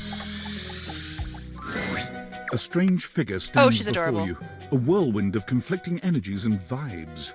Manic and dignified, friendly and intimidating. She's dressed like some sort of quasi-Victorian text-themed aristocrat. You couldn't have imagined what the Date Theaters might make of your thoughts transcribed on paper, but if you could, it likely would not have been this. She's adorable, and she's As got you approach her, tattoos. she launches right into what feels like the middle of a one-sided conversation. Why do you ask?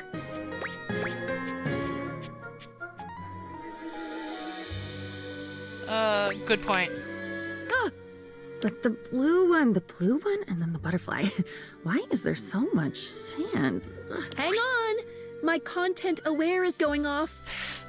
Oh no. Diana, your diary, experiences some mental health concerns that might be too much for some players, including things like hallucinations, paranoia, extreme mood swings, loss of sense of self, and executive dysfunction.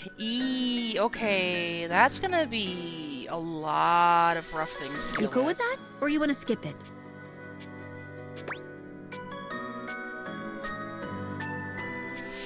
Okay, so she's not gonna be very lucid very many times, I think. Okay, we're gonna go through it, but we might end up skipping it if it becomes too much. Carry on, then.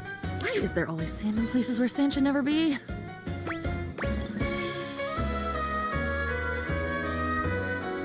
Wow, I really don't need this craziness for tonight right now. You are so weird. I'm totally into it.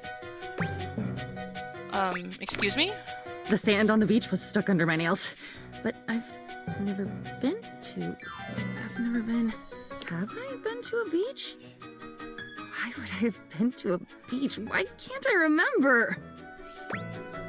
You might have been to the beach, I'm not sure. It's normal for people to forget things. None of it's normal. If everything is normal, nothing is normal. And why won't you tell me? Now you keep a secret. Funny timing, band leader. It's a bad rhythm you're leading. Too much percussion. Far too much booming and banging around in here. I didn't mean anything bad, whatever I said. Oh, nobody ever means it. Nobody ever means anything. That's the problem. Pushing the button. I didn't mean it. Smiling at the man across the room, and when he comes over with a lace drink in his hand, I didn't mean it. Oh, okay, this might be a really rough interaction. This might be some area. It's mean. It's mean to not mean what you mean. And a side of applesauce, please.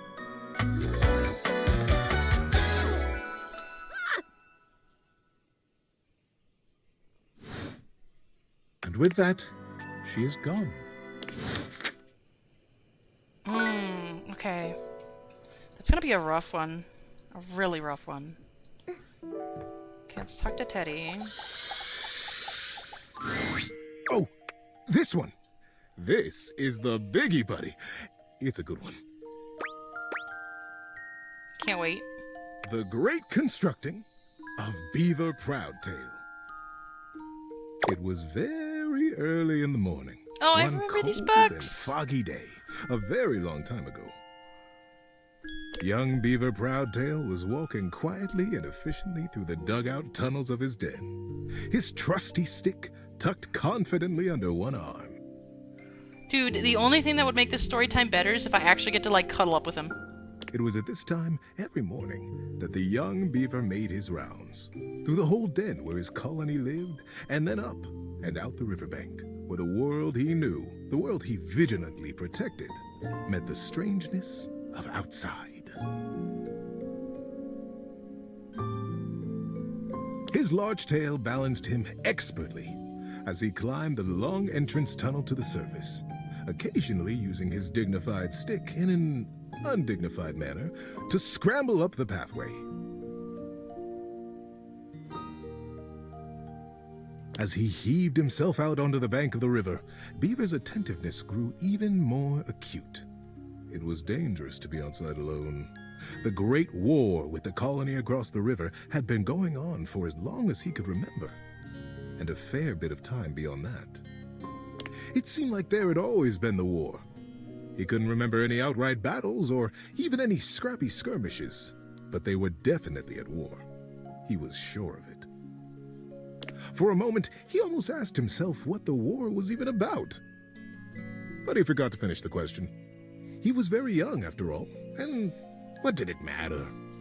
The colony was on the other side of the river, and beavers didn't even cross rivers. He smartly tucked his stick back under his arm and began his patrol.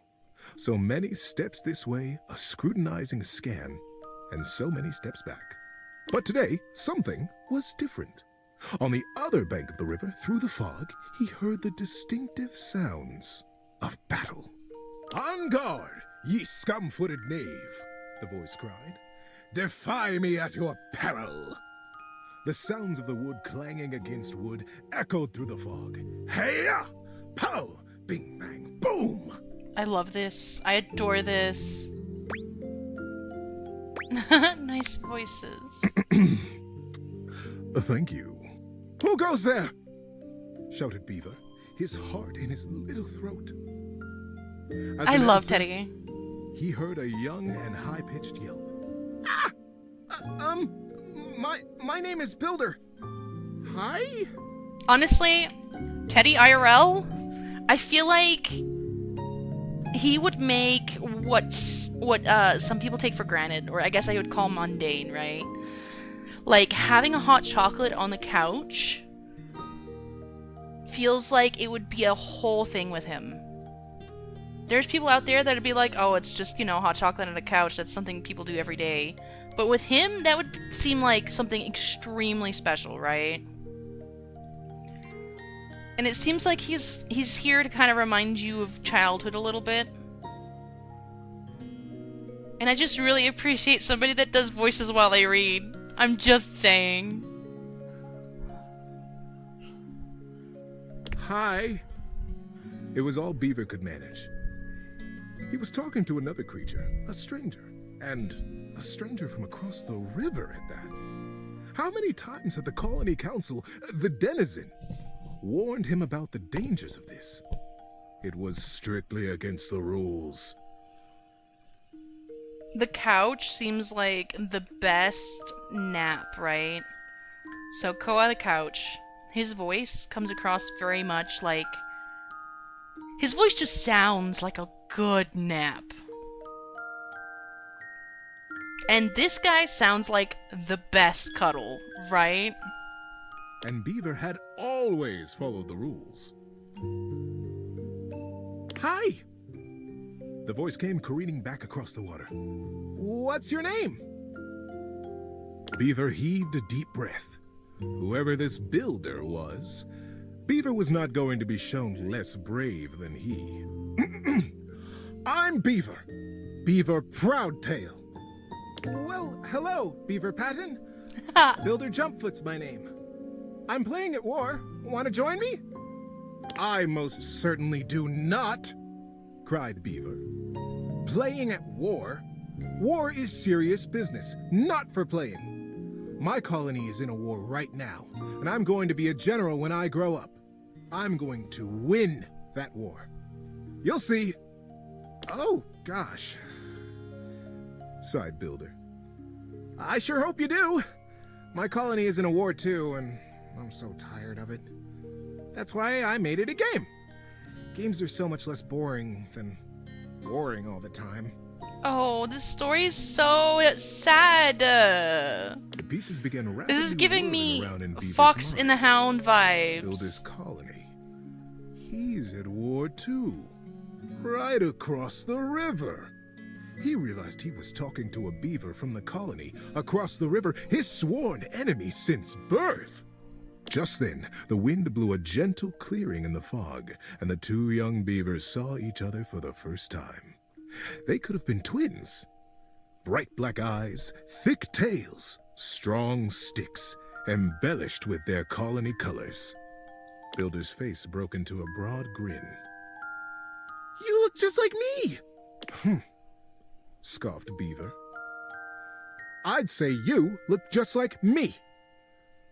Builder laughed. The two regarded each other in amazement for another moment. It was the first time either of them had seen a denizen from the other colony. Builder leaned down and hefted up a perfect pebble from the riverside. Not too big, not too small. He tossed it up. With perfect timing, he swung his stick easily, and Beaver heard it crack as it met the pebble in midair and sent it winging across the water. Instinctively, Beaver reached out and caught it in his paw. Now he was accepting contraband? What would his parents say?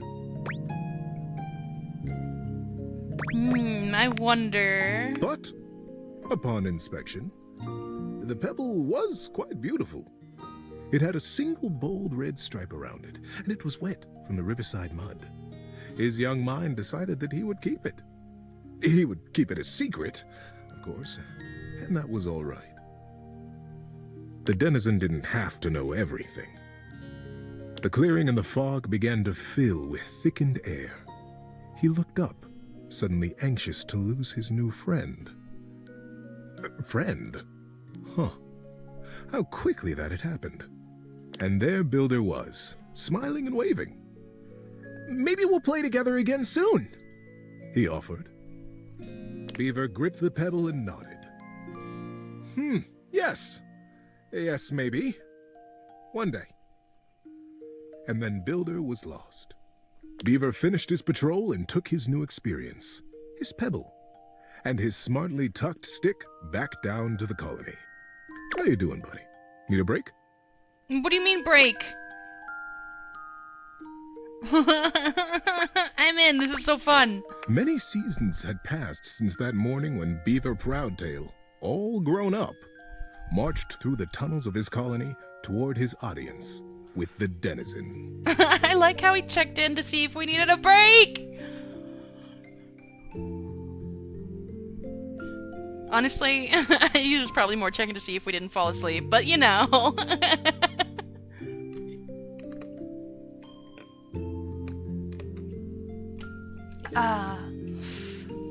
I love this guy. Today was the day he'd been anticipating his whole life. Today, he would be made an under-general of the colony, and he'd finally have the chance to present his machine. See, the machine he envisioned was a daring one. He was prepared for pushback and doubt from the council. The Longest, in particular. The Longest had been the leader of the denizens for most of his life, and she was not always interested in things new or unfamiliar. Beaver's machine was both. But he believed in it, and he was determined to persevere. He rapped on the denizen chamber door. Knock, knock.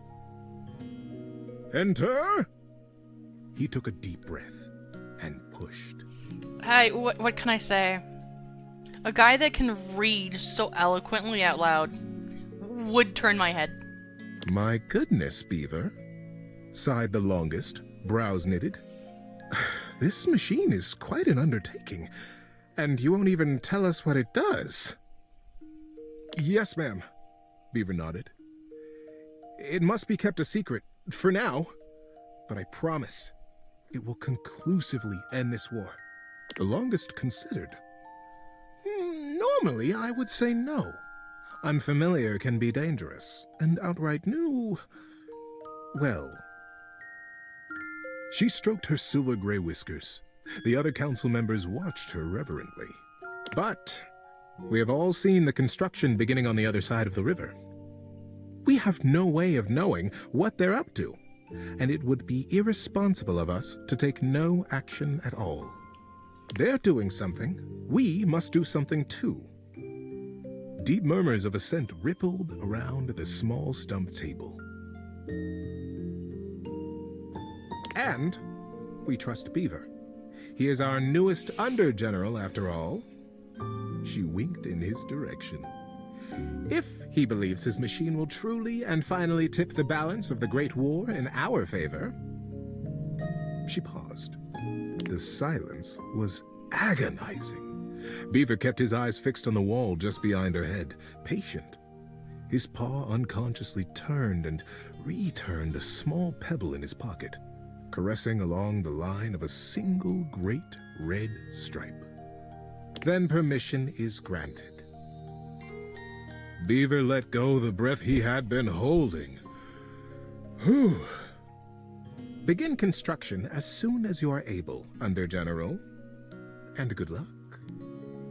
She smiled warmly, but the burden of her long years of leadership showed through her sagging cheeks. We will be watching. Beaver smartly untucked and retucked his stick, slapped his tail once against the packed ground in assent. Yes, ma'am. Longest. I'll begin right away. He turned on his heel and marched out of the chamber. It was the first day of summer. It was going to be a long and exciting season. At first, the build crews the Longest had placed under his command were reticent. What are we building? They would complain. What does it do? When Beaver said nothing and admonished them to follow instructions, their eyes flickered nervously to the building across the river. Maybe it's something to help us fish the river, Corinth Blue Eye speculated. Did you hear? Denny Strongpaw almost got swept away yesterday. And his whole crew. He did? But Denny's the strongest fisher we have. Shelby Tunneler sighed. Ah, this river. It's so fast. I like that he does a new voice for each character. Yes, yes, retorted Madden Sharptooth. But fishing will not win us the war. We must focus on the war. And the others agreed and went back to their building. Sometimes the Longest would come to check on the machine, casting her critical eye over every joint and pillar. Most often, she went back below with hardly a word to Beaver, appraising, wearing her doubt like a shawl. But as the summer season progressed, the mood began to shift. Crews would show up to their duties early. They smiled more. They stood up straighter when Beaver came by them or looked to them for progress. The machine, whatever it was taking shape, and its scale was impressive. It looked angry. It looked like the great weapon they all hoped and prayed it was. Oh boy. The crews began comparing their machine to the thing on the other side of the river. They even began trading barbs and joked with the beavers working on the other side. They pushed and prodded about who would finish their project first. Ours is a ship to go to the sky, and from there, we'll drop stars on you, and we'll win the war. Ha! Would come the reply. Ours is a wooden dragon who lives under the water, who can take us safely across this speeding river, and we'll come upon you unexpectedly, and we'll win the war. Days were marked now by hard work, and the sounds of challenge ricocheting across the water. Beaver, said the longest as she held onto his arm one day late into the summer sun, I don't need to tell you. The whole colony speaks of nothing but your machine. They are all so proud of you. Beaver nodded solemnly. Thank you, ma'am. But the season draws on. You must finish before the rains come. And then you'll have to finally tell us what this is that you've created. Beaver's paw found the lucky pebble in his pocket. Yes, ma'am, we will be done. And I will test it, and you will watch. You'll see the destruction of our enemy. The longest squeezed his arm affectionately, and together they looked out over the setting sun and the water. How you doing, buddy? Need a break? I want to keep going, but I feel like he's gonna read that whole book tonight if I let him. And I really don't want to tell him I'm bored, because he's reading so well.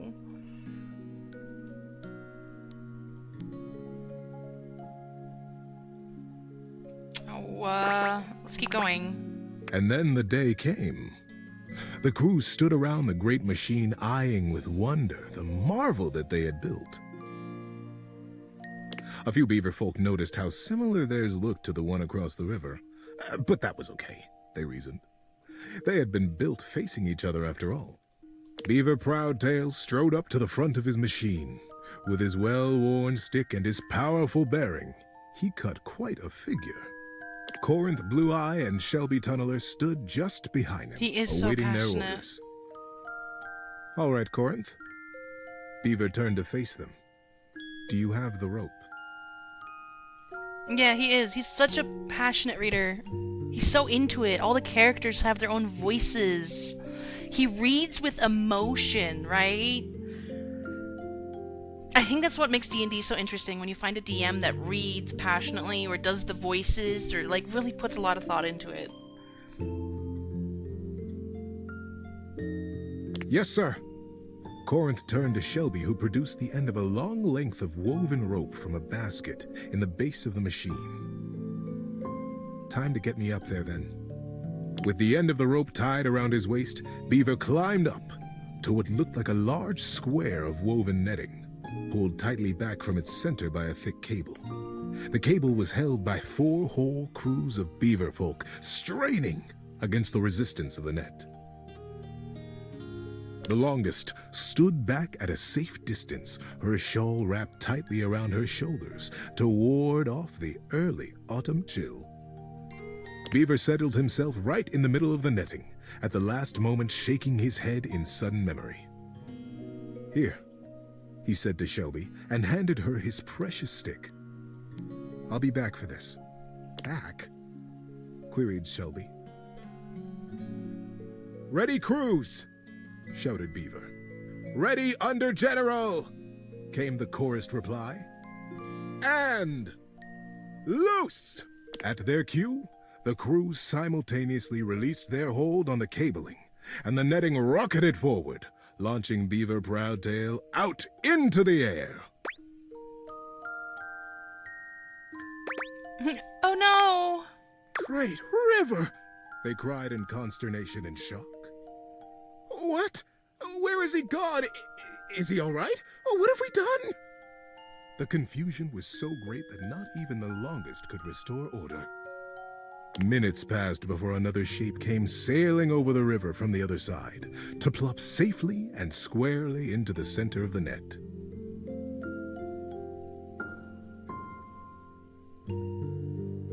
It was Beaver. He had the same square head, and the same rope wrapped securely around his waist. Good luck! What a ride! That's the most fun I've had in weeks, said the shape in the net. He began to disentangle himself and stand up. And it wasn't Beaver after all.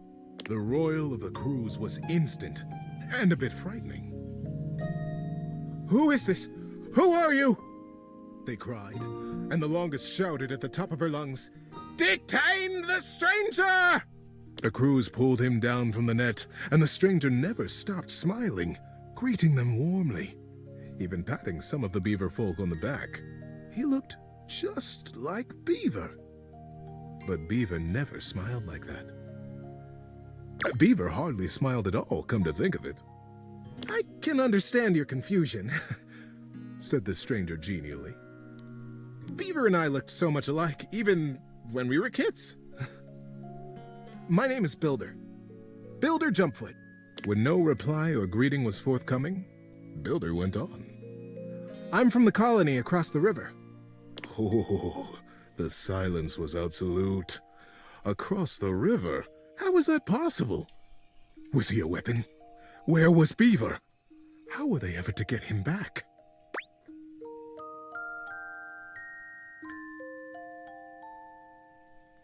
He's probably just dead. Oh no! Come on, Builder, I know you've got the right idea here. Builder just smiled, absolutely at his ease, seemingly pleased as punch to be among all these new friends. And into this silence sailed the figure of Beaver, a new rope tied around his waist. There were now 3 lines of thick rope across the river. Beaver landed expertly in the center of the net, untied his waist rope, and climbed down. "You are Builder?" Beaver reached out his paw to the stranger. "And you could only be Beaver!" the stranger exclaimed, gripping that paw warmly with his own. "I am Builder indeed, and it has been the dream of my life to finally meet you like this, in the daylight, on the same soil." "Mine as well, my friend." Beaver, for the first time in his life, allowed himself a great, eye-crinkling smile. "I almost can't believe it worked." "Now, wait just a minute," trilled the longest, making her slow path down to the machine. "What on Riverbank is happening here? We are at war, Beaver. And Builder, too. You both should know better. Beaver, you promised us that your machine would win the war, and here you have brought the enemy you promised to destroy right to the mouth of our colony tunnel." Beaver turned to the longest with an open face.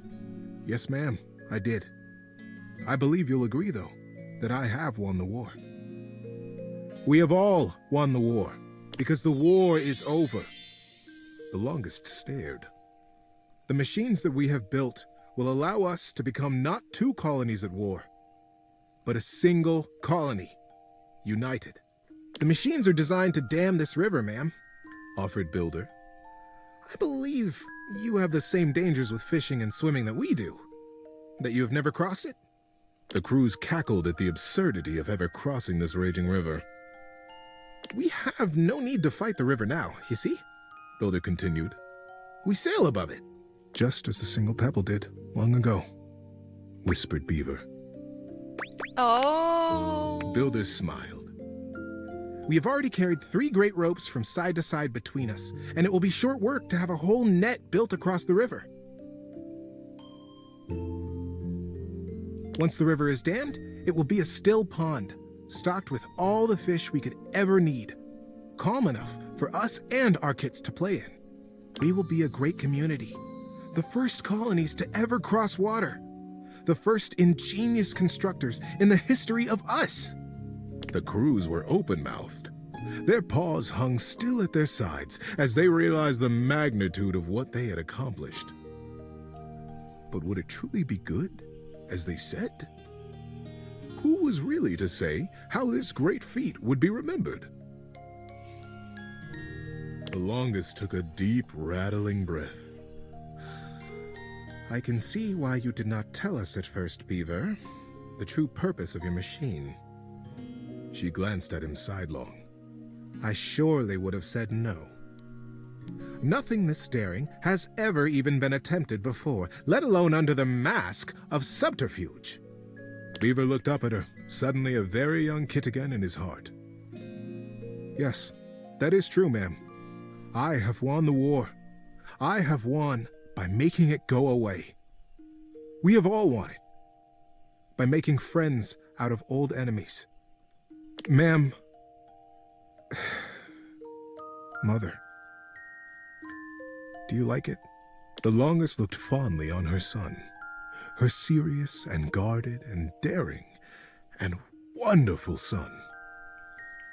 Yes, child, I have never been more proud of anyone.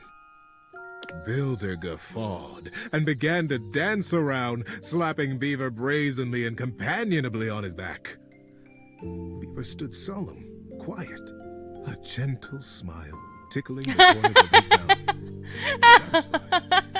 I know, right? This looks like a children's book, but it turns out it's a chapter book.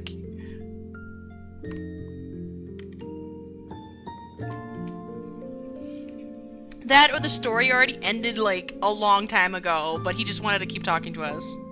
It was, as they had promised, quick work to dam the river. Beaver and Builder were excellent guides, and the crew from both sides of the river proved naturally adept and joyous in their work. Before the autumn settled in, a great still pool existed between the two colonies. Kits splashing and playing, and parents fishing safely. Denny Strongpaw, the best fisher in the fast water, turned out to be the best fisher in still water too, much to his delight. And very early each morning, Beaver Proudtail still crept quietly from the colony and performed his morning rounds. He had never missed a day. But now, his favorite part of his patrol was seeing Builder Jumpfoot across the water and batting a very specific, very lucky red striped pebble back and forth.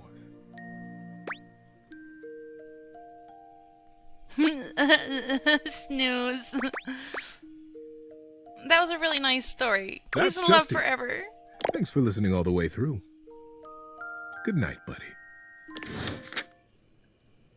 Dang! Is he gonna have another story tomorrow night? That is wild.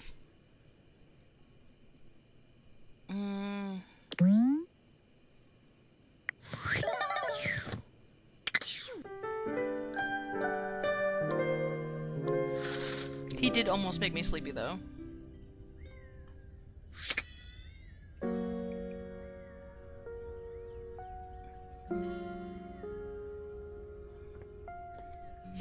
Okay.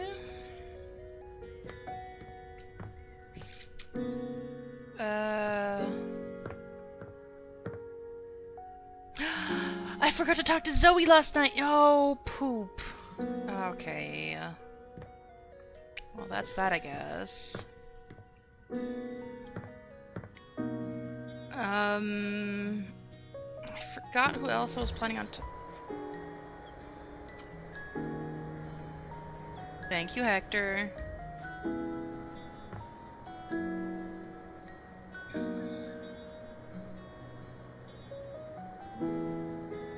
Nope. Okay, Abel. Hey, look at me on the couch, dude.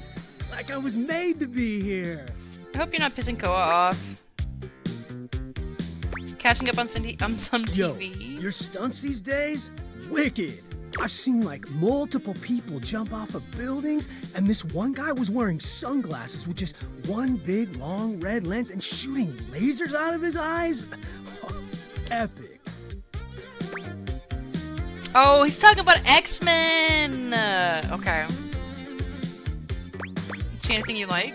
Are you kidding? Where do you even start? Streaming? Cable? On demand? I don't even know if you know this, but we had these things called bunny ears. They worked and they looked really cool because you could twist them around and stuff. But this, completely different ballgame. Yeah, that's sure a lot of content. Content? Oh, content is what we call media. Not just TV, but podcasts, live streams, you know, stuff to watch.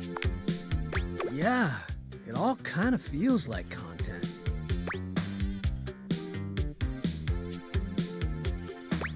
Feeling like it's too much? How do you sift through the bad to get to the good stuff? technically, everything is supposed to be tailored to your experience. Doesn't always work, though. Honestly, I've had no idea. I just kind of consume it, good or bad, depending on what's trending. No, technically it's supposed to be tailored. Let's be honest. Nowadays, everybody's dealing with an algorithm. Huh. I guess that's why none of it really feels special. Yep, that's the algorithm for you. Algo what now? Ah, dang it. You know, a finite sequence of rigorous instructions. Algorithm, it's a thing. I don't know what it means. Explain. It basically governs everything that you're served up on the streaming services. Man, that blows.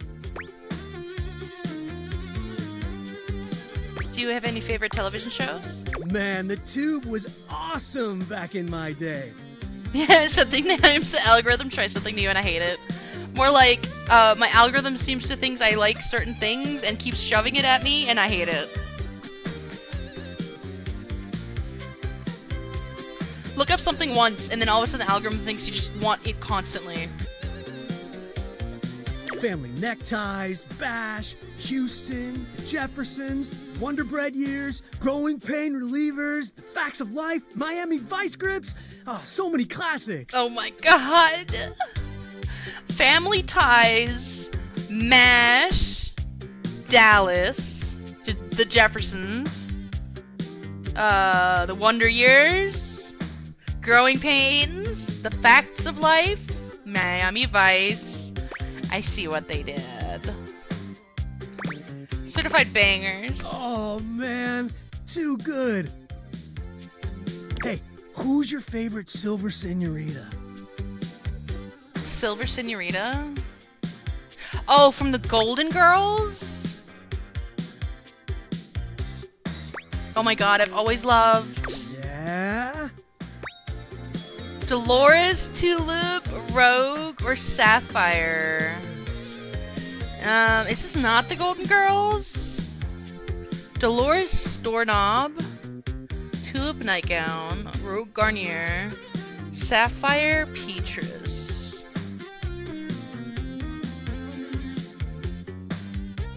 I'm a little confused what we're referring to now.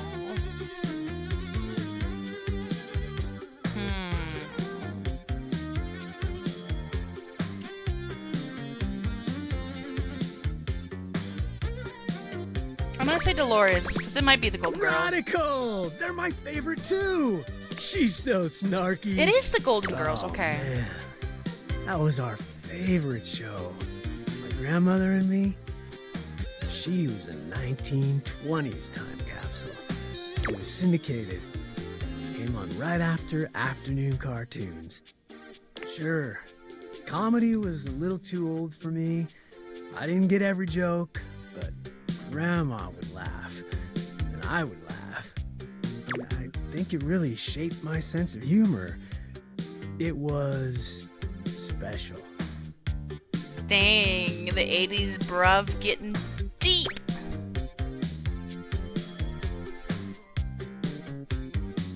My grandma used to make me cookies, bad ones, but still. Oh, that's so sweet. Yeah, we'll just tell them it's sweet. She was awesome. All those actors are probably gone now, huh? Super weird how much time has gone by. Sapphire is the first to go, I think, but Tulip lived to be 99. Made the people laugh the entire time. Yeah, Bodhi, I think they're all gone. No, we're gonna tell them that Tulip lived to 99 because I feel like Tulip is in reference to Betty White. Oh, wow. Well, good for her. She was a radical lady. You okay? Yeah, I think I want to be alone for a bit. Is that okay?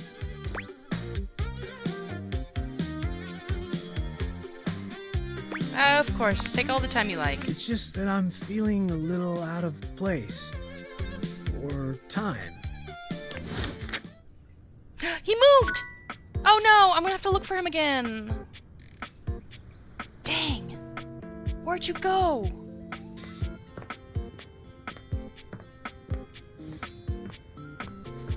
Brody, oh there you are. Oh, Dasha, quit it. Oh. Okay, well, we know where he is for tomorrow. I really don't want to talk to Short Dorian again. But I feel like we've talked to all the Dorians. Or have I not? Did I not?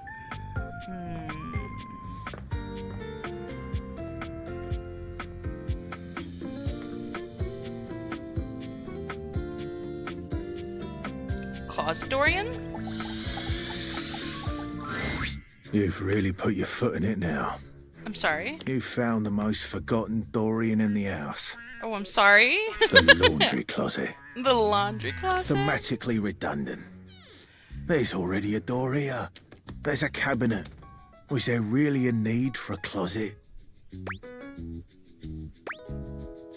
I guess that makes sense. I think so. I doubt it. Yet you still came here. Is it because you truly love me? Oh, this was the way to get through to him? Just to find Closet Dorian in the laundry room? Oh my god, that is so wild. Oh. _D3_Leche just. Dulce de Leche, thank you for joining and following. I am kind of baffled now, man. Laundry Closet Dorian was the way to get through to him.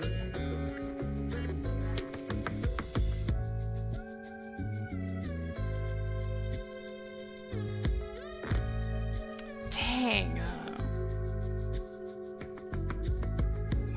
Okay. Hopefully this works out. No, I just thought this was a cool door.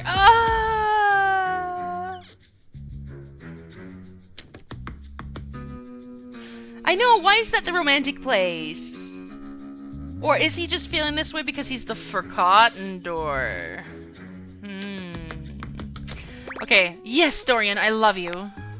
I don't believe you. I suppose I can tell you about all the objects that were in here. If you even care. Sure, who's here?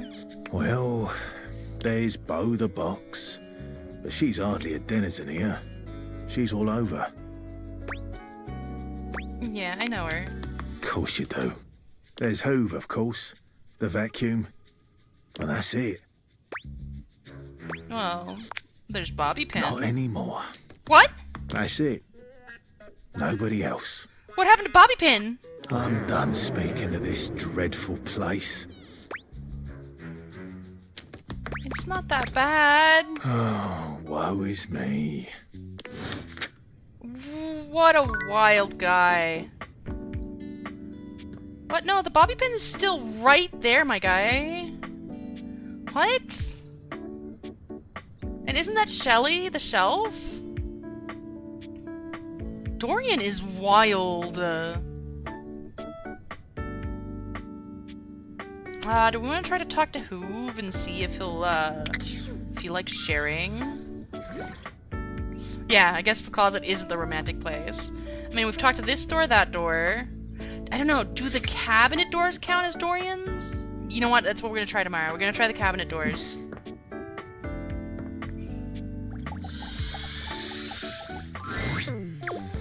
Huh? Oh! Sorry, I guess I drifted off for a sec. Uh-oh. Been feeling even more scatterbrained than usual. I'll say there's a clump of dirt right next to you. Maybe a little love would fix you up? It's okay, sometimes I get that way too.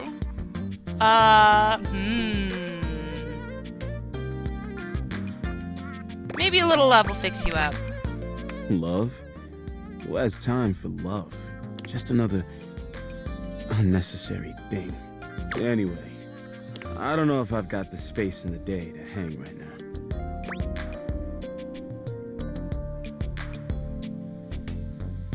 Hoove, this has gone too far. You're so down, I want to help. Help? That would be nice.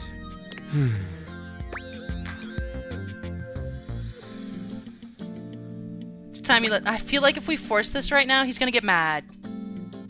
I think we're about to make Hoove mad.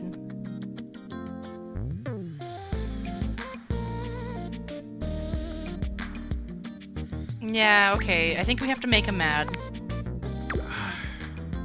I don't know if I can just jump into that so fast. I've been collecting things for so long. They feel like a part of my identity.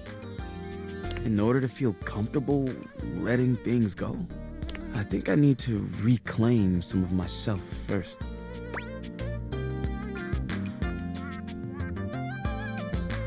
What if you tap into your desires?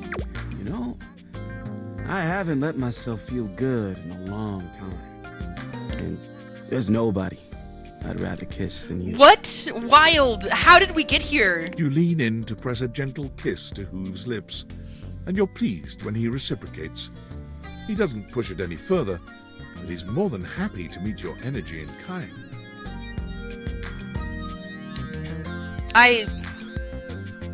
What? I mean, I guess there's some romancing happening in the closet after all. When you finally pull away from him, his eyes are still closed for just a moment. When your eyes meet again, he gives you a sweet smile. Uh-oh, did we short-circuit him? That was hot.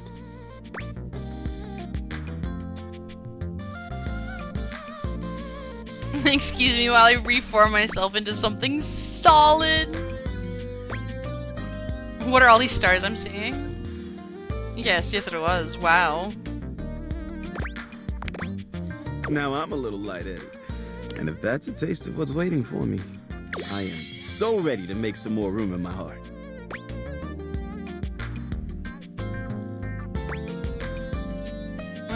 He really likes the game. He really likes getting a drink. Feel like a game first? Let's get to it. How about a quickie drink first? Sounds great. I definitely don't want to drink too much. But a nice buzz sounds great. Especially when shared with a friend like you. I like to think we're more than just friends. Maybe we are. I don't know. Things have been so confusing. But I do feel like there's some real heat here between us.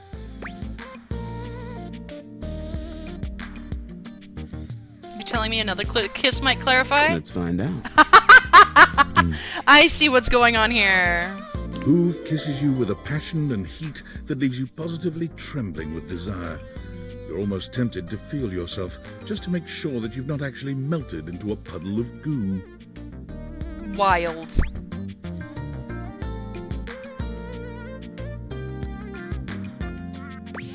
I think I might pass out. Can I just say yum? The tongue was a great touch. I'm making out with a vacuum. What does my life come to? What has my life come to?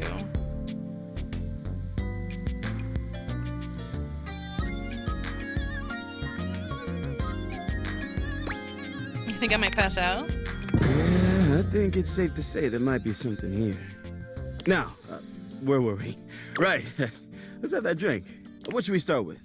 I don't want to get too messed up, but I love a good buzz. Something on the lighter side then? Ooh, like lighter fluid? I don't know how that would go down in my gears, but I'm willing to try it if you are.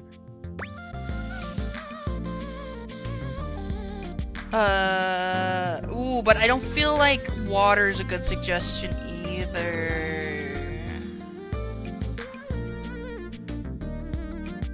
No, like, water? Oh, right, sure. I guess water's fine. Hoove takes a sip of water, his handsome face crinkling in disgust at the taste and feel of it. Okay. Should we have something else? I think you should call it there. Okay. I gotta say, I don't feel anything. That's... Water has taste? Actually, believe it or not, it does. different bottles of water have different tastes. I'm sorry, nobody can convince me otherwise. Same like tap water tastes different, filtered water tastes different, bubbly water tastes different, and water has different tastes. Nobody can convince me otherwise.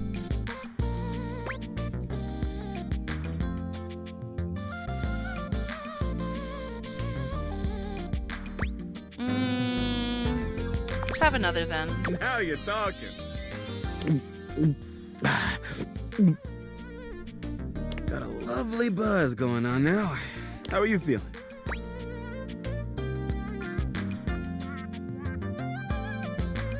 Tastes the same to you? I mean, maybe I'm just weird. I could honestly just be weird. But I am weird enough that there is certain bottles of water from like water manufacturers that I don't like over others. And it's not even like a brand thing, it's just that they taste different. To me, at least. Honestly, my favorite water right now is just iced down water from a Brita.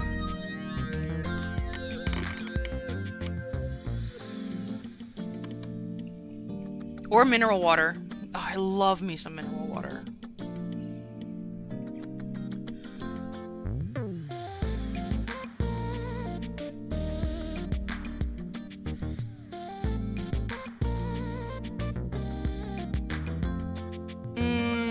Should we get him drunk? Maybe he'll clean out if he's drunk. I don't know. But then again, he might also be too drunk to clean out if we get him too drunk. This is rough. I'm ready to help you get rid of more stuff. That sounds perfect. So, I've been thinking. I love how you have your favorite water. Yeah, I do. It sounds so weird. Like, I'm not gonna turn down water. I will not turn down water if it's offered, right? But if I have a choice and I go to the store and I want to buy water or something to produce water, there's just certain things I'm gonna pick up. I have a bunch of things left. I could let them all go at once. Or I can go one by one and maybe keep a few. What do you think? Letting go of it all at once could be super liberating, but it could also rubber band for him, and then it gets worse next time. Going through it might help with a healthy relationship with items for him, but it could also make him regret doing this and make him stop. This is a little bit of a precarious situation.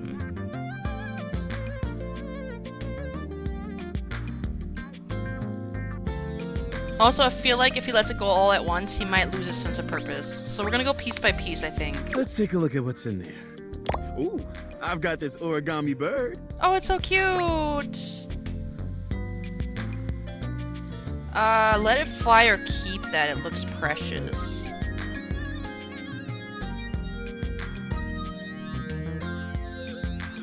Keep it. It looks precious. All right, I'll hang on to it. Next up is this. What? Wait, what is this? That is trash. I am pretty sure. Hoover, tell me that's not a booger. Lord God, throw that away! Whoa, E! Not even sure I want to touch it again.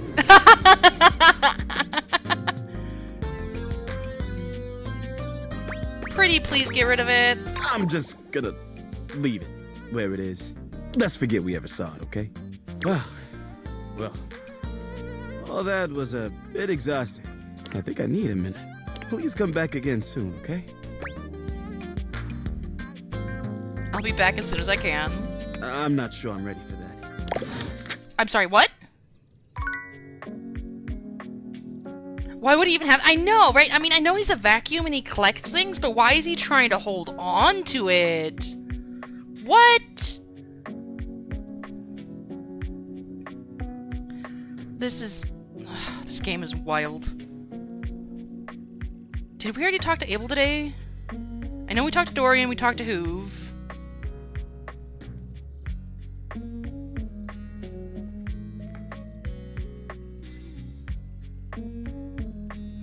forgot who we talked to first.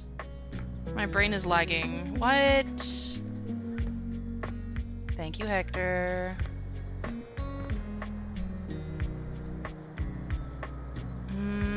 Okay. Let's check ourselves with the data decks.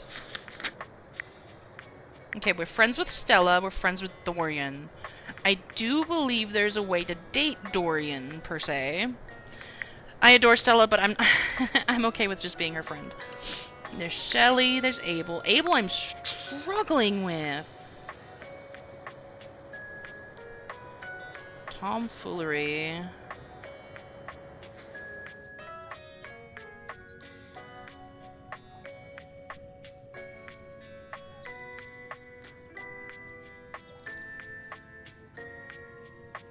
Maybe I have to talk to Dasha first to continue talking to him.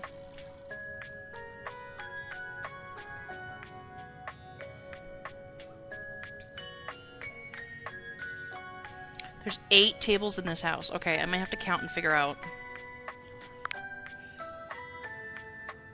Get a cup of coffee for Abel.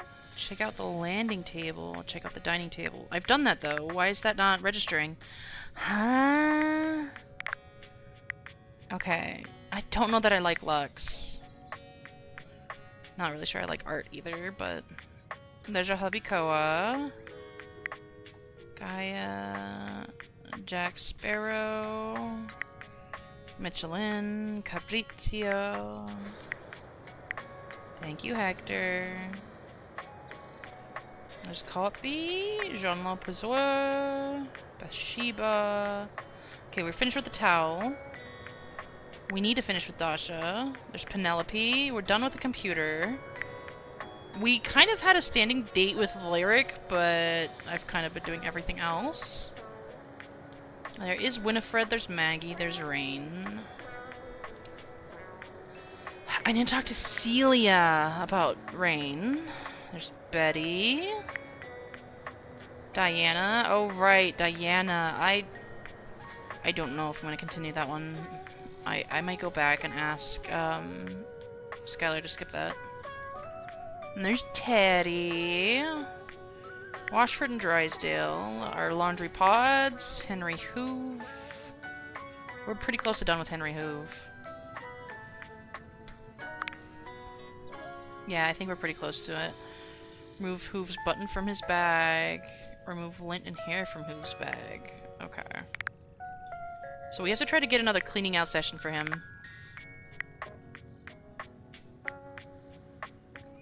Okay, I can't continue with Tony until I fix the thing with the record player. In order to fix the thing with the record player, I need to talk to Celia. Friends with Keith. I don't know if Keith is a romanceable per se. We've got Bodhi Windbreaker. I forgot to talk to Zoe last night, and I feel bad. And I've noticed since I've started talking to Zoe, I haven't been talking to Nightmare since. Wild. Okay, Windbreaker moved, and I think Windbreaker was the first one I talked to today. Maybe? Let's see. I did. So Windbreaker, Dorian, Hoove is what I've done. I haven't talked to Abel today. There's 7? Oh, Penelope. Okay, that's an Abel. That's an Abel. Is the entertainment center an Abel? So we're at 2 Abels. 3 Abels. 4 Abels. We've got 4 Abels. 5 Abels. 6 Abels. The dresser is somebody else, I was told. Maybe the entertainment center is an Abel. Yeah, I think the entertainment center is an Abel. Okay, let's go check out the entertainment center.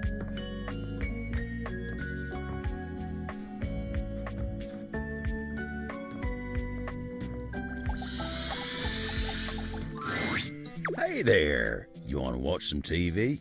There he is. Okay. No, actually, I came here to see you. Oh, wow. That's a real surprise.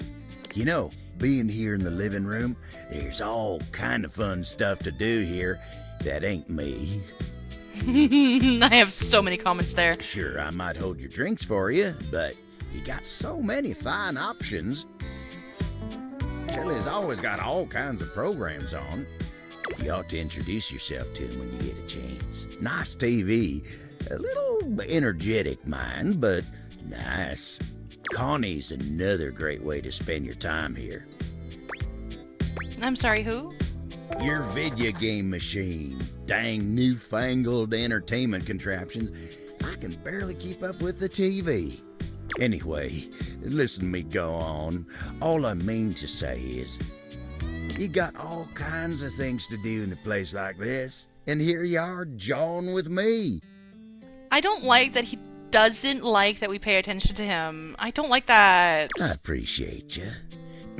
Now then, what can I do you for? All's well here at the console table.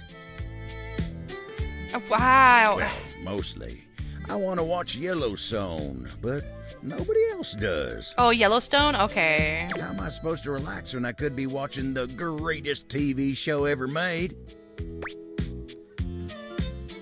That show doesn't seem up my alley. Is it really the greatest? Listen to this. A hard-working pair of jeans has to balance life in the dresser, sharing a border with other pants and USB cables. It's a clash of civilizations, old and new. Must-see TV. When you seem less than enthused, Abel's cheeks flush.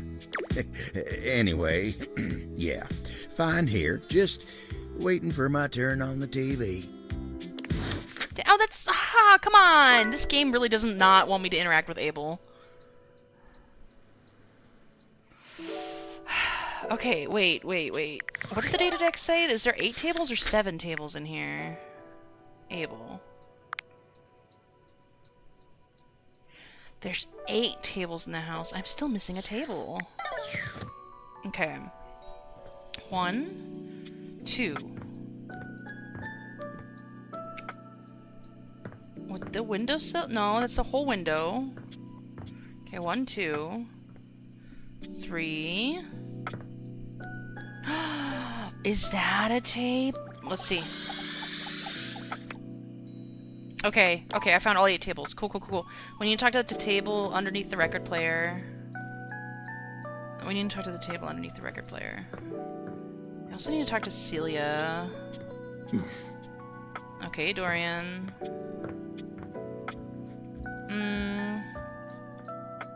But I really want to talk to Teddy again. I want to see if he's got a new story. Dang. But his stories are so long. No, we've got to talk to Teddy. Well, of all the unexpected things. What's up? You really listened to me. You really listened to one of my stories all the way through, even though we're all grown up now. I've collected them all over so many years and kept them shiny and safe, waiting for someone. Well, waiting for you, really, to come back and listen. And you did. I can't tell you how touched I am. But the unexpected part is how I feel. I've always loved you, you know? Oh! Even when we were little. Oh! We were so young. And I always wanted to protect you. But then with all the time we had apart, how much you've changed and turned into such a remarkable and generous person. I find that I love you. Oh my god, he's gonna make me cry! How would you feel about making some of our own stories together? I'll bet we could find some new things to advise each other about, too. Hey, yo?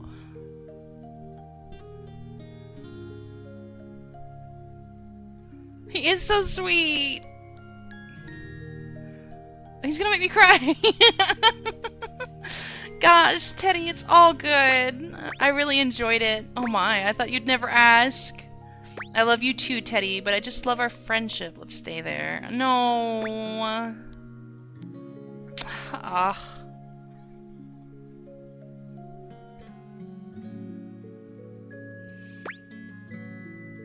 I thought you'd never ask. You feel the same way?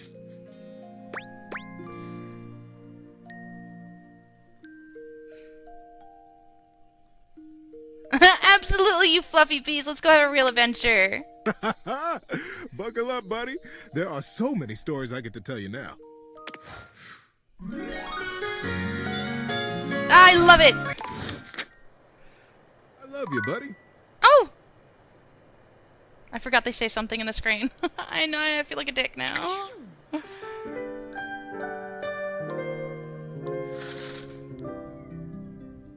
I didn't realize that just listening to his full story would get a confession out of Teddy.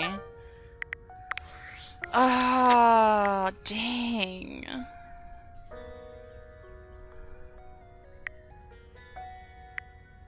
Okay, now sadly though, it means we can't talk to Teddy anymore because there'll be one interaction that'll repeat every time we talk to him. Oh. That's my one complaint about this game. Once you hit this, like, relationship status or the love status, it just, you can't do anything anymore.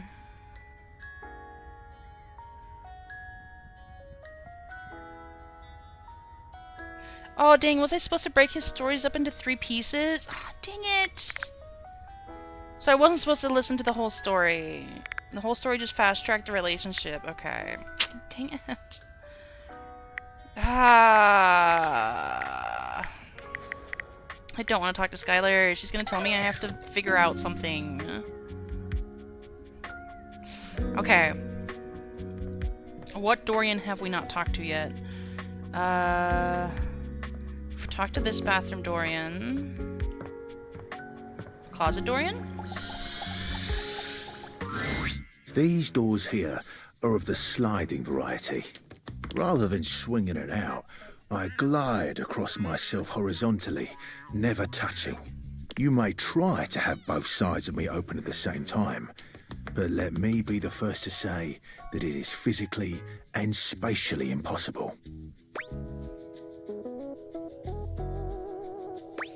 Thanks, Dorian. Always happy to help. That was it? Oh my god, Dorian. Fine. Fine. Okay.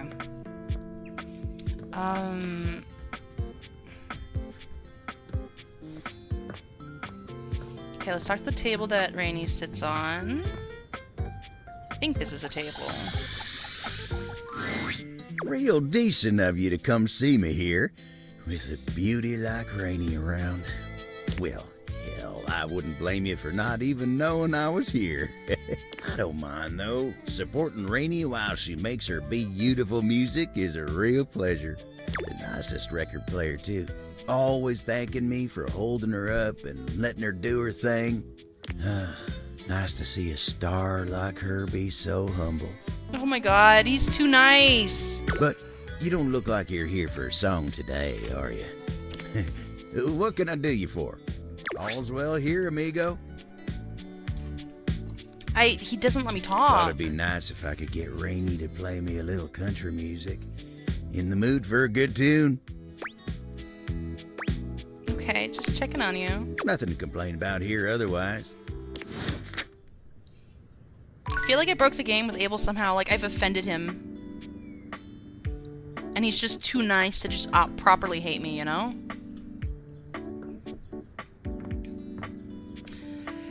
Okay, trying to think of what else. I mean, I guess we could go talk to Hoove again and see if he hates us by now.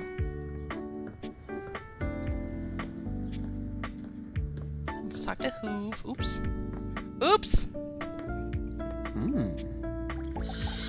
Hey, yo, Hoove? Are you bothering me again? Goddamn! What? Sorry, but I just really don't have time for this. I'm so stuffed to the brim, I can barely think.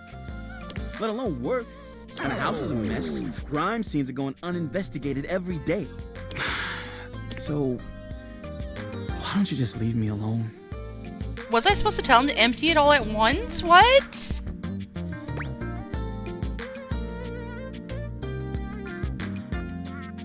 Can we do anything about this? Maybe you could have. But not now. I'd rather just be alone. What's all this stuff on my back? God dang it! Like, what the fuck? You suck.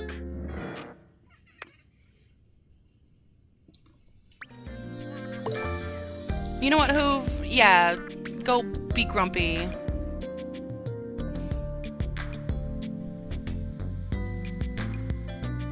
Happy, sad, child's play. You now know the difference between remorse and contrition. What did we even do wrong? I think what it was is instead of having him go through it piece by piece, we just should have told him to empty the whole container right away. You know what I mean? Like, just empty it all out. Having him go through it piece by piece is not necessarily taking care of it. Oh, hi, Regina. So apparently you can date rejection, and this is rejection. Well, now we don't have to worry about Hoove anymore. But I do think that also means he's not going to help us find the dog anymore either. Fuck.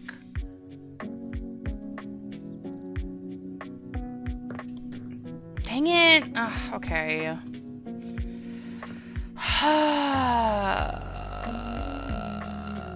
I might have to go tell Mateo that I just can't find his dog anymore.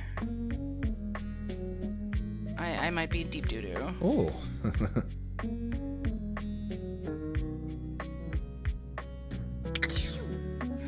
Right, that's Caprizio. Oh, it's so dumb. Let's talk to Caprizio. Buongiorno. It is so wonderful to see you again. Nothing like the extremely attached Italian man to make you feel better. Tell me, come stai? How are you? Not good. Ay, amore. Let us be sad while we must be sad. But let us remember, too, that joy is the base of all things, even the sadness itself. I was just thinking that today is a beautiful day to smile. And then, here you are. I cannot help but smile to see you. I am truly aligned with the will of the gods, it seems. He is a smooth talker. I was hoping to learn a little bit more about you. Oh, is that right? I am tickled by your curiosity. I have always loved this phrase, tickled, and it is truly how I feel. I giggle and twist in the warm light of your interest. He is something.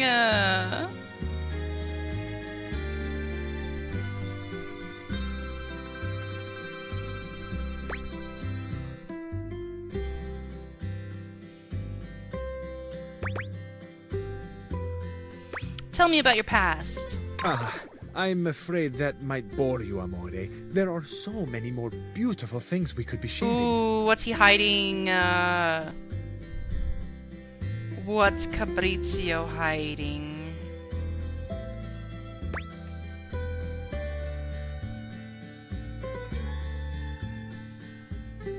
Speaking of sharing beautiful things, what do you have under the jacket? Are you embarrassed? What are you hiding?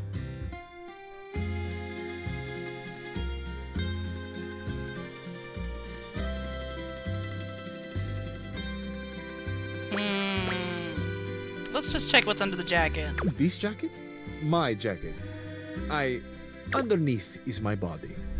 I've been thinking so much lately of changing my look. If it pleases you, I would undress and show you what I've been working with. Hey, yo! You know what, Caprizio? I will not undress strip. here, but later, when it is time. Dang it! Well, I have to hold you to that promise then. Bellissimo, perfetto. Grazie, amore. It is a promise. Al cuore non si comanda. You can't rule the heart. It is a popular saying in the romantic comedies. I find it especially true right now. The heart wants what it wants, no? You watch romantic comedies? Mine certainly wants you. Your hearts want me, amore. I can well believe it. My heart has been singing your name like a gondoliere. Are you sure it's not just your eyes?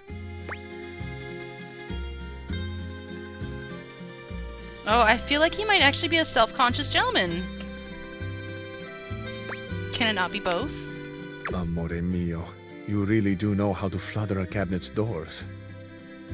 I can admit to you now that I've been trying to sweep you off your feet, but suddenly I'm the one being swept.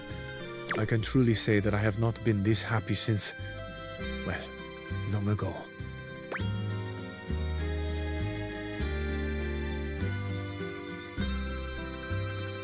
That makes me happy? Sure, whatever you like. If you're ready to talk about it, then I'm eager to listen.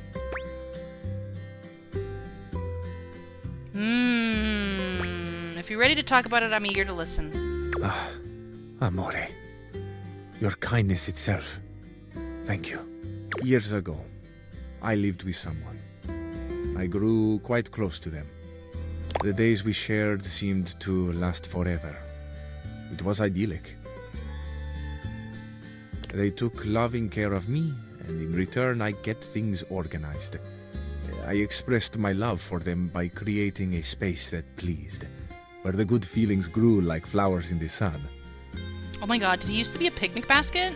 It is difficult to say, but this was my first love. A true love. I was happy for a long time living in this Arcadia. But then? But as we all know, change is the only constant. Even the most perfect flower will eventually fade and wither.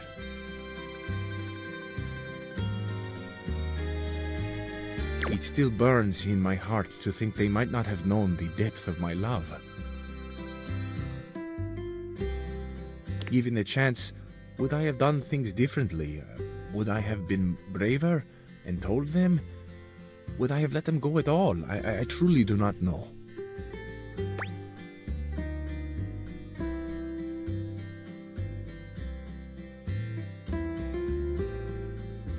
I think you did the right thing. When I say I have painful memories, I do not mean the pain is from someone hurting me, or the pain of loving the wrong person, someone who would not love me back. I loved them with my life, and then one day they were gone. The moment has passed. I wonder so often where they are now, how they are doing, are they happy? There is so much unexpressed, so much I still carry that, in truth, is not mine at all. It belongs to them, this love, this gratefulness. I never got to tell them thank you.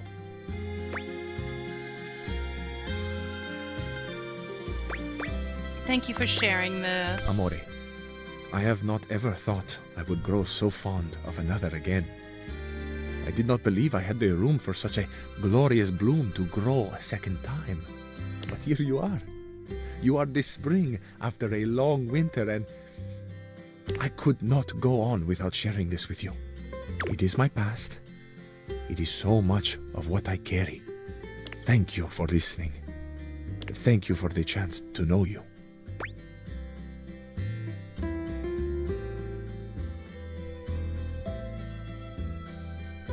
You know what? Thank you, Cabricio, for sharing. I really appreciate your story. You are too kind. It feels inevitable for me to tell you now that I love you. You've been telling me you love me since day one!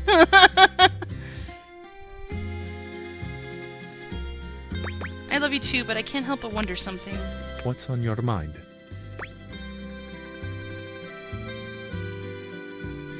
Nothing, never mind. Why worry when you can have fun, right? Empathy. This story sounds very familiar to me. Familiar? Yeah, something about your past and your story in general. Ah, that. Yes, I might know why that is. I have something to confess to you. Go ahead, it's alright. This, my life, my stories, it is all from the movies that are near and dear to my heart. I wish more than anything that I could travel and be worldly. It has been such a deep and passionate dream of mine that I think I have gotten lost. I've created a life that was never mine. Of course, part of it was that I so wanted to impress you. I have watched you, and you have fascinated me. But it was never just about you. My spirit yearns for something more. My heart cries out for adventure, for espresso under the ancient archways, and the music and the calling voices. Ah, amore, my love, I am so sorry. Please, please understand.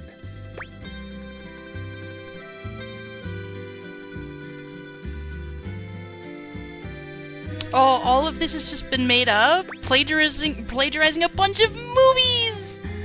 Ah. That reminds me of maladaptive daydreaming. I know, right? Oh, man. Do we forgive him? I mean, I don't feel like this was the worst thing he could have done, technically.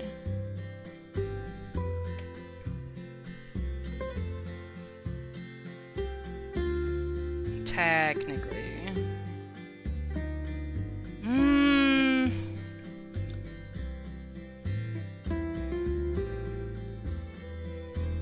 I do understand, but who you really are is wonderful too. Oh, my love. I sing your praises until the world ends. Amore mio. My heart is a field of wildflowers, swaying gently in the wind, tended to by the earth and sun. I have always wanted a beautiful garden of my own, but to think that it might grow here, in my heart. To think that I could share such a private abundance with another who sees the flowers in striking hues as I make them. The infinite color and riotous beauty beams from me.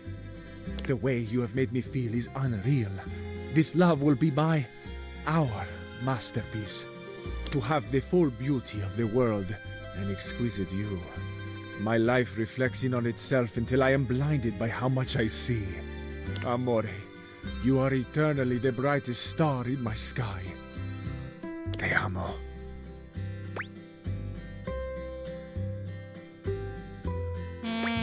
Ti amo.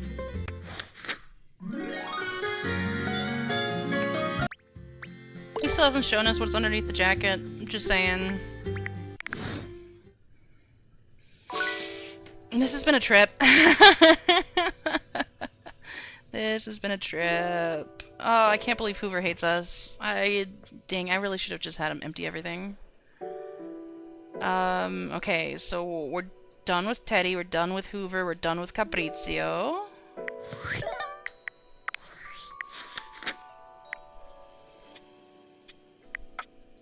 I can't figure Abel out, and I'm starting to think I really need to finish with Dasha first.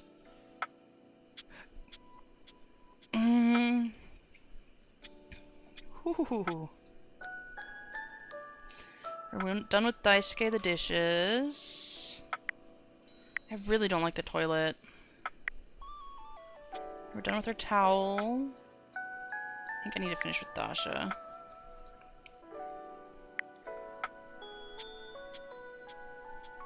Will like us over time. See, the funny thing about this is now every time I'm going to try to talk to Hoover, he's going to tell us to leave. Hoover's done. Well, for this playthrough, Hoover's done. Once somebody is in the hate category, it's done.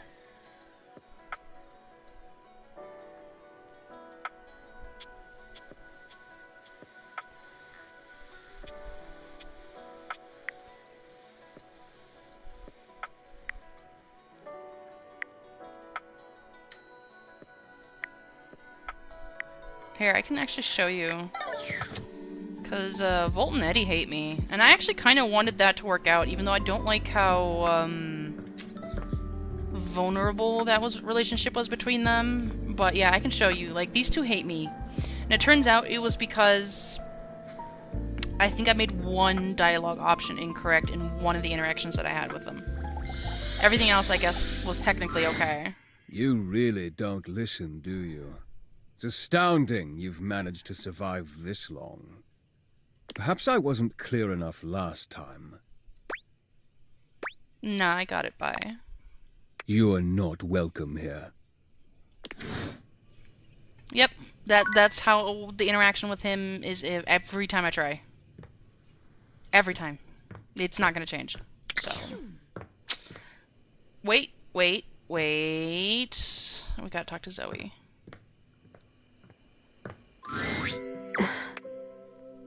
He said it so nicely and meanly too. Volt actually scares me. Funnily enough, I was actually more interested in Eddie, the other breaker box. Volt seemed like he was like kind of a playboy at first, and he was kind of enjoyable, and then I pissed him off like once. I don't know if it was necessarily pissed him off. I just didn't listen right away, I guess. And yeah, no, he got spooky fast. Hey, Zoe. Zoe, are you there? Hey, if you can hear me, let me know. Hey, yeah, I can hear you. Sorry about the other day. I was just so sad. It is good to see you, though. And I'm feeling a little better. There was the cutest bird in the windowsill this morning. Have you ever realized that the way birds poop is just totally insane? Like, it's just random. They poop whenever, wherever, all the time. Can you imagine going through life like that? I mean, I don't have to worry about pooping because I'm a ghost and I don't have bowels and I don't eat, but like, what if it was you? That would be so crazy. You just walk around like leaking. Birds are so weird. Leaking? Ew. That's a totally solid point. From someone not solid at all. Ah, she's funny. I have an idea.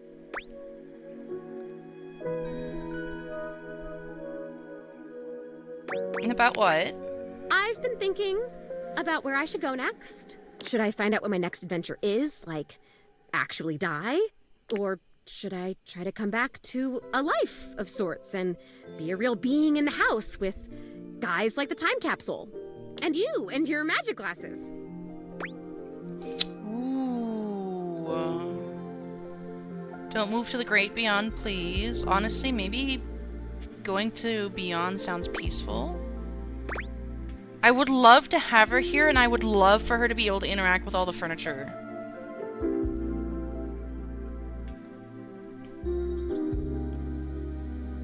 But I feel like she might need to move on. I don't know. This is rough. And I think the only way she can really interact with the other furniture is if we give her the glasses. Which I think kind of ends her story. I don't know.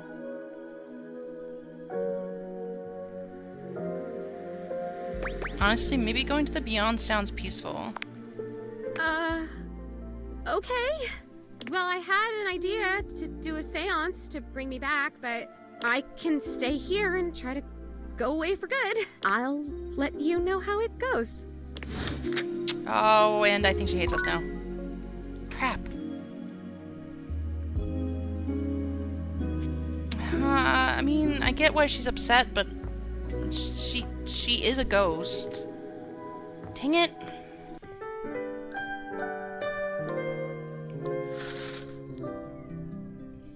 I'm definitely gonna have to do another playthrough. This is some wild shit going on.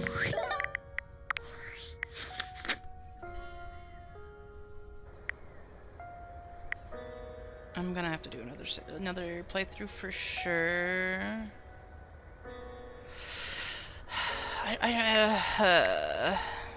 Okay.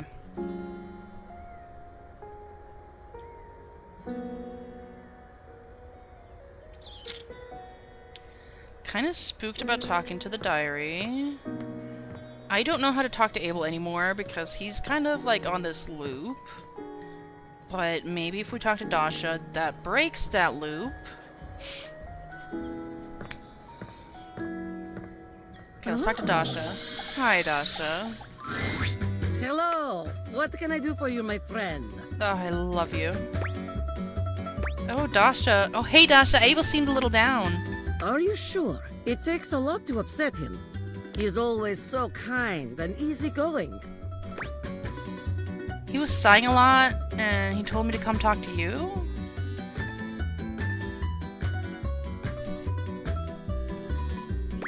Yeah, he was sighing a lot, and he told me to come talk to you. Poor Abel. He's always thinking of others and never himself.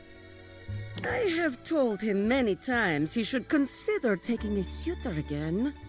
Perhaps that could be you.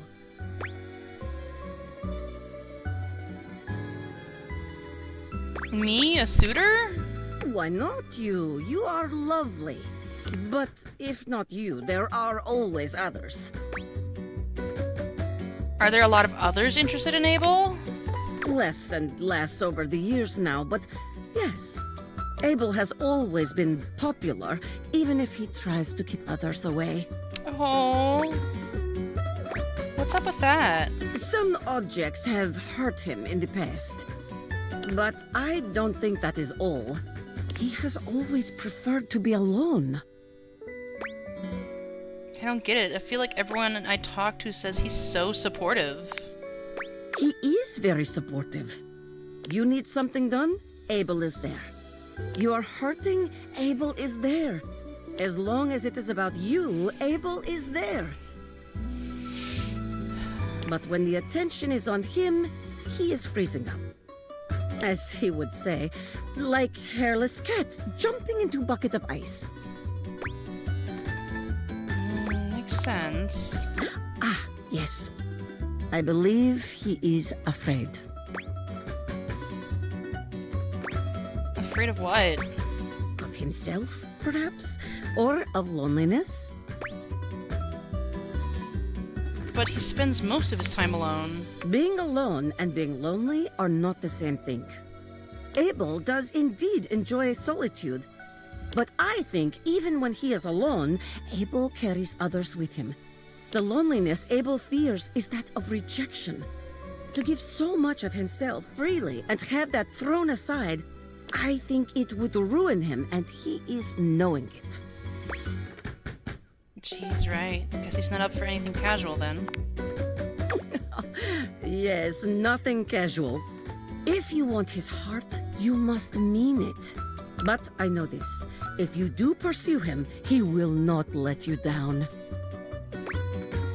Thanks, Sasha. This was really helpful. Happy to help. Bye for now. I'm starting to think Dasha might actually be really into Abel.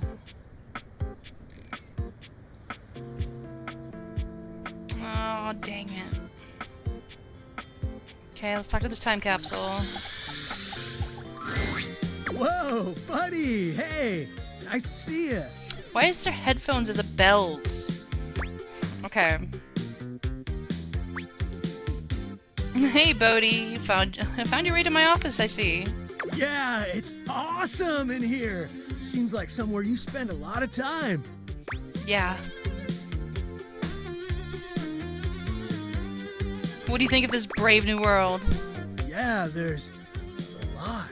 It's all a little overwhelming.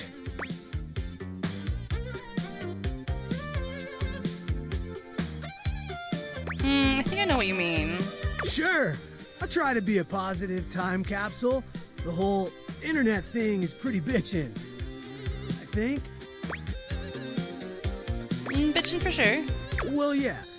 I mean, it's actually insane. Borderline inconceivable. You have the collective knowledge of all humanity at your fingertips. Still, you all use it for, like, fight videos and arguing with strangers? Maybe even fake strangers? AI? I'm not sure I get it. Yeah, can't say you're wrong. It's just that all of that technology, information, possibility, and this is what we did with it? Right? I was so sure we'd have, like, cured cancer and have flying cars by now. This guy is about to spiral into the deepest depression the longer he lives in this area. There is a really fantastic amount of porn. Never mind, he found the porn. Like, porn, go for it. Whatever, but who needs this much? It's a lot. All kinds of people have visibility now, so that's good. Yikes, I'm sorry porn was your gateway into the internet, buddy. I guess. I'm just a little tired, overwhelmed, kinda bummed out. I really need a pick-me-up. You know what never bums me out? What's always there for me? Movies! Movies, movies, movies, always and forever, my dude! Oh yeah, I love 80s flicks. There are so many classics. Cindy Bandana Jones, E.T., Indiana Jones. Ferris Wheel Bueller's Day Off, Fast Times at Fridgemont High, 17 Candles, Grill and Shed's Excellent Adventure. These punny names, man. Totally, those are fantastic films. Right? So fun. Okay. What are your faves? Beverly Hills Stop Sign, The Princess Slide, Do the Right Thing, My Neighbor Stay at Home. I'm trying to think what these translate to like IRL ones, because they're clearly based off of IRL things. Beverly Hills Stop Sign.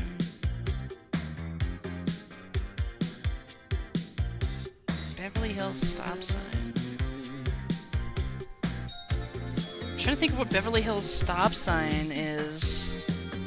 Okay, I might have to just get into Google Assist here, because I think I know what it is, but it just...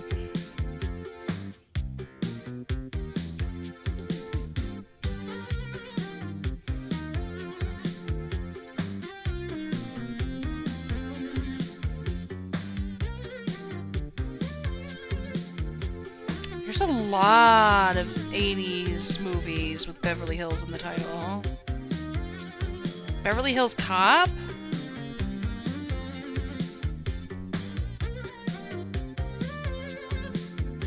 Down and Out in Beverly Hills. I think this means Beverly Hills. Troop Beverly Hills? Oh man.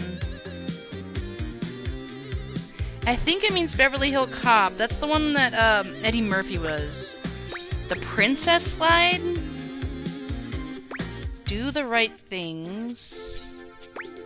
My Neighbor Stay at Home.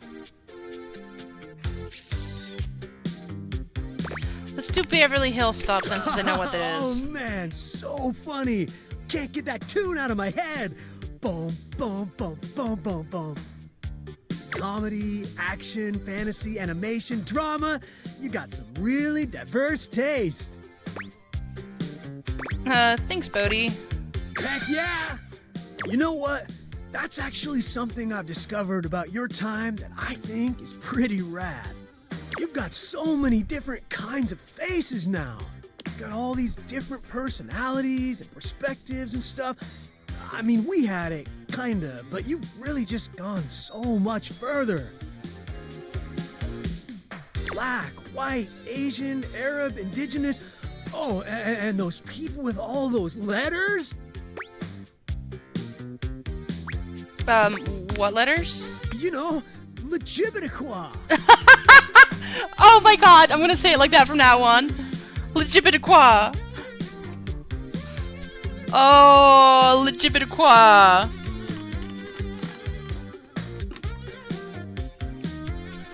Oh, give me a second. I'm gonna change my Discord status. Stop, that's a meme. Alright, I'm changing my Discord status to this. That's the first time I've like fully heard that. I'm gonna say this all the time now. I really am. Legibit. Qua.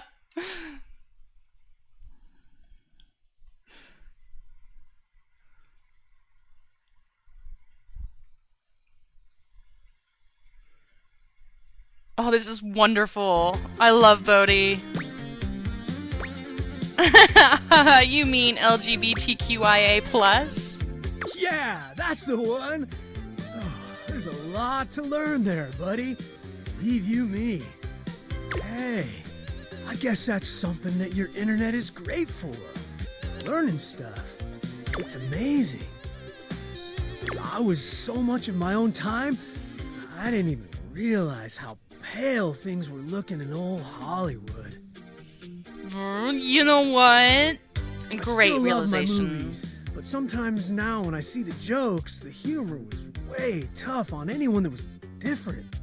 Maybe your generation doesn't have flying cars yet, but you're making stories about people I never thought I'd get to know, and That's definitely bodacious. Legitimate qua. I'm sorry, I'm a little stuck on that. Aw, Bodhi, we've definitely been making an effort. I'm honored you noticed.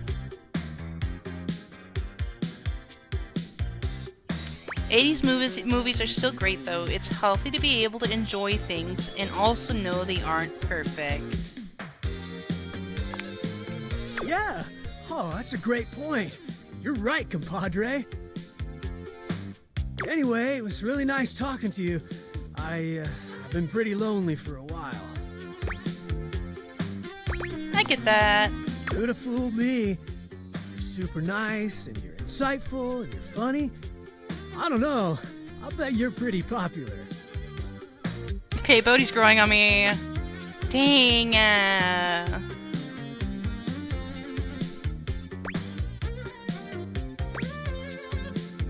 I mean, with the data aviators, I'm popular here. Not me talking at you.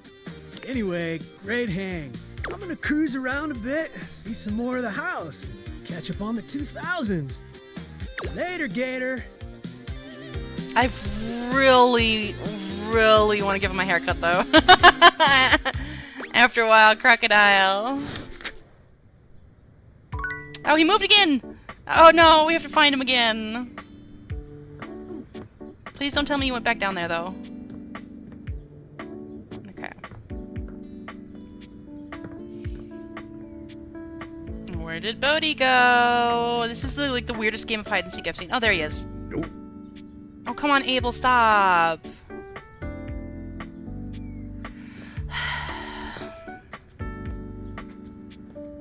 Nope. He does not want to talk to me.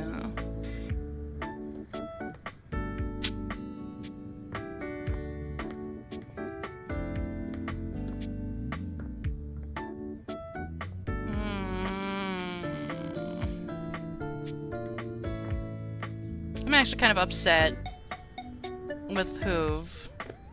It's another one of those relationships that kind of just had to...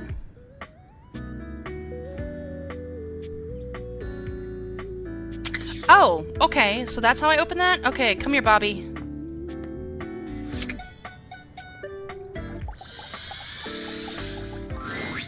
Before you see Oh, them, she's so hot. you can feel them.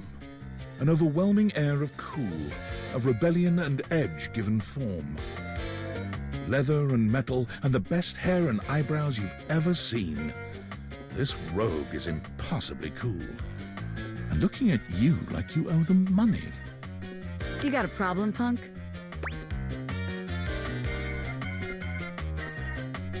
No, but it sounds like you do? What? No. I don't even know who you are. How could I? No, but it sounds like you do. What, me? Nah, I'm just messing with you. The name's Bobby. Bobby Pin. Mm-hmm. Oh, you And are might trouble. not have heard of me yet, but trust me, the name Bobby Pin's gonna be known all over the house real soon. How's this strike you? The Pin Crime Syndicate. Oh, wait, no. The Pin Criminal Empire.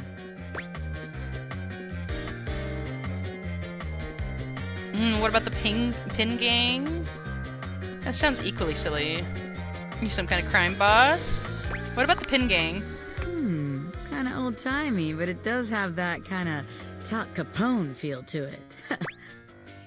Tal Capone? You know, the famous powdery gangster from Chicago? Talcum Powder Talc Capone? Wild.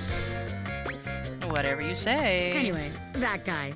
It's reminiscent, baby. But I'm gonna blow even him right out of the water. I've been locked up in Hoop's bag for years, and I'm finally free!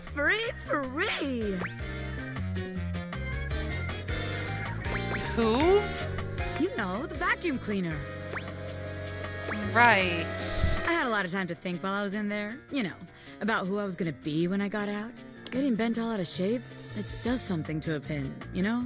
Makes you reevaluate your priorities in life. Makes you think long and hard about who you truly are.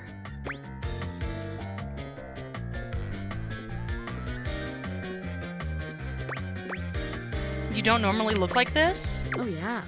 I used to be pinned straight, if you can believe it.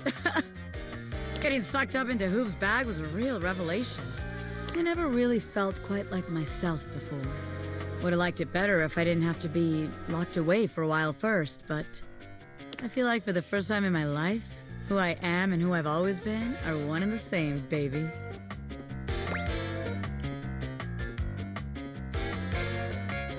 You really can't buy that kind of self-reflection.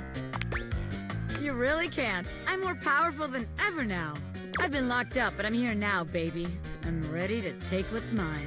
The real question at this point is just where to begin. Where do I situate my burgeoning criminal enterprise? After all, you know the first rule of business. Location, location, location. It's supposed to be for real estate. That sounds about right. What's about the second rule of business?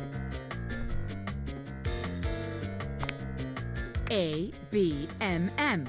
Always be making money. I mean, she's got a point. Can't argue that one. Of course you can't, because I'm right, as always. Tell you what. Let's make a game out of this. I gotta scout some locations for Pin HQ.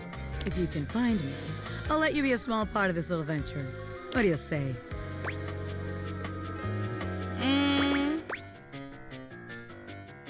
Hell yeah. Rad! Welcome to the Pin family, baby. Just to make sure you don't miss this opportunity of a lifetime, I'm gonna give you a hint about where I'll be. I'm gonna be doing my dirty deeds in a place that gets you real clean. The shower? Catch me if you can, Normie. I'm out.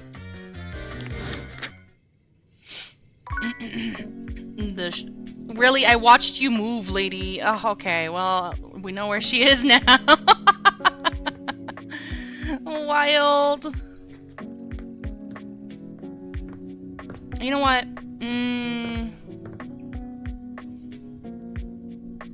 We've got 2 charges.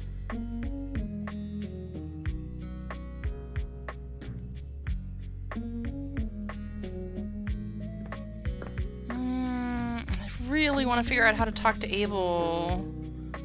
But it kind of seems like I'm just not gonna get through to him. Oh, could it be that Abel doesn't talk to us because we've already like professed our love to other people? Is he like that solo? That could be. He doesn't do multiple people. Oh, I didn't think of that for before. Oh, now I feel really bad.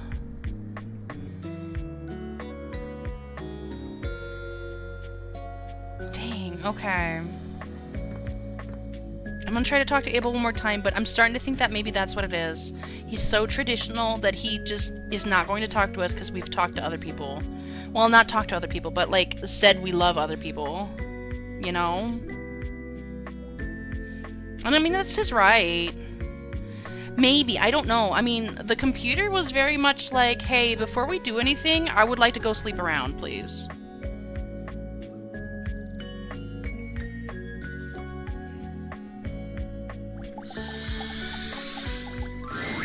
All's well here at the end table.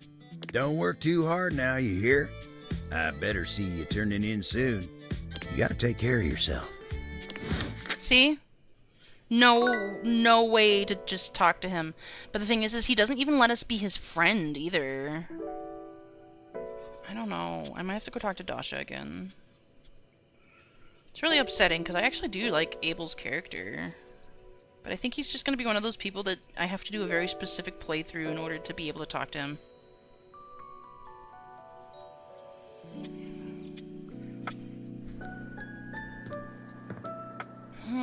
Dang it. Nope. Yeah, the way he says nope every time I bump into him tells me that I think that ship sailed. That's over. That's done. We're kind of done with Teddy too, which is sad. Dang. Okay, let's talk to Dunk. You find Dunk stretching idly by the weights. When he sees you, his handsome face breaks into a cheerful grin. He's so excited he can't seem to contain his energy, bouncing back and forth on the balls of his feet like an overexcited puppy. You made it! Oh man, I'm so excited.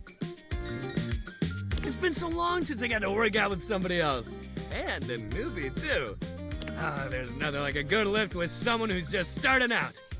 Everything is so new, no bad habits to break, less competitive talk. I mean, he's got a point. It's just gonna be you, me, and the weights. Good vibes and a great lift. A shadow falls over the two of you. A massive, blonde, and bearded figure looms over you. He's larger than Dunk somehow. Hey, yo. Just as muscled, but spread over a much taller frame. But more than that, where Dunk is cheerful and inviting, this man's gaze is cold and intimidating. There's something positively Viking-like about him. Do not infect them with your weakness, Duncan. I have to look this voice up. What is his name? Oh my god. I keep telling you it's not weakness, bro. And Duncan was my dad, man. Call me Dunk. Nonsense! Exercise is The shake weight. violence! The shake weight is taking me out.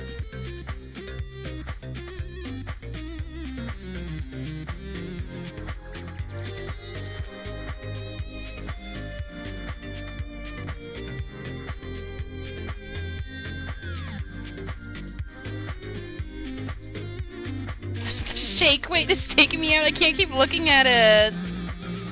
No way. Dunk is Alejandro? Oh, wow.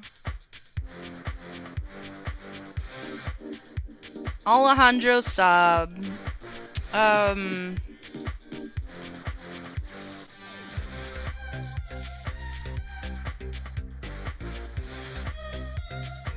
Dang, that's wild. How did I not hear that?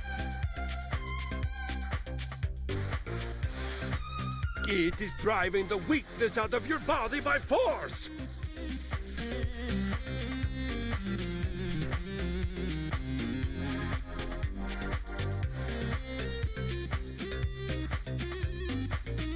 I call you by your name! Duncan Fool Nelson Fartleck Love Shuttlecock the Third! Fartlick Love Shuttlecock the Third. Oh, come on, Chris. You're really bringing the mood down. Okay, have those two had a thing, maybe? Kristoff glares at Dunk, then turns his exacting gaze on you. You! Tell him what you need.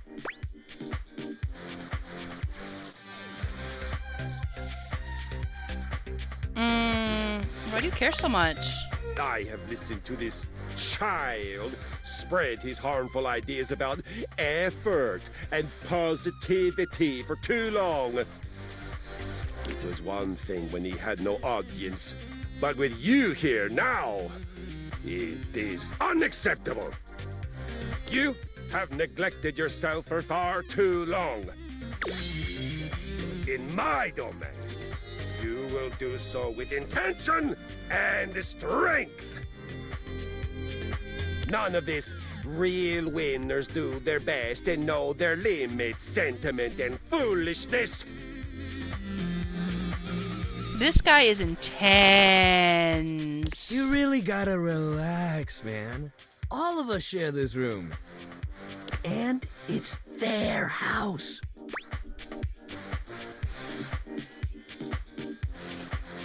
Go conquer a village or whatever if it is guys like you do for fun. Are you done yet? I'd really like to work out now. Yeah. I mean, thanks, buddy, but I think we got it from here. You do not dot anything but sentiment and foolishness. But so be it. You have thrown your lot in with him. And now you will reap the baby soft consequences. Do not come crying to me when you are so weak you cannot even lift a bag of chips. Wild. God damn, that cross trainer is intense. Yeah, I know, right? Bringing the mood down was a sport, he'd be a gold medalist for sure. It's the shake weight. Why does he have to talk with a shake weight all the time?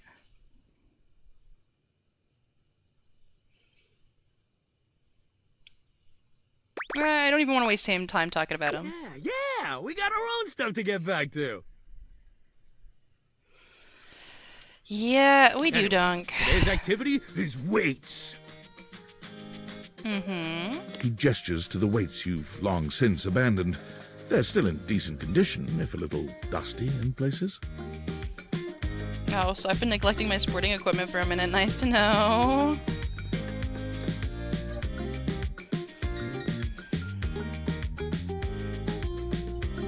Nothing like a good lift. You can work your whole body out. Anybody can get a good burn going with weights, even if you're only lifting a couple pounds to start. It's a great place to start your fitness journey. There ain't no rules, no competition. All you need is yourself and a good attitude. So, ready to get started? Sure, Dunk. Dunk is so cheerful and confident, it's probably more work than it's worth to turn him down. You could, but do you really want to hurt his feelings? Let's get it, baby! Hell yeah, let's get it! You lift weights for a while under Dunk's supervision. He ensures your form is always correct and that you're not lifting more than you can handle. He never pushes you too much. He only kindly encourages you when he sees you growing tired, or if he knows you have just a little bit more left in you. When he calls time, you sit down, sweatier and more exhausted than you've been in a while. Yo, that was amazing, especially for a first session. You doing okay, buddy?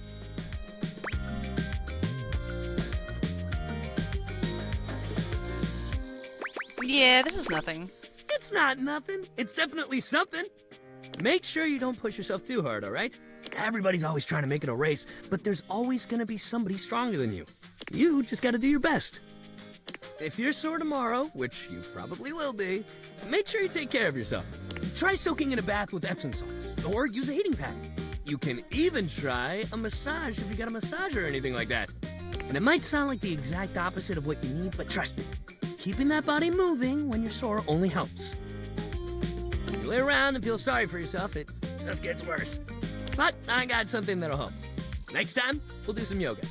I mean, it'll make you sore too at first, but it'll help you with the rest of the stuff we do.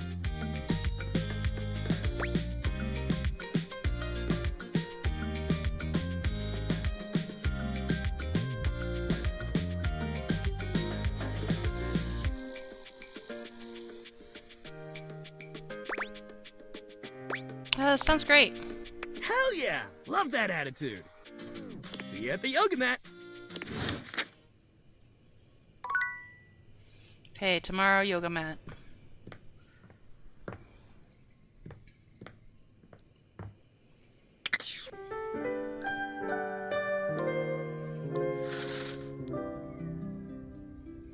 Tomorrow, or I guess today, yoga mat. Okay, I'm gonna look this up on Able. I was trying to not look up any guides on Able or anybody really with that, so that I wouldn't be spoiled. But it's really bothering me to think that I just closed off any sort of opportunity to even make a friend out of Able, you know?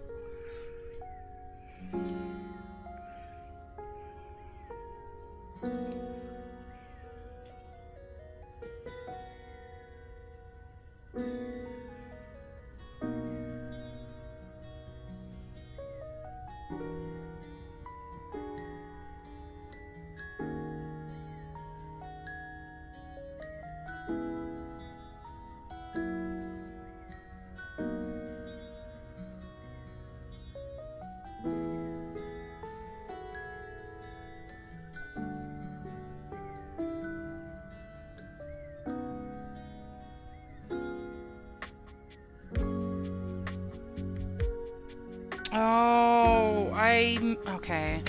No, okay. It's not what I thought it was. Okay, cool. I missed a step. I was supposed to talk to Dasha, but there's a second person I was supposed to talk to. And for some reason, it just slipped my mind. We're supposed to talk to the coffee machine. Hello, Sunshine. Hi, Kopi. Abel told me to say hi. Abel? My sturdy cowboy. I've known Abel for some time now, and I'm not surprised he sent you to me. He's a solitary type, but if you asked, he'd give you the cloth off his table. Aww. Why, he holds up practically half the house without a word of complaint. He said he doesn't like the casual stuff, but sort of dodged me when I asked what he meant. Yes, he would dodge that question. I think the most important thing to know about Abel is that he's not quiet out of any kind of shyness. That's just how he is. If there's nothing to say, he's content to share in your company. So does he like coffee? Everyone likes coffee, darling. I'll pour you a cup of his favorite. It's an Ethiopian Sidama Adi that tastes like strawberries, served black and hot. He likes strawberry coffee! Oh. Sounds amazing. Oh, it is. With the coffee in hand, you take your leave. It really sounds like Abel's actually got a lot of people that love him.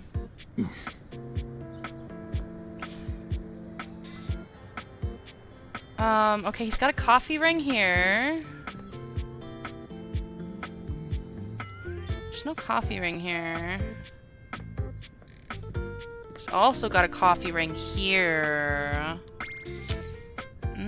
So it must be one of the tables with the coffee ring on it.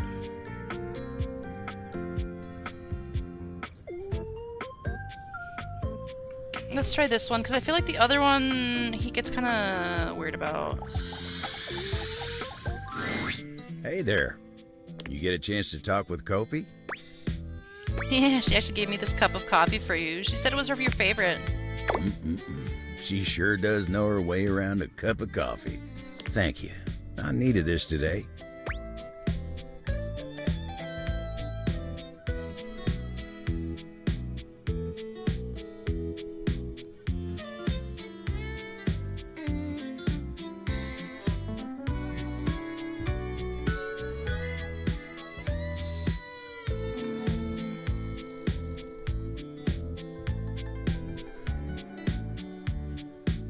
Okay.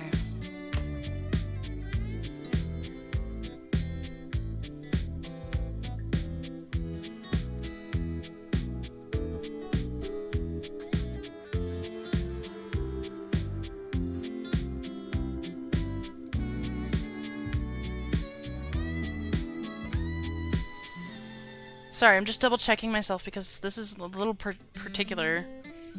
Is something bothering you? Me? No, no. Oh, it's nothing to trouble yourself over. Know any good stories?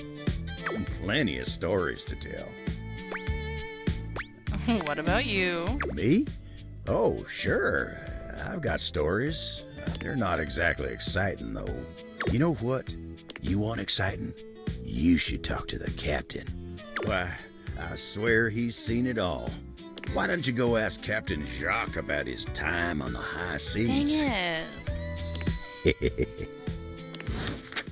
He is the most helpful guy ever, except for when it comes to helping him. Okay, come on, Cap. Let's argue. You want a story about a table? I am a table. I am boring. The end. Dang it, fuck you. That's it? I've been on this fetch quest forever. That's right. Thinks he can hide his little crush for the big desk. Pesh. What's that now? I said, Pesh, good day. Ah! Man,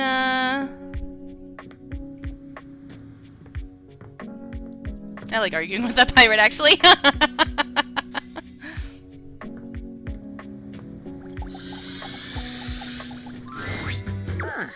You wish to continue going on practice dates with myself?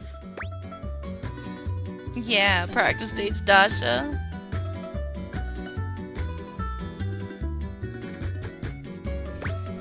I want to profess my undying love for you. For me? This is very sudden, but perhaps not so surprising. You have mastered practice date after all. You have shown that you are more than ready to sail the seas of love. Dasha, however, is not ready for such a conversation. There is much on my mind, and you deserve my mind to be clear. Please, come find me again soon. Yes? I understand. Talk to you soon. In the meantime, I must clear the confusion and uncertainty from my mind with lift! I adore Dasha. Ah. All right, gotta go talk to Bodhi.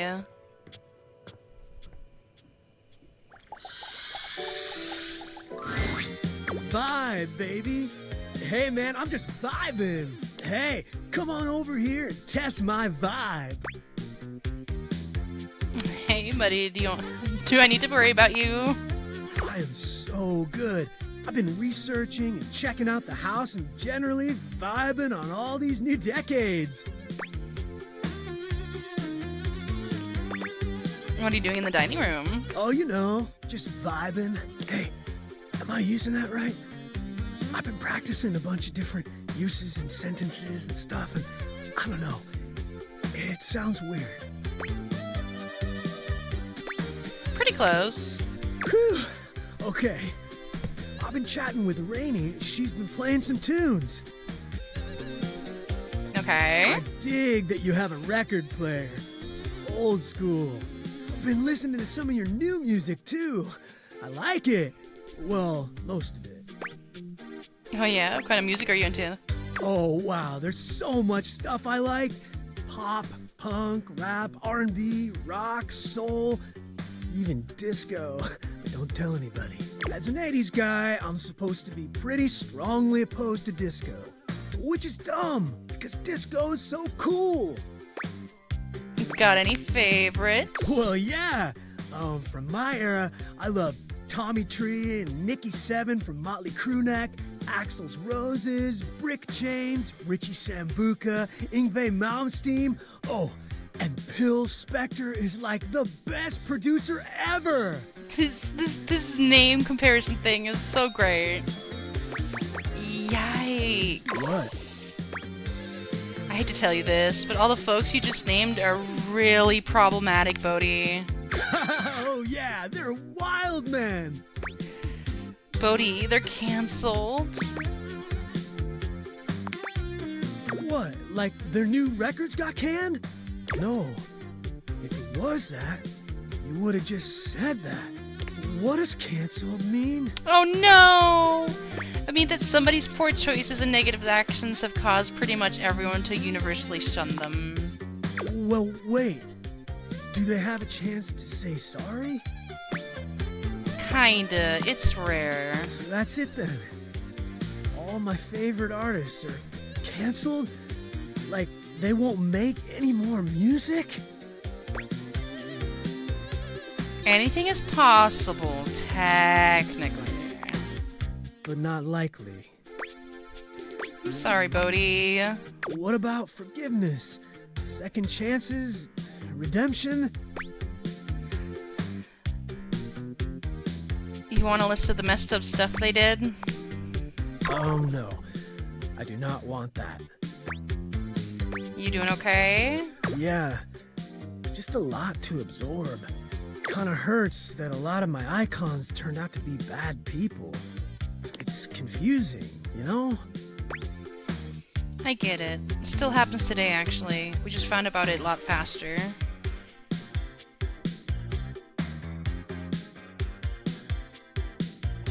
I think I might like the second choice better on this one.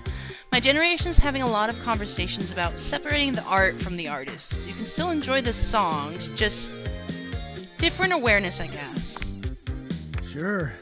Well, sounds like the music industry had a lot of issues. But hey, at least my favorite actors, authors, sports stars, and comedians are okay, right? Oh god, I feel so bad for what I'm about to ask. Who were they? Mel Gibson, H.P. Hovercraft, Orange Juice Simpson, Oh and no! Bill Cosby. Of course. What now? I'm out. I feel so bad for him. Ah, where did he go? Bodhi, come back.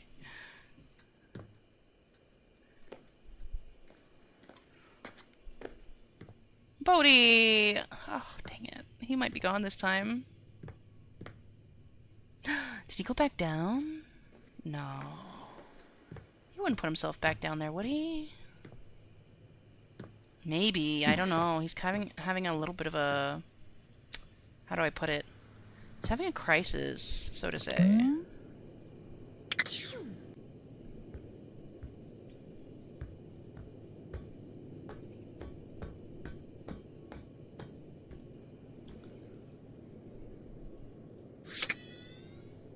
Okay, he doesn't seem to be here.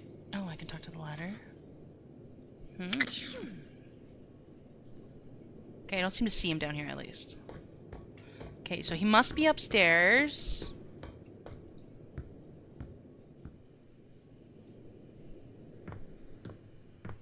He must be upstairs.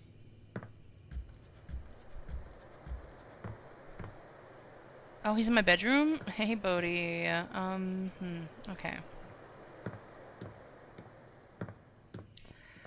Oh, she's gonna hate us. Well, I'm not gone forever, so... I'm thinking we should do a seance. Complete the circle that wasn't complete. Okay, let's try it. Whew, okay, I really need your help. Ah, this is amazing! Okay, we're gonna need a lot of stuff. Well, not a lot of stuff, like a moderate amount of stuff. Mostly what we need is unstable energy. It sounds weird, but I think if we get enough of these objects here, whose existences span the distance between object and idea, it could work. Not cabinets, tables, or toilets, but like weirder stuff. Like me. So you want me to get Bodhi in here? We have to gather them together, and they all have to be on board with what we're doing. Like, we have to all be on the same page, singing the same song kind of thing. And it should work. This is... Oh my god, I think I'm gonna die.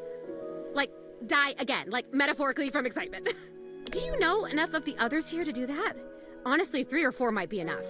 I don't know why the hell Rudy thought he could contact his dead father with just me.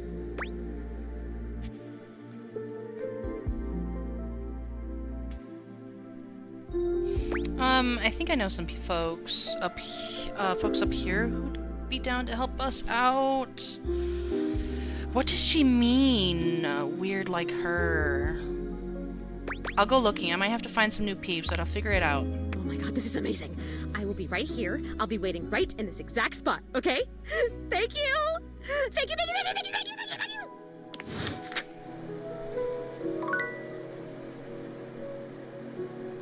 Hey, Hector. Okay, we're out of charges. What does she mean? And I'm kind of afraid that doing this seance means she's gonna, like, suck up our friends. Okay,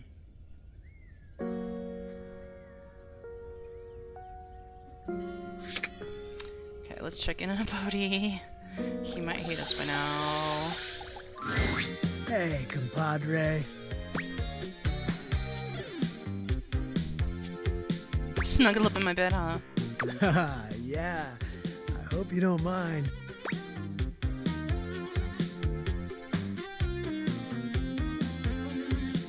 Not at all. I like it in here too.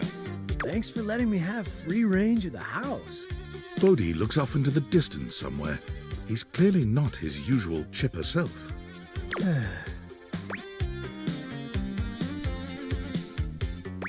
You seem lost in thought. I've been thinking a lot, my dude. About a lot of stuff. Okay, it's like this. Nostalgia is a powerful thing, right? You for sure don't think while something is happening, whoa, I'm gonna miss this. I mean, sure, you might realize it's good, but you don't always realize that it's also finite. It's gonna end. Every moment ends. It might be kind of a big thing to grasp the meaning of the era you live in, or the impact it might have on the world and your soul. I should know, amigo. I'm the 80s, and just look at me. Sure, people remember me fondly because of the style, music, media at the times, but I don't know. Are they remembering the real me?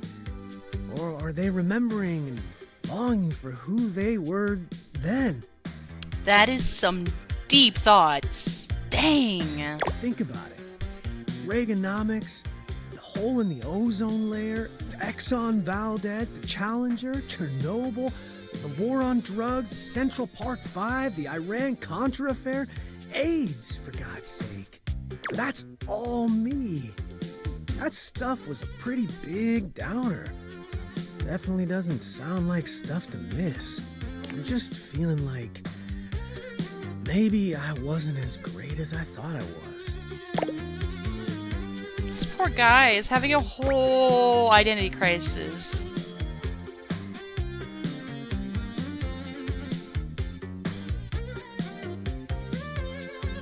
Okay, but Bodhi, every decade is a mess. Nothing is perfect, but that doesn't mean it doesn't have merit. People love you for who you are, and love you for who you are. We have to do the second one. Wait, what did you just say? I said I love you. You do? Yes, everything about you, even your flaws. I love you too. That feels like a jump, especially after we just gave this man like mental PTSD. I love you so much. Oh, Bucko, hold on. I feel a power valley coming on. Oh yeah, here we go. It's time to feel it. I'm definitely feeling it. The music of love. Let's go, Bodhi. Sing it to me. Bitchin'! Bodhi begins to play his guitar in earnest, singing with all the skill and bombast of the 80s musicians he no doubt adores.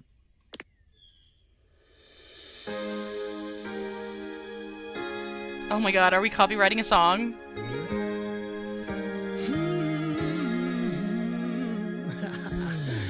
You got that old nostalgic feeling. Hey, yo, Bodhi! You're drifting off to a better time.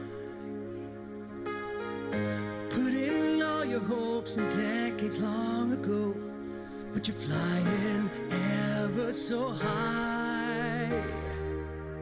Then your heart starts to remember a world more simple and kind. Oh babe, I pray you hear the memory in my song as I take you back to the time. This is...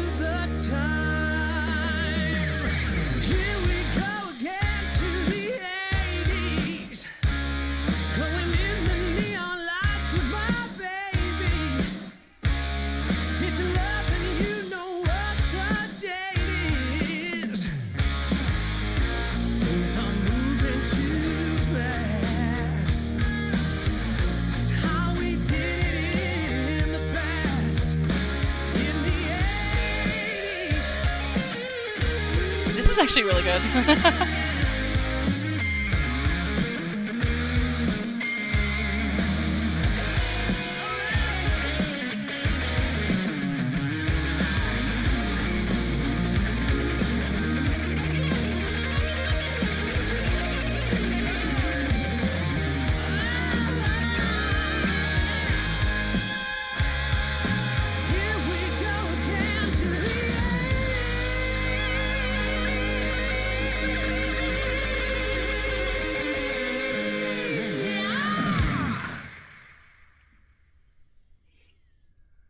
Kudos. I honestly kudos Bodhi.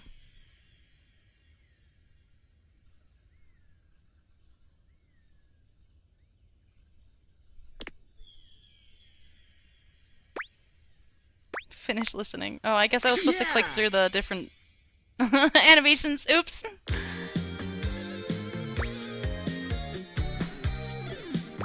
How long have you been working on that? I made it up on the spot. Just for you. That is pretty wild.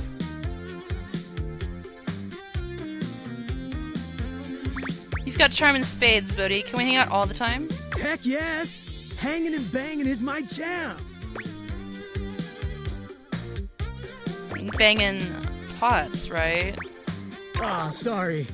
Guess to you my slang's a little anachronistic. Gotta get up with the jams of today. Wait, how did that end up with... rock, amigo! Huh? Okay,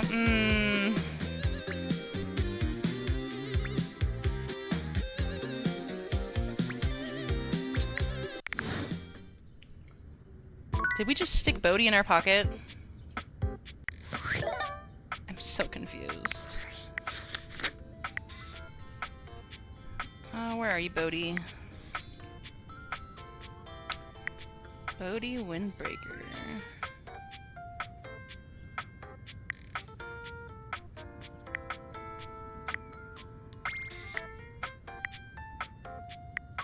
I mean, at least we're friends. It's something.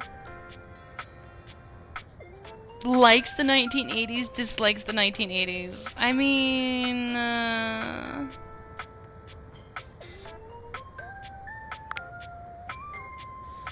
I'm starting to think maybe friends is all you can really be with Bodhi. Okay.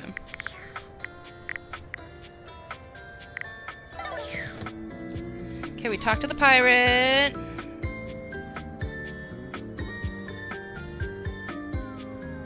We talked to Coffee. We can't talk to Dasha, right? We talked to the pirate. We already did the thing where we cleaned up the bedroom table.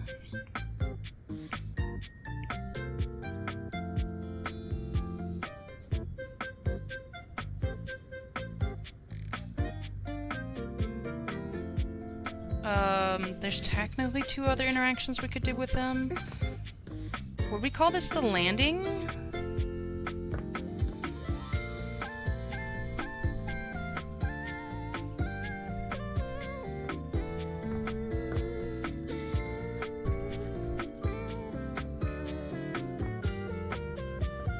Okay, he's not noping me anymore.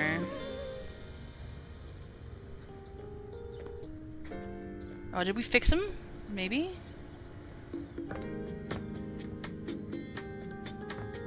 Maybe? Nope. Or maybe not.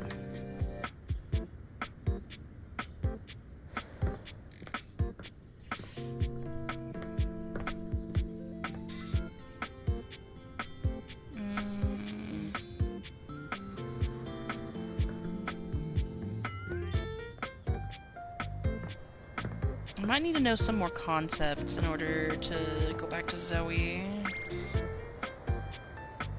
Okay, let's talk to Dasha. Ah, you wish to continue going on practice dates with myself? Yeah, practice dates, Dasha. Here are the potential locations for these dates. A restaurant. Here we are. Shall we share appetizer, dear date?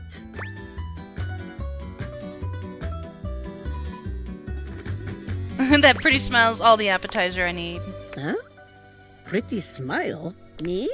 Perhaps you are meaning someone else? Do you see anyone else here? This imaginary restaurant is filled with people. Like herring in the barrel, as my father always said. Perhaps our waitress has impressed you with her pretty smile? I'm talking to you, Dasha. Oh. Well. Are you blushing? Well, that is one way to impress your date. But sharing appetizer is also excellent way to get close. Whew. Let us move on.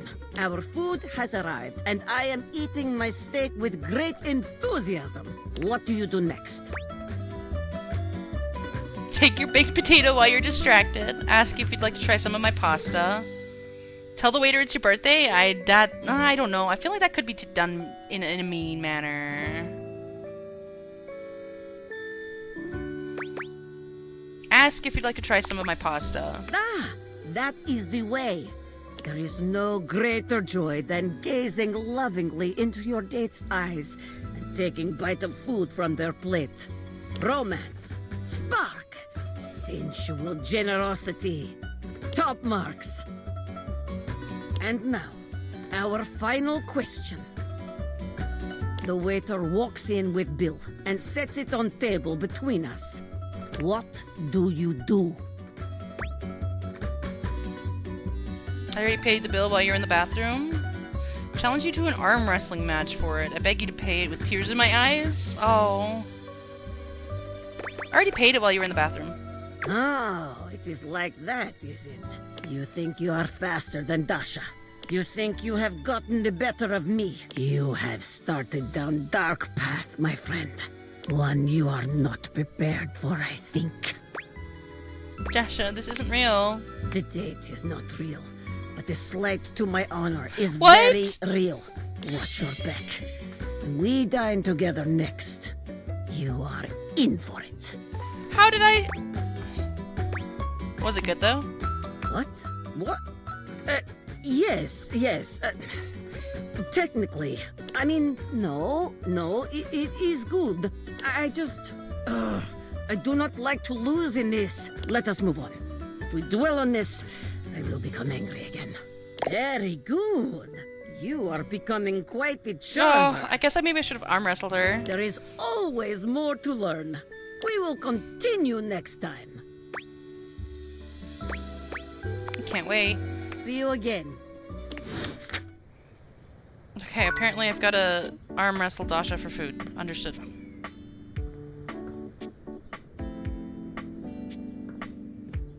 This game is wild.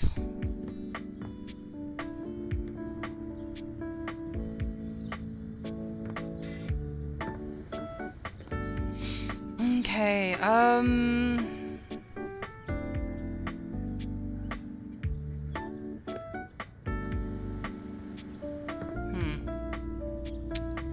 feel like we've done everything we could have for Abel's thing.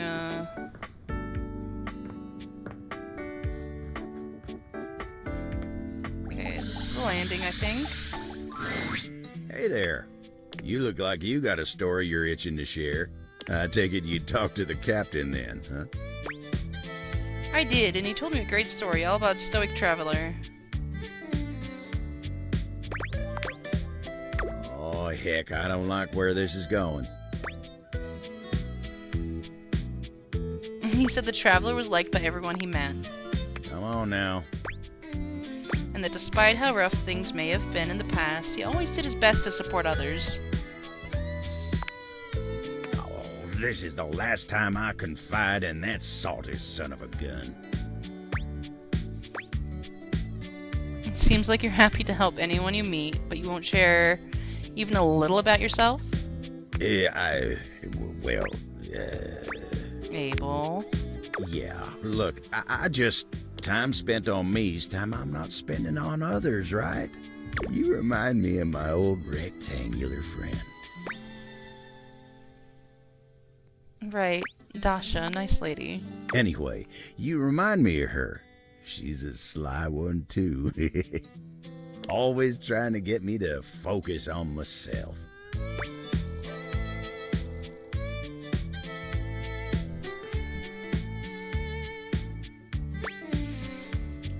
I think you're more interesting than you give yourself credit for. Well, that's real nice of you to say. You mind giving me some time to myself? I need to get my head on straight. Yeah, sure, as long as you're gonna be okay. Always am. Okay, we might have actually gotten somewhere with Abel finally. Okay, I think we've got Bodhi on board with the Zoe seance, but I don't think there's too many ideas per se that we've already romanced.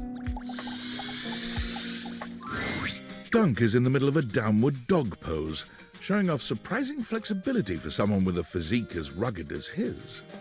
When he sees you, he straightens up and waves, but not before you've gotten a good long look at him in a rather compromising position. Hey, there's my favorite new workout buddy. That is a solid dude. Ready to try some yoga?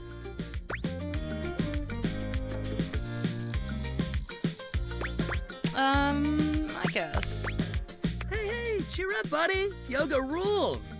Yoga is popular these days, but when I first started doing it, you wouldn't believe how many of my fellow athletes wouldn't take it seriously.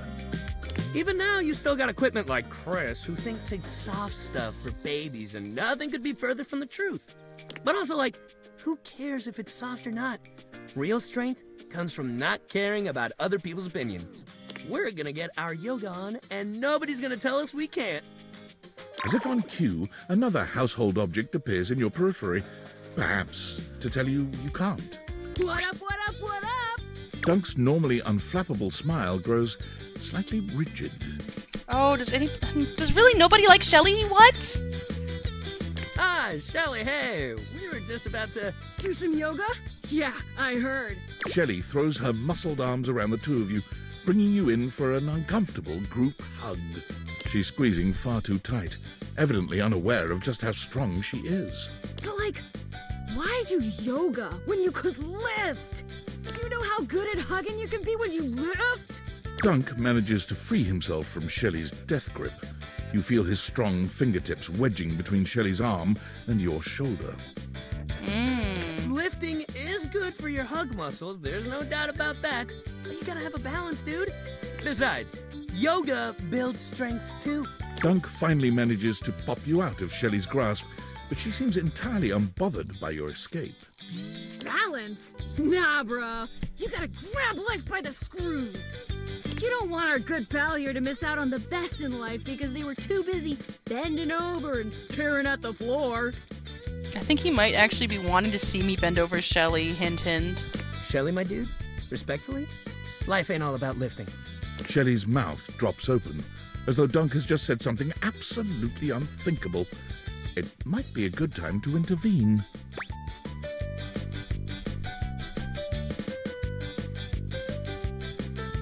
Lifting's great, but it can't be all you do. Exactly.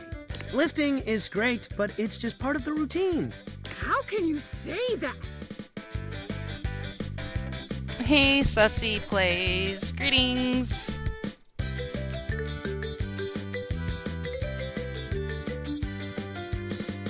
How are you doing?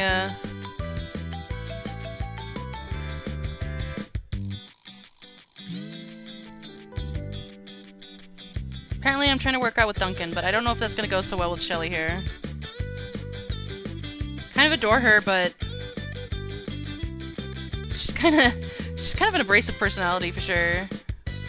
How else are you gonna lift your friends up and carry all their burdens and make them a part of you until you push them away or you collapse under the strain of it all? Yeah, as you can tell, she's a personality. Why, that's no way to live at all. Look, we all got our priorities. It's great that you want to do that for your friends.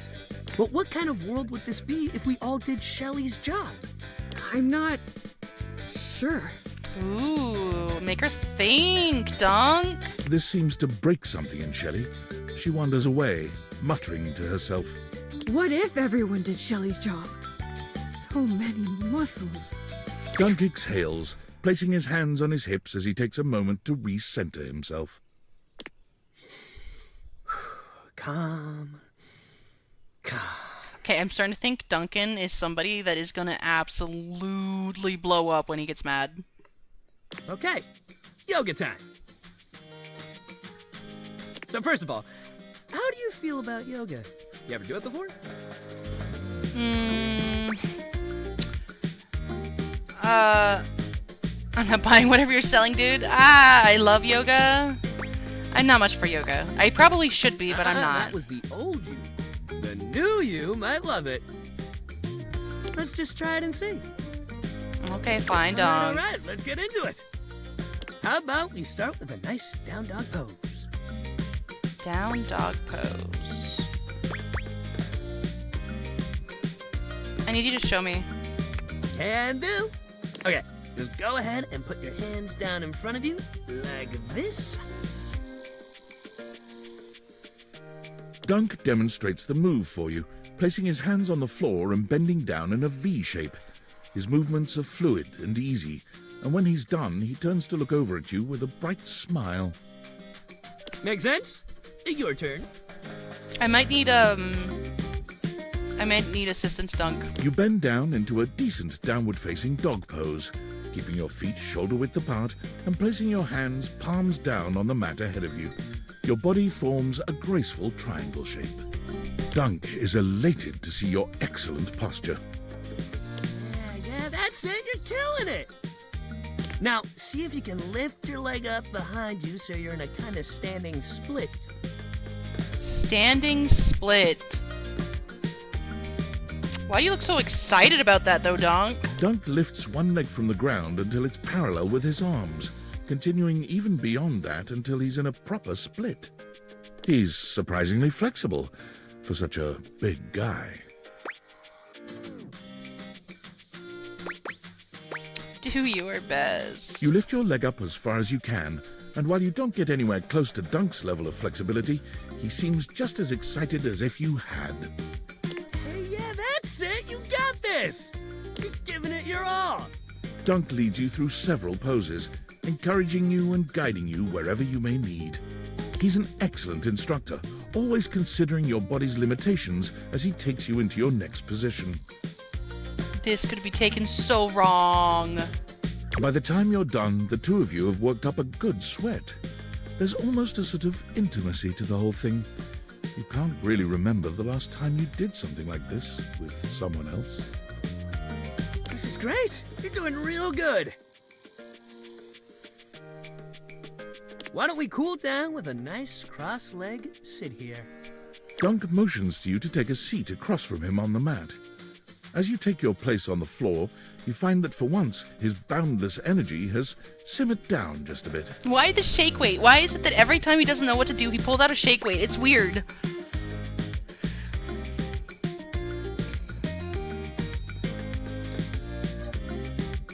Do you ever do any of those poses in other situations? Other situations?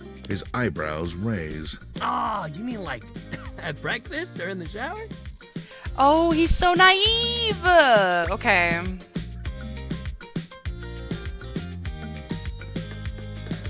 I think you know what I mean. Make lewd hand gestures. You know. Would he know? I don't know. He seems a little, naive. I don't want to make lewd hand gestures at him, though. That feels like rude. I think you know what I mean. I do? He looks at you for a very, very long time. Eventually, he nods, very slowly. Oh, I totally know what you mean. Yeah, 100% gotcha. All over it. He's clueless, isn't he? But, like, pretend I didn't know what you meant.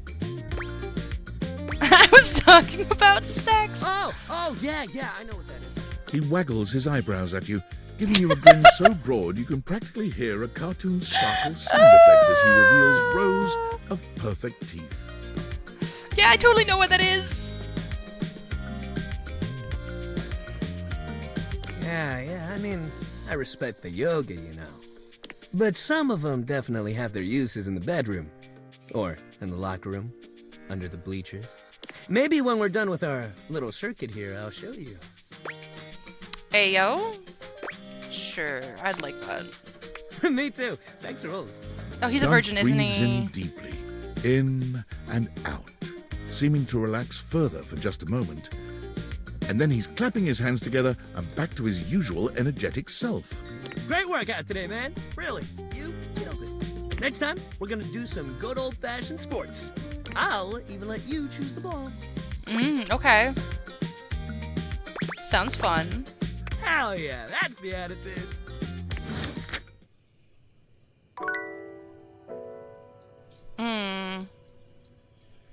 Dunk is a little too optimistic. I'm sorry.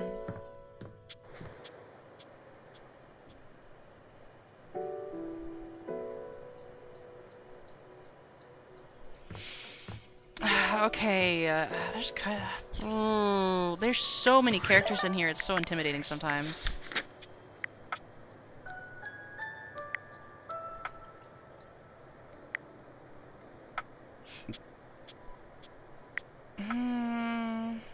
Maybe we could check in with Mateo again.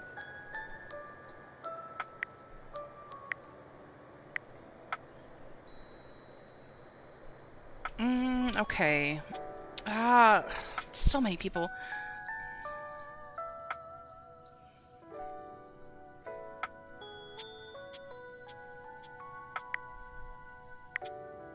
Oh, I adore Teddy.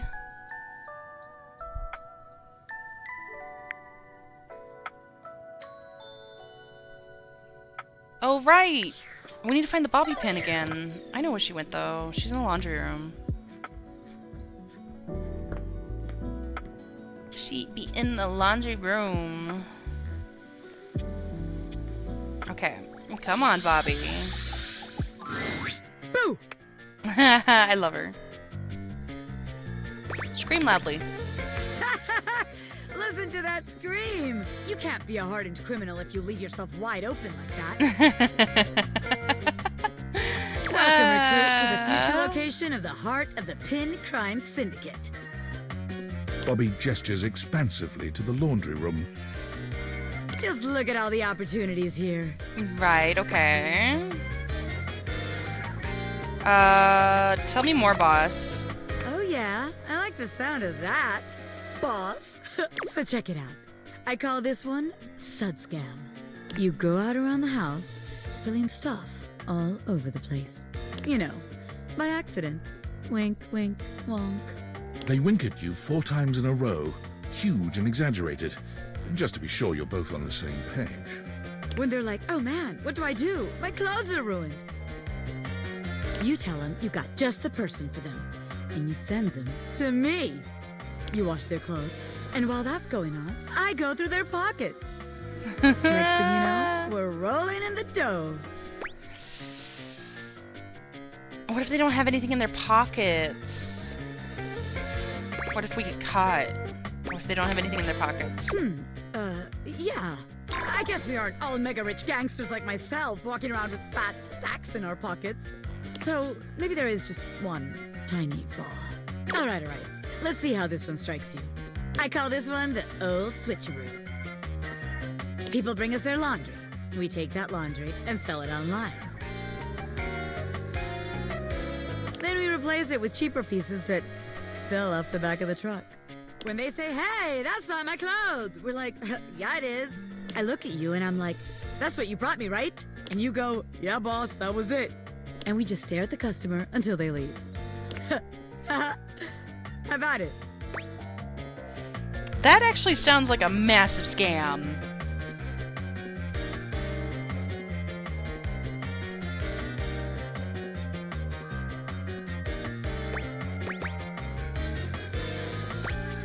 I'm not sure we're going to get much money for any of the clothes in this house. Okay, the thing is, that scam only works once, and we need to be able to repeat it. Damn it, recruit. When you're right, you're right. The scam's gotta be self-sustaining. Otherwise, there ain't no point. Okay, so maybe that one wouldn't work. But there's gotta be something good here with stealing clothes. After all, that's where people keep their valuables. A red-haired laundry hamper explodes into your midst, all rage and indignation. She points at Bobby with a trembling hand. Stealing clothes? Ah! What the hell? I won't let you take anyone else! Never again, you hear me? Never again. Calm down, you harebrained harpy. I'm just spitballing ideas here. She points at you now. Take your kidnapper friend and get out of here before I toss you out myself! I'm going! Yeesh! Bobby twists out of her reach, making their way to the door with you. Damn! Bobby Pin can read a room, and I'm reading that the laundry room ain't the place for pin ink. Alright then, newbie. Here's your hint for the next place you can find me. Oof. I'm a pin of business. A legitimate business pin. You got that? Pin out! Okay, now I feel like we should really look for her before we leave. A legitimate business pin? My office? Yep, I just saw her populate. Yeah, there she be. Okay, well, now we know for tomorrow.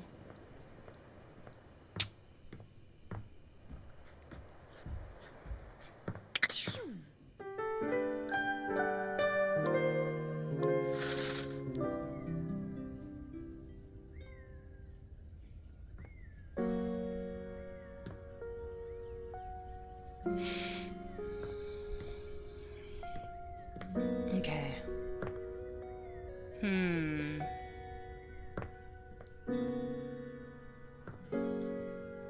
Right, okay.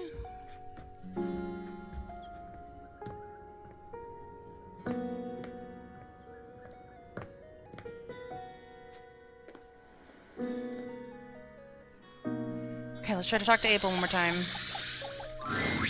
All's well here in the kitchen. Dang it. Well, mostly. But everything's great otherwise. Okay, I talked to the wrong table again. Dang it. Okay. Tis what it is. Oh, hey, it's Bodhi. Hey, compadre, how are ya? Good, I guess. What are you up to? Just discovering some new stuff, still vibing and rocking and, you know, trying to stay current. Hey, also, I found this old box of discs. Some of them say CD. I could never afford a player. Some of them say DVD. Some of them look like movies and some of them look like music. I don't know, though, because they're all so tiny. It's crazy. I'm totally into it. Oh, we don't use those, you know. We really don't use those. You know what? Never mind. It's gnarly, right? Totally. You want to watch some with me? Absolutely, I do. A little nostalgia is good for the soul. Nostalgia? This is cutting edge for me, Palio. Spin those lasers. Ow! Bodhi's something, and I feel like that's gonna be the permanent interaction with him. I have a feeling that he's just not fully a dateable.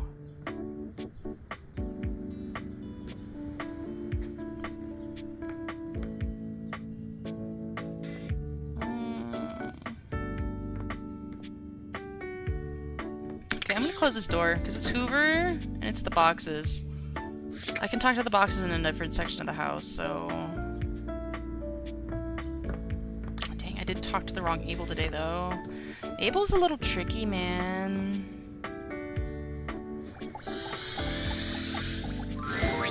For the last time, I don't have games on my computer. Who are you? I can literally see a game right there on the desktop. Well, that's for me, not you. I work hard. I deserve a little self-care. Mama needs to play a little arachnid old maid every now and then to soothe her nerves. Hey, I got nerves that need soothing too. From what? Pretending to run a criminal empire? I'm not pretending. This is legitimate. Sure, kid, sure. Oh, look, your friend is here. Leave us alone. We got business to talk. Sure, business. Well, look who made it. Welcome to the potential Who is future she, home though? of the Pin family's crime paradise. I'm not really getting criminal enterprise vibes from this place, if I'm being honest. Open your mind, baby. Criminal enterprises are way more than a guy in a trench coat selling you stuff in an alley. Any real mafioso's got an accountant and an office and a whatnot. Can't you see it now? Right there, on the desk, on a big shiny plate. Robert Bobby Pin. Legitimate business pin. Oh my god.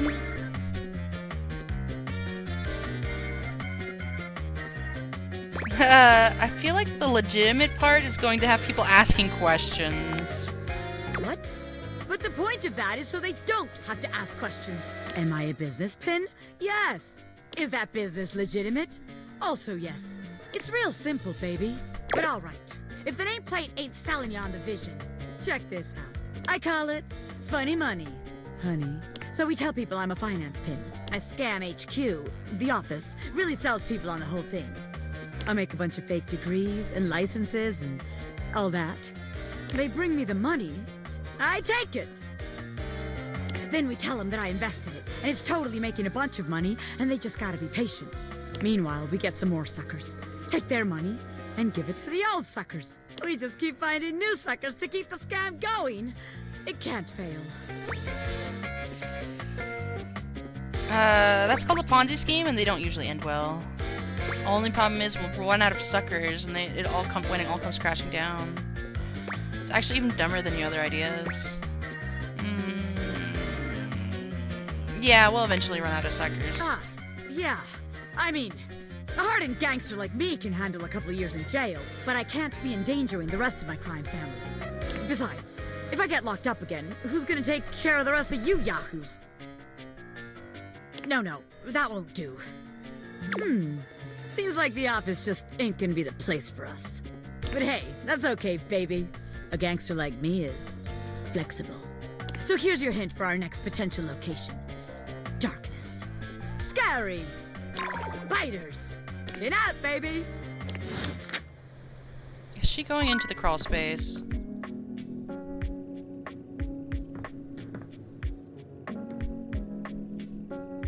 Please don't tell me you went into the crawl space, Bobby. Oh.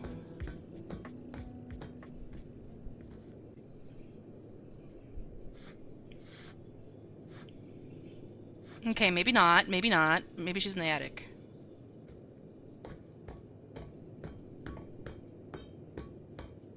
Yeah, she might just be in the attic.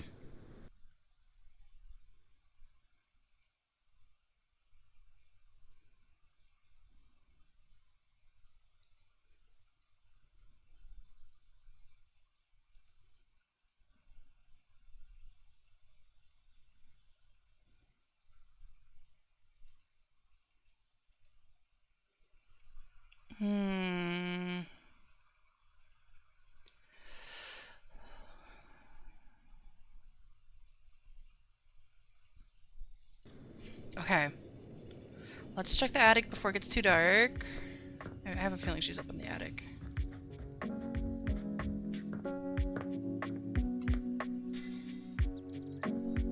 Maybe?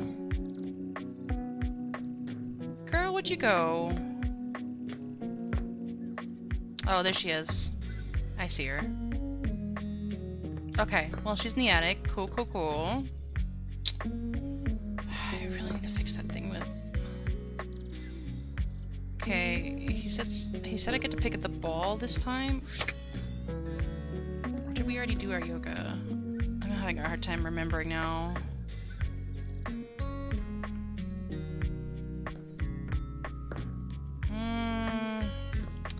Still gotta talk to Dorian.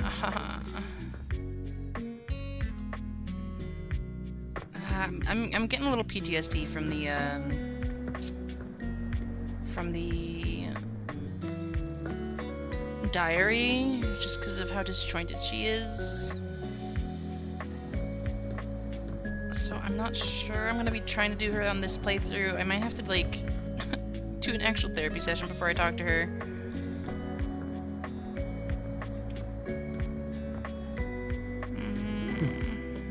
Sorry, Freddy.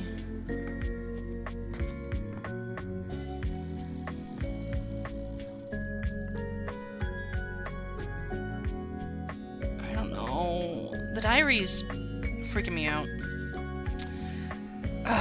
Okay, we've done the hikes, we've done Caprizio, we've done the towel. I don't want to talk to Skylar because I feel like if I do, then we're gonna start running out of time.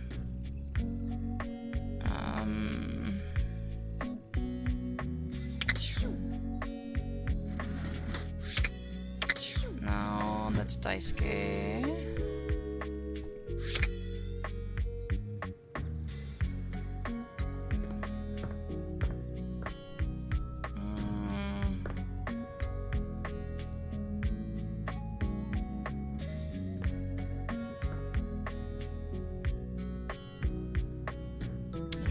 Probably talk to Shelly, but she's so intense.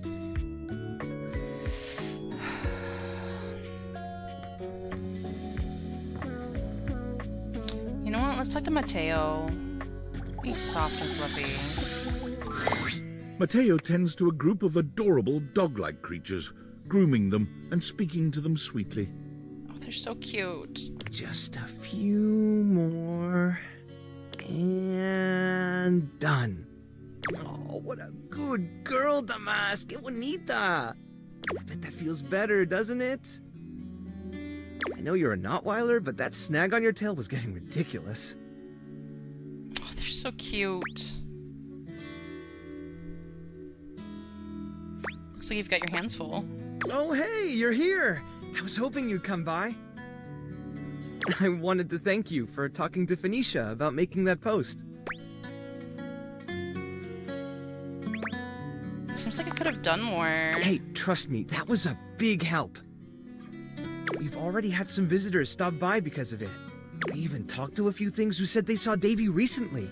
Hopefully, if we can figure out where he's been, we might be able to follow his trail and track him down. Oh, that's right, Chiquita. He'll be back before you know it. We're hiding. Oh, you weren't kidding about running out of space. So these are the cuties I've heard so much about. You caught us in the middle of a grooming day. Everyone's been a little stressed waiting for Davy to come back, so I thought a bit of pampering would do us all some good. And who gets to pamper you? Me? Well, I hadn't really thought about it. As long as these guys are happy, I'm happy. That's really all the pampering I need.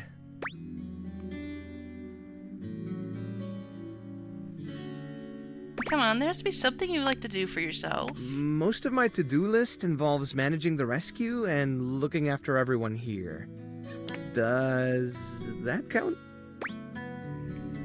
Sounds like you're a workaholic. Yeah, you're probably right.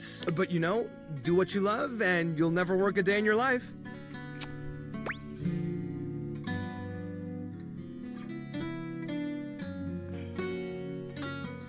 More like do what you love and you'll work every second of every day of your life. I've never heard that before. I like it. But I can't just up and leave. I'm responsible for these guys. And honestly, I'm not really sure I'd know what to do with myself if I wasn't doing this. Well, before you go, I wanted to ask you something. You did such a good job with the Placebook post. I was hoping you might want to help me follow up on some of the leads we've gotten. It would take me a while to get through them all myself, and I really don't like leaving the inanimals alone for that long. Makes sense. Yeah, of course. Great! Alright, the first one I have is from Hoove. Oh man, I can't talk to him. He saw hates Davy me. sniffing around the laundry room a few days ago, right around the time he first went missing. Let me know if you find anything, okay? And really, thanks for helping out. He's not gonna talk to me. He hates me. Mateo. He even closed the door over there because I thought I wasn't gonna talk to him again. Let's see if he will talk to me. I don't think he will. You know Harper? The hamper?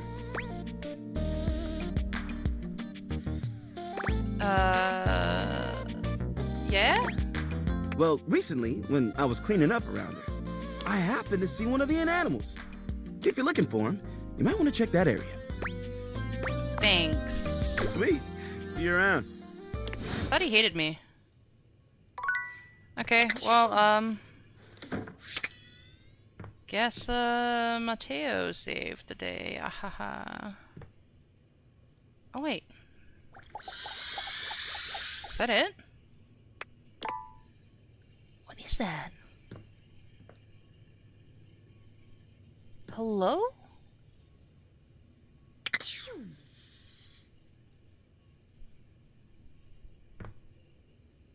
I'm so confused. Okay, bedtime it is. Thank you, Hector. Thank you, Freddy.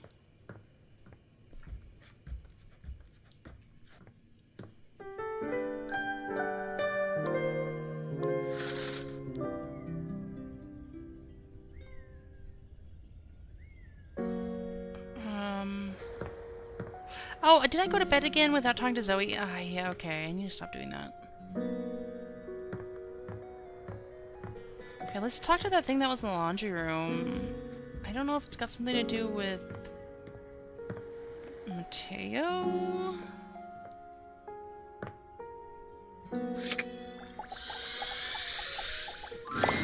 A friendly-looking serpentine piece of brush greets you. This inanimal probably isn't Davy, but might still need a home. It leaps into your pocket, ready to go back to Mateo when you are. I think he said something about Davy being like some sort of bulldog or bull terrier. I'm not sure. Okay, let's talk to Mateo. Okay, well that's gonna have to wait till tomorrow.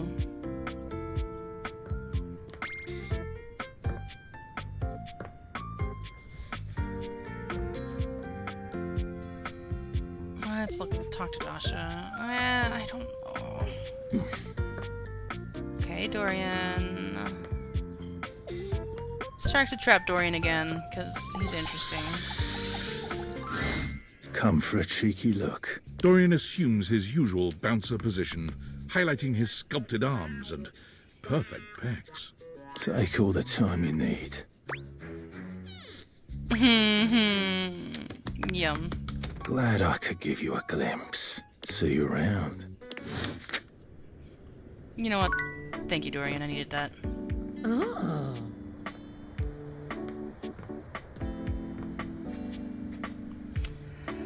Okay. Abel's gonna be a little bit rough to do.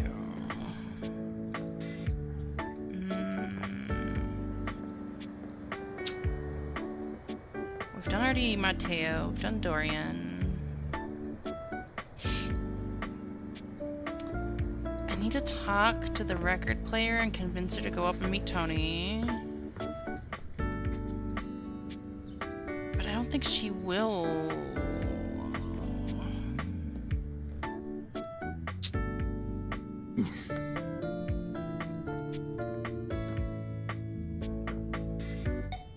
Poopsicle.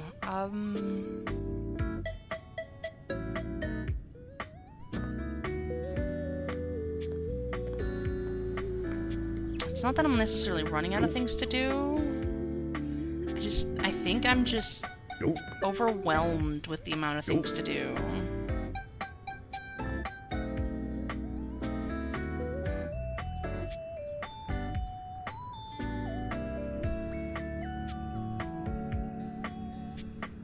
I'm gonna leave that alone for a second. Questioning if that bench is somebody else.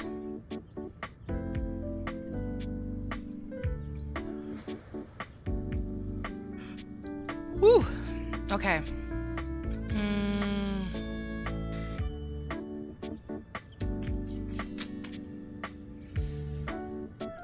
I might have to call it a night.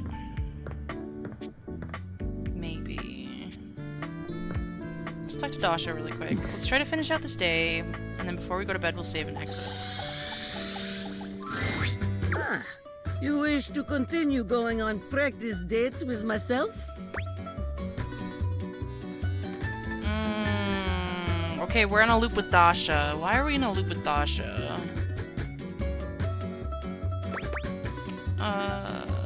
Yeah, practice dates, Dasha. Here are the potential locations for these dates. A strip club? Well, here we are at strip club. I am surprised you have taken me here, but I am open-minded date. I am ready to have a sexy fun. What do you do first? Order us a round of wings, steal some drinks from the nearby table, ask the dancer what they recommend to start. Order us a round of wings. Yes, very good. Generous, delicious, spicy. All the notes you want to hit for date. We are off to excellent start. A dancer is coming our way. There is look in her eye that says, I am coming for you, baby. What do you do?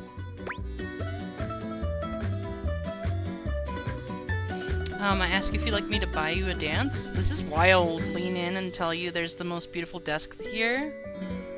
Jump on stage and give the club an exclusive one-night-only performance. Yeah, let's tell Dasha she's the most beautiful desk here. Me? Even with all these beautiful people around you? You're gorgeous, Dasha.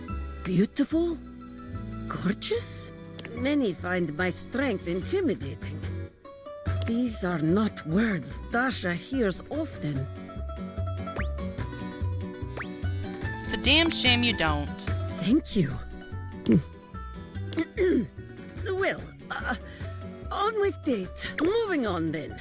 The music is pumping, our hearts are racing, we are having good time enjoying the dancers. A woman named Diamond Delight has given us dance that left both of us forever changed. What do you do when it is done? Tip her generously and thank her. Lean in and ask if you'd like to get out of here. Hand her an Apple Keys gift card I found in my pocket, and it contains $4.50.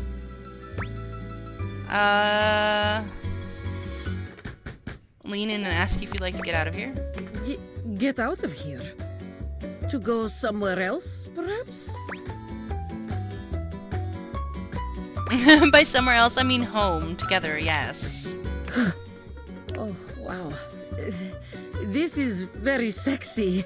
Your imaginary date is very happy. Shame it is not real. Well, this date is now over. Give me a moment to cool down, please.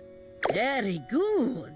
You are becoming quite the charmer. There is always more to learn. We will continue next time. See you. See you again. She's adorable.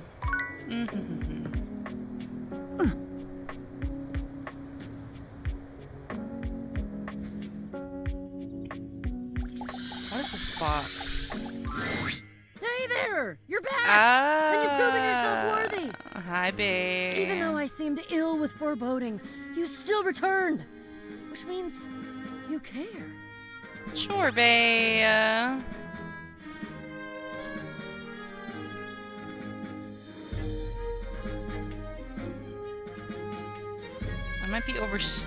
You might be overestimating my enthusiasm. No, it can't be mean. What's in it for me? Look, if you promise to help me, I think maybe I can handle it. You know what? I think I might be able to handle it. If I promise to? Is that all that was holding you back? My fellow adventurer, I promise you, if I had a sword, I would swear on it. But I'm gonna have one soon, so I'll swear on the sword I almost have. I will never leave you behind. I will be there with you every step of the way.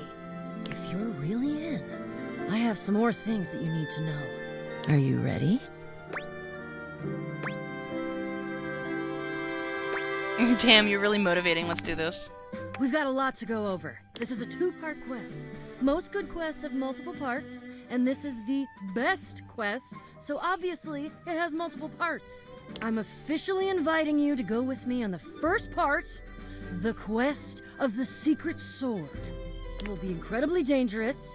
We will face almost certain death, and worst of all, we'll most likely be unable to avoid a certain very nasty pirate. Oh?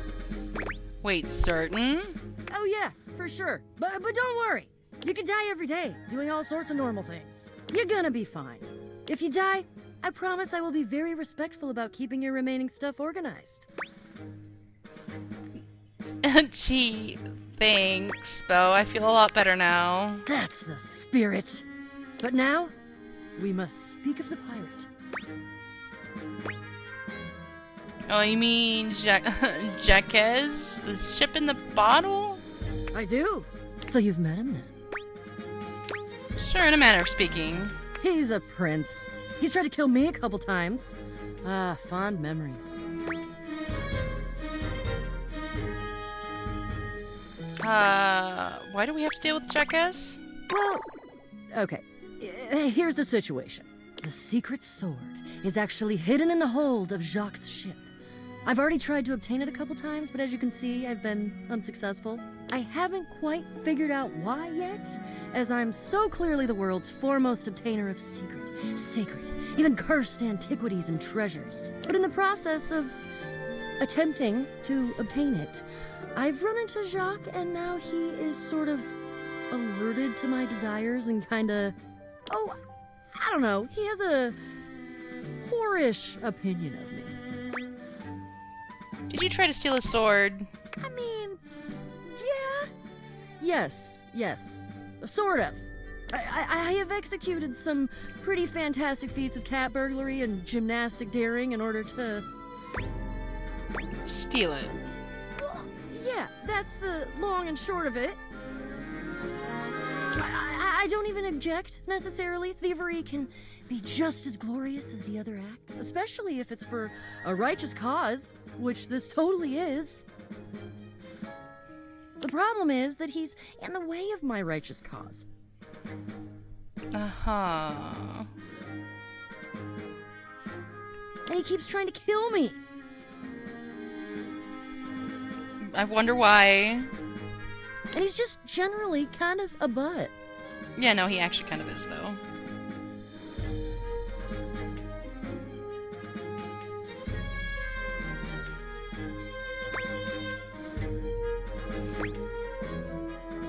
I can't deny that. Okay, let's go get a sword. You mean it? I doubt you even had a choice. Fabulous. Off we go!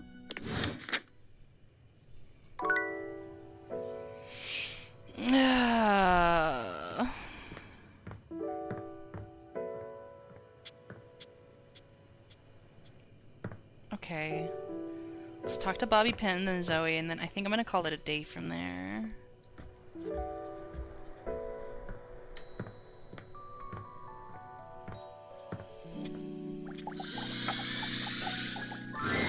The attic is dark and cold. That's to be expected. What you don't expect, however, is that Bobby has company before you get here. Then again, it might be more accurate to say that Bobby's company has them. Listen here, you little worm. You think you can just slither into my attic and start helping yourself to my real estate? Hey, yo. No, No, mistress. No, mistress. No, you spineless, pathetic little pin. Nothing happens in this attic without my say-so. You understand? You will not be playing pretend gangster in here without my express permission, you sniveling, lowly little maggot. The safe casts her steely gaze towards you, and you could swear the room has gotten 10 degrees colder. Another uninvited guest. Why don't you go explain to them that you will not be conducting your business here? Yes, ma'am. Good, Pin. Don't disturb me again, or I'll have to punish the both of you. And it won't be the fun sort of punishment. In the middle distance, a confused sound comes from a new, moneyed object. A wallet? What now? Nobody you need to worry about, my angel of accounting. No one of worth or consequence. Oh, I see. Bobby lowers their voice, doing their best to appear entirely unbothered by the conversation you just witnessed.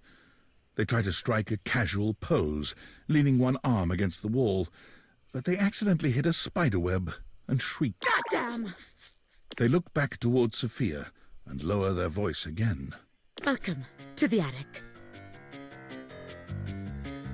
Potential future site of the Pin criminal empire. She does not give up. This is one tenacious Bobby Pin.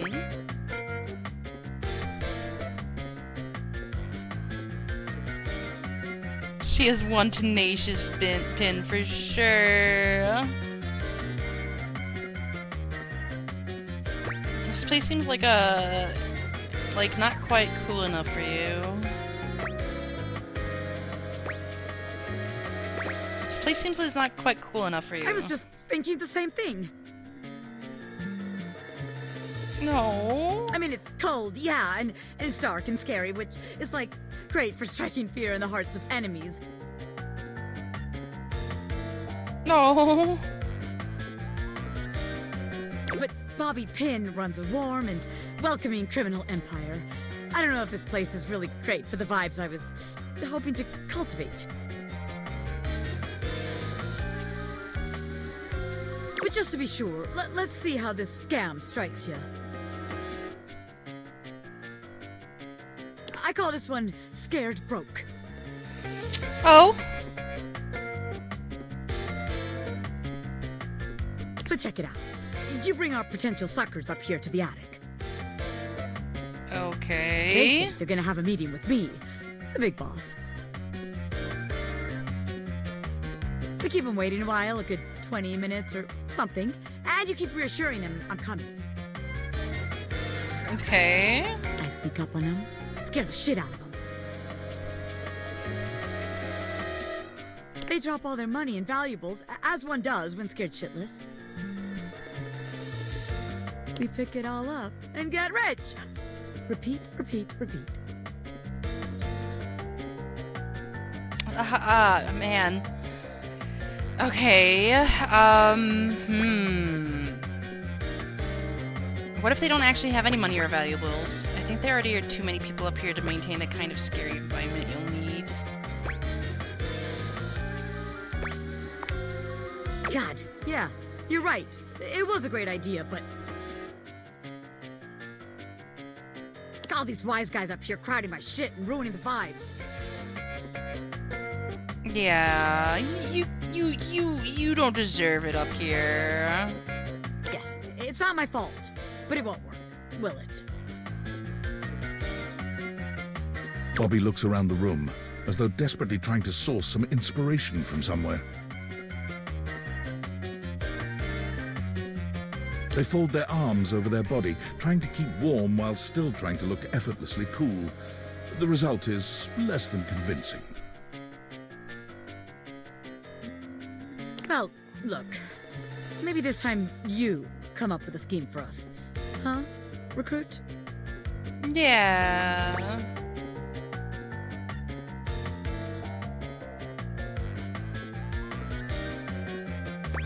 I'd love to, but not here. This place is cramping your style, right? No, this place just doesn't have what it takes to host the Pin Gang. I wanted to give it a fair chance, but my time is too valuable to waste. You know? Bobby strides forward boldly, head held high. This place ain't for the Pin Gang. It sucks! Oh my gosh. What did you say, you miserable little worm?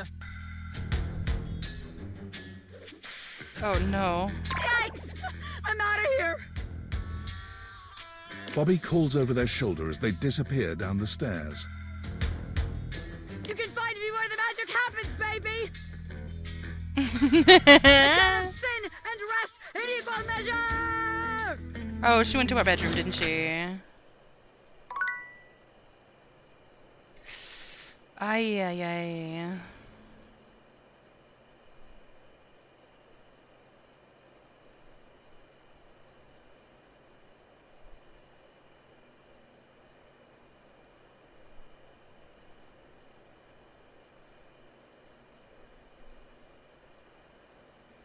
Okay. We're out of charges. No, she is there. Okay. Zoe time. You brought some spirits. I can feel it. Let's see how many you have. I mean, I've got Rejection himself right here. Oh, I think I've met him before. Usually around the Sadie Hawkins dance. Yes! The Master of Shadows. Spooky. Yes! Remember you used to have nightmares? Yes! That's all I found. Okay, let's see if it's enough. You did it. You actually did it. The energy in this room is so amazing. I haven't felt this good in decades. Your recruitment has paid off. The room is positively buzzing with vitality, even if you're the only technically living being present. Did I just feed these people to bringing her back to life? Calls me. The realm between the living and the dead. My favorite. Hope we get this ghost in here, just so we can shut her down. Are there enough of us here? Let's go! You know what? Just kidding. I don't feel like doing this anymore. Lead on. I'm ready and roaring. Okay, so just tell everyone to focus on being here and being together and seeing the unseeable. Just have them repeat that to themselves, okay? You nod at Zoe, relaying her instructions to the group. Okay, everyone, just focus on being here and being together and seeing the unseeable. Come on. Repeat yourself. I can see the unseeable. I can see the unseeable. I can see the unseeable. I can see the unseeable. Regina. Oh, there's my trademarked seance board whose name I choose not to say in this moment. I was wondering where that went to. What are you all up to in here? Should I get cotton candy? That doesn't make any sense. That is nonsensical. No. Monique, you grumpy Gus. Why don't you come and play along with us? Just because you're money doesn't mean that you can't have some fun. After all, isn't capitalism kind of gamifying human life and suffering to begin with? What? Where should I sit? They're doing one of those trademarked seance boards. We should join in. Something good always comes from crossing the liminal horizon. Oh, come on, you two. Don't fight. Not on Seance Day. Seance Day. I suppose they'll make keepsakes for that, too. All the noise and foolishness is entirely lost on Zoe. She can't hear a word. She gives you a wild grin, her enthusiasm infectious. It's working. I can feel it. This is awesome! Keep them going! It's working, you guys. Zoe says she can feel it. Speaking of the trademarked ghost summoning game, we should surely copyright our Mystic Ventures here, don't you think? Mystic Ventures? That's trademarkable. We could copyright that. It could be a worker placement game with a spooky spinner in the middle. We could get this out by the holiday season. I'll add it to the tracker. Come, come, my children. Let not the prism of personality bounce us away from the pure light of purpose. We have joined for alchemy, and gold we shall exhale. Come hell and all its ghostly companions. Zoe holds her arm out towards you. It's hard to put into words, but it has a different sort of weight than the rest of her. Holy guacamole. Can you see my arm? My arm feels really real right now, man. This is crazy. Can you see it? No way. Your companions start, surprised by the sudden appearance of a disembodied arm in their midst. Wait, what the hell is that? Is there just a floating arm in here all of a sudden? Calm, child. Mommy will protect you. Zoe, are you okay? I am so great. I am amazing. Keep it going. I think I can actually feel my backbone, and I love it. I mean, I knew I was brave, but now I can feel it. I still don't get it. Why would anyone want to be anything but a ghost? Ghost life sounds like a paradise. Almost there. One more big push, and I don't know, but it'll be something. Okay, folks, concentrate. You've got it. Gosh, I don't think I've worked this hard since I entered that tinsel hanging challenge. Prepare yourselves, little ones. I believe the mystic moment is upon us. With a sudden burst of light, Zoe's once translucent form becomes opaque. She waves furiously to everyone present. Hi. You guys, can you see me? Holy shit. A ghost! I see those all the time in my acid trips. You have to get psychedelic with it. Mushrooms are the future. Oh my god. Parker does acid. Nice to know. Oh, she's adorable. What I could do with that. They can see me. You can see me. I'm real! You're real, Zoe. Oh my god, we did it. We have pierced the veil. Isn't that wonderful? I've always said every single trademarked seance board is real, and we have a devil at the factory who helps curse them. So now what? I choose now, right? Yes, oh sprite that was. A decision lies before you. Depart this muddy terrestrium for parts unknown. The blessings of your memories, your senses, yourself packed with you. Or stay.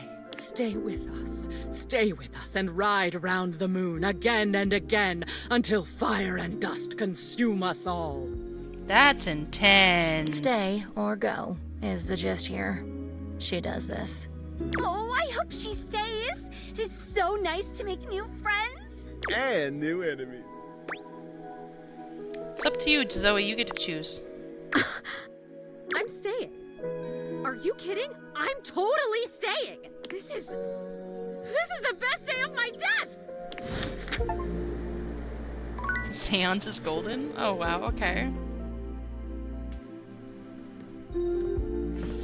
Cool. I do think Zoe can interact with everybody now, though.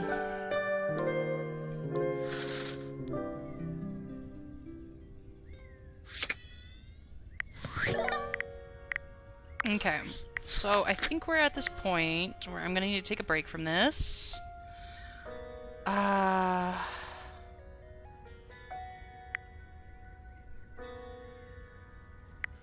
can't believe that I'm only barely halfway through discovering everyone. It's so wild.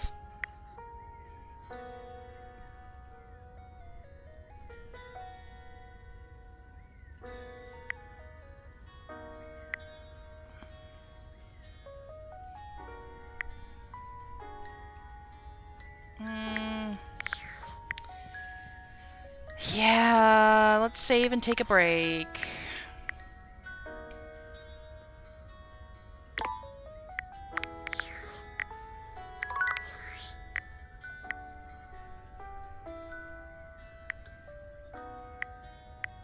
Okay, we saved. Took a break.